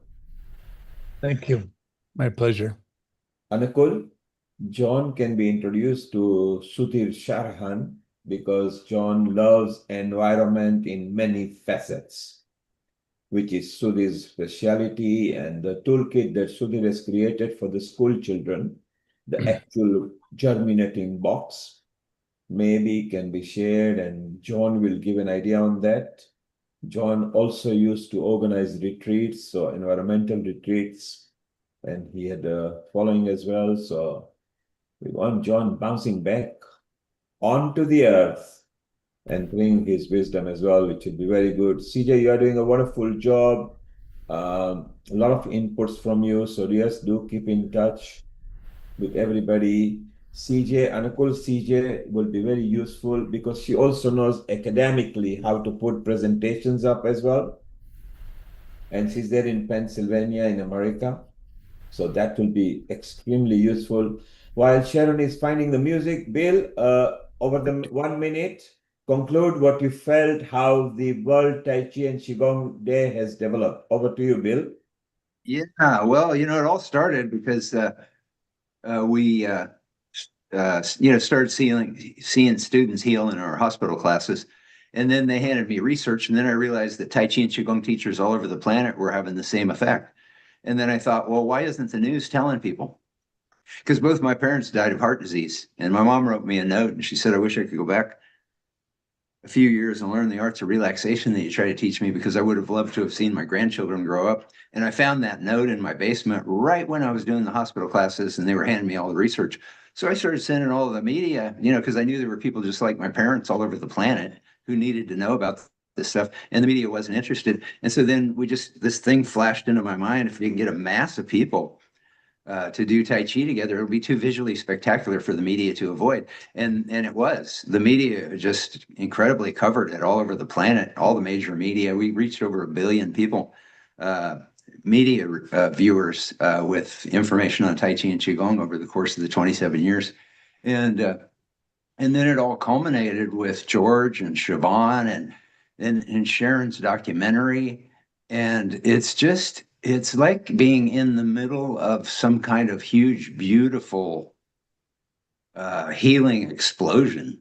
It's like I feel like I'm dreaming my reality at times, and the science shows that we do.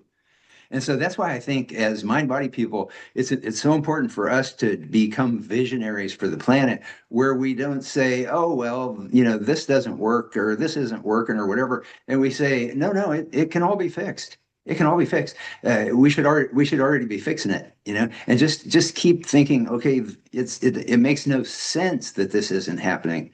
We know this is going to happen, and because Siobhan, she was working with the people at the Princeton Paralabs, and she got to know John. Who's the guy that started it? Brenda Dunn and Dr. John. And she asked Dr. John, Siobhan asked Dr. John one time, she said, you've been through so much. You've been, tormented by your peers, your scientific peers for studying consciousness and everything. And she said, how did you do it? How did you stick with it? And he said, well, because I knew I was right. I knew I was right. We all know that. We all know we're right. We all know that, kids, people, everybody ought to be doing mind body all over the planet. It's just so obvious. It's as obvious as the nose on our face right now. And so that's what we're here as visionaries, to just keep espousing it, even when people get sick of it. You just keep saying sending out more emails and more emails. Yes. Well, I mean, there is an ebb and a flow, but that's kind of another thing. But no, we just got to keep repeating the vision, and then it becomes contagious. It becomes contagious. Vision becomes contagious. So we will have a webinar or a seminar privately off, because we are live stream into the consumers, and maybe guide the correct new way of going in the current day and time. Anukul, you keep in touch. In fact, the two of the Shaolin promoters are in UK, biggest ones. I haven't forgotten, both the events were done by me, and I think they are also connected with the Buddhism and Shaolin Kung Fu, with Qigong meditation, and it was done in a big football ground. So Anukul, you can keep in touch directly with them. One is in Leicester, one is in London. They will have a lot of influence, because both the masters actually came from abroad over here. So I think if we find one or two solid name who can be part of our game, then we can bring the origins with us together with the new metropolitan Western way of thinking. Then we can merge in, and maybe healing can be the conduit, so there is no ego over there, which will be beautiful. Sharon, put your hands up as soon as you got the real audio ready. So we're just talking so that we make sure that everything is fine. Waichin, well done. Not only being part of the movie, but the way you soothingly narrated the opening bit. So maybe you can bring on more of that. The sound, the way you attract people is very important. It's the first thing we teach people when they go on a big stage. The parapsychology and the socioculture behavior of sound. It matters how you attract people or a large audience. It'll be nice that someday for us to do Times Square, Trafalgar Square, and beam each other, and that will be very nice. So let's aim that within 3 years we are at that level. Trafalgar Square, of course, is the world's #1 square, led by Times Square, and then now India has sprung in from Delhi, the Pragati Maidan, which is very big. Tiananmen Square was very good from China, but because of a poor history of what happened there, people are not very keen. Then came East Africa, South Africa, Hong Kong, which square is now governed by China. So there is a bit of skepticism there. So let's go to wherever we have got, and people like John who bring in energy, because John doesn't want anything. Now he's in a blessing stage. He raises his hand and throws the rays.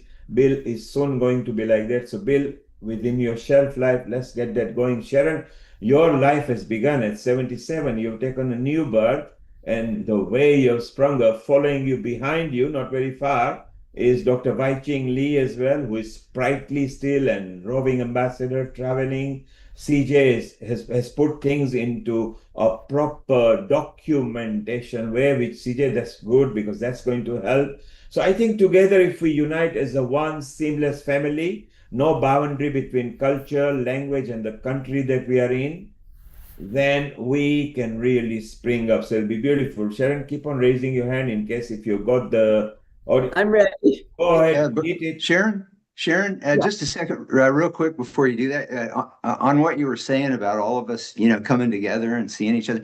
One thing I wanted to mention, somebody mentioned the events in Iran. There were major World Tai Chi Day events in 11 cities, 11 different cities in Iran. School children, everybody. It was really beautiful. So yeah, you start to see when, World Tai Chi Day, it's really changed the way I see the world. I don't see it the way the TV tells me to see it. It's a whole different world. People are so beautiful everywhere, everywhere, everywhere. Anakul, quickly your comment. Then I have an important request to make, and that is seeing the wisdom that all of music and dance and other forms of trying to tie yourself with consciousness. I would sincerely request that you try to get as much of material evidence that we have collected over time so that we can use them in Science and Traditional Association conference next year. So the more we can collect, and I'm not talking of merely what. Well, we have the resources we have at World Tai Chi Day under Tai Chi and Qigong, the Medical Research Library. That's voluminous. If you go to Global Transformation Project and you look under the science on mind body for education, the science is voluminous there. We spent thousands of hours putting all this together just so people like you would have access to it. And then also you have the Gospel of Science, second edition, and all that's meticulously noted with the source science. We've spent decades putting all this together, just what you're talking about right now. Our problem has been getting the mind body community worldwide to go use the resources. That's been our biggest challenge. We sincerely want you to come and join us there in the conference. If you can manage, that's number one. And number two is, of course, the various other traditional musics also. For example, I just enjoy the native Indian music. When I listen to that, I've got quite a few of the CDs, and I play them in my car off and on. I went to Texas, a few years ago when I'd gone there. I go for the American Academy of Orthopedic Surgeon conference every year, and if I visit Texas area, I usually always land up buying some CDs from the native Indian music, and it's fascinating. All due respect to you, I want to hear the last little bit. So Sharon. Okay. So I'm just going to give you the little bit of the opening so you get a sense. Wai-Ching, if you hang on, I've got a country music song you'll like. If you hang on, Wai-Ching, I've got a country music song you'll like. Good night. Bye.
The leaning experience.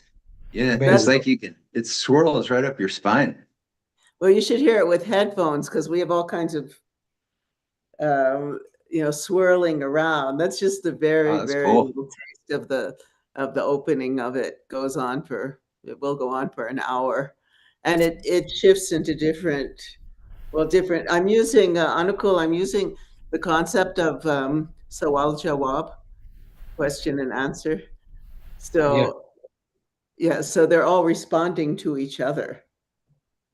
And later, that was fabulous, but I do have to go. Thank Yeah, you we all so have much. to go. Thank you. Bye, CJ.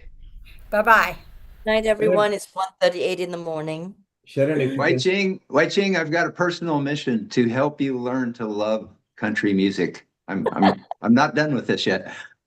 I know the good stuff, not about the tractors and the cows and the losing. No, the good stuff. I only listen to the good stuff. Sharon, can you? I know there's some good ones, of course. I'm only Sharon, can you stop screen share, please? Oh, sorry. You have locked me out, so I can't function over here. Okay, Yeah. thank you. So Sharon, if you can end up thanking everybody, and then we can conclude, please. Over to you. Yes. Well, it's been a wonderful session today. And it was a wonderful Tai Chi and Qigong day. And we hope that you all return and share your wisdom in many shows in the future. And just have a wonderful week. We'll see you next week for self-care. And that's it. Global Namaste to you all. Global Namaste. Oh, brilliant. I thought I'm in trouble because you had locked me. So I managed it somehow. Thank you very much, everybody. Wonderful. Writing is quite late in your country, so you obviously need some sleep. Okay, I'll sleep in. And Anukul, I want to tell you, once we get this done, I'll send this to you. We have a little section of Sargam, but Sargam in a way that you have never heard before. Sargam with all these harmonies and levels and layers, and yeah. That's very fascinating. I just the difficulty comes with me is that I'm more of an analytical person rather than enjoying the real depth of the experience. So I start analyzing, which is not a very good thing. So my master's in my is also Anukul, stop analyzing. You're then not getting into the depth of the stuff. And that's exactly what happens. If you take a flower and you want to see why it is so beautiful and you start cutting into pieces to see what it makes it good, then you can't get the flower back in its place. So that's a fundamental thing that I've got to get out of. Well, we have the opposite issue with this music. It puts you in a trance state. And we've had to be very focused on, analyzing every little, aspect of it. So we have to just like drink coffee or something and get into it. To get that going. Stay in your body, right? You have to stay in your body. That was what happened when I was recording. It was like with the music and then with the lyrics that John wrote. It's like the Tao was absolutely, in the clouds and with the Tao. So it's like, come back. I think Dr. Wai-Ching Lee gave something very, very fantastic advice to me. It drove my attention to the same issue. And that is that it does not matter what music goes on outside. It's a matter of how tranquilly keep your own mind. And if you keep your mind quite sort of, as you said, pretty much neutral, in the neutral position, no matter what music you get from the side, it'll keep you still in peace. You can join the music. Yeah, it I keeps agree with that. I agree with that. Keep your sanity when you're in the shopping malls and they're playing Christmas music all the time. Or any festive season. No, but I have in the more analytical way, if you see most of the places we go out for, say, a reception party at night or whatever parties, they're usually held in the evening, and you've had your meal, and then after that you have a big thing of dance music, which is absolutely rock and roll type of music. So I said, hang on, you just had a meal and then your intestine is desperately trying to digest it. And now you're jumping around like a crazy man. It doesn't sort of seem to match. And I like to talk to people. And then when there's such loud music, I say, let's go out. So in the outside in the cold, you cannot stand out for too long. And when you come inside the room, it's loud music. I said, hang on, where do I go? Then better. I sit quietly and relax and just shut my eyes. Yeah. I have a master guitarist in one of my classes, and I mean, he's a master. He could play anything. He's in a Grateful Dead cover band, and but he's frustrated. I can tell he's frustrated because he wants to create new music, and his name's Harvey. And I say Harvey because when he listens to music, he goes into left brain, seeing the chords of the music. And I keep telling him, Harvey, stop doing that. When you listen to music, just feel the music, and then that'll, I think Wai Chin was talking about the creativity that sparks. And I always tell my students, when you meditate, have a pen and paper next to you, because you're going to get a ton of ideas. You know what I mean? When you go into alpha. It's true. Right. I gotta go. My husband All the needs to best. use the studio. Tell him happy birthday, or did he have his birthday already? Yeah, tell him we said happy birthday. Yesterday. That was yesterday, right? Was it good? Yes. Yeah, your salmon you made. Do you like the food, John? We sent John Great. some. It's great. John, Okay. I'm can you also make going to see Hana today. So Great. Say hi. I will. Thank you all. Good night. Thank Good you, morning. everyone. Good great evening. fun? We'll Thank you. continue.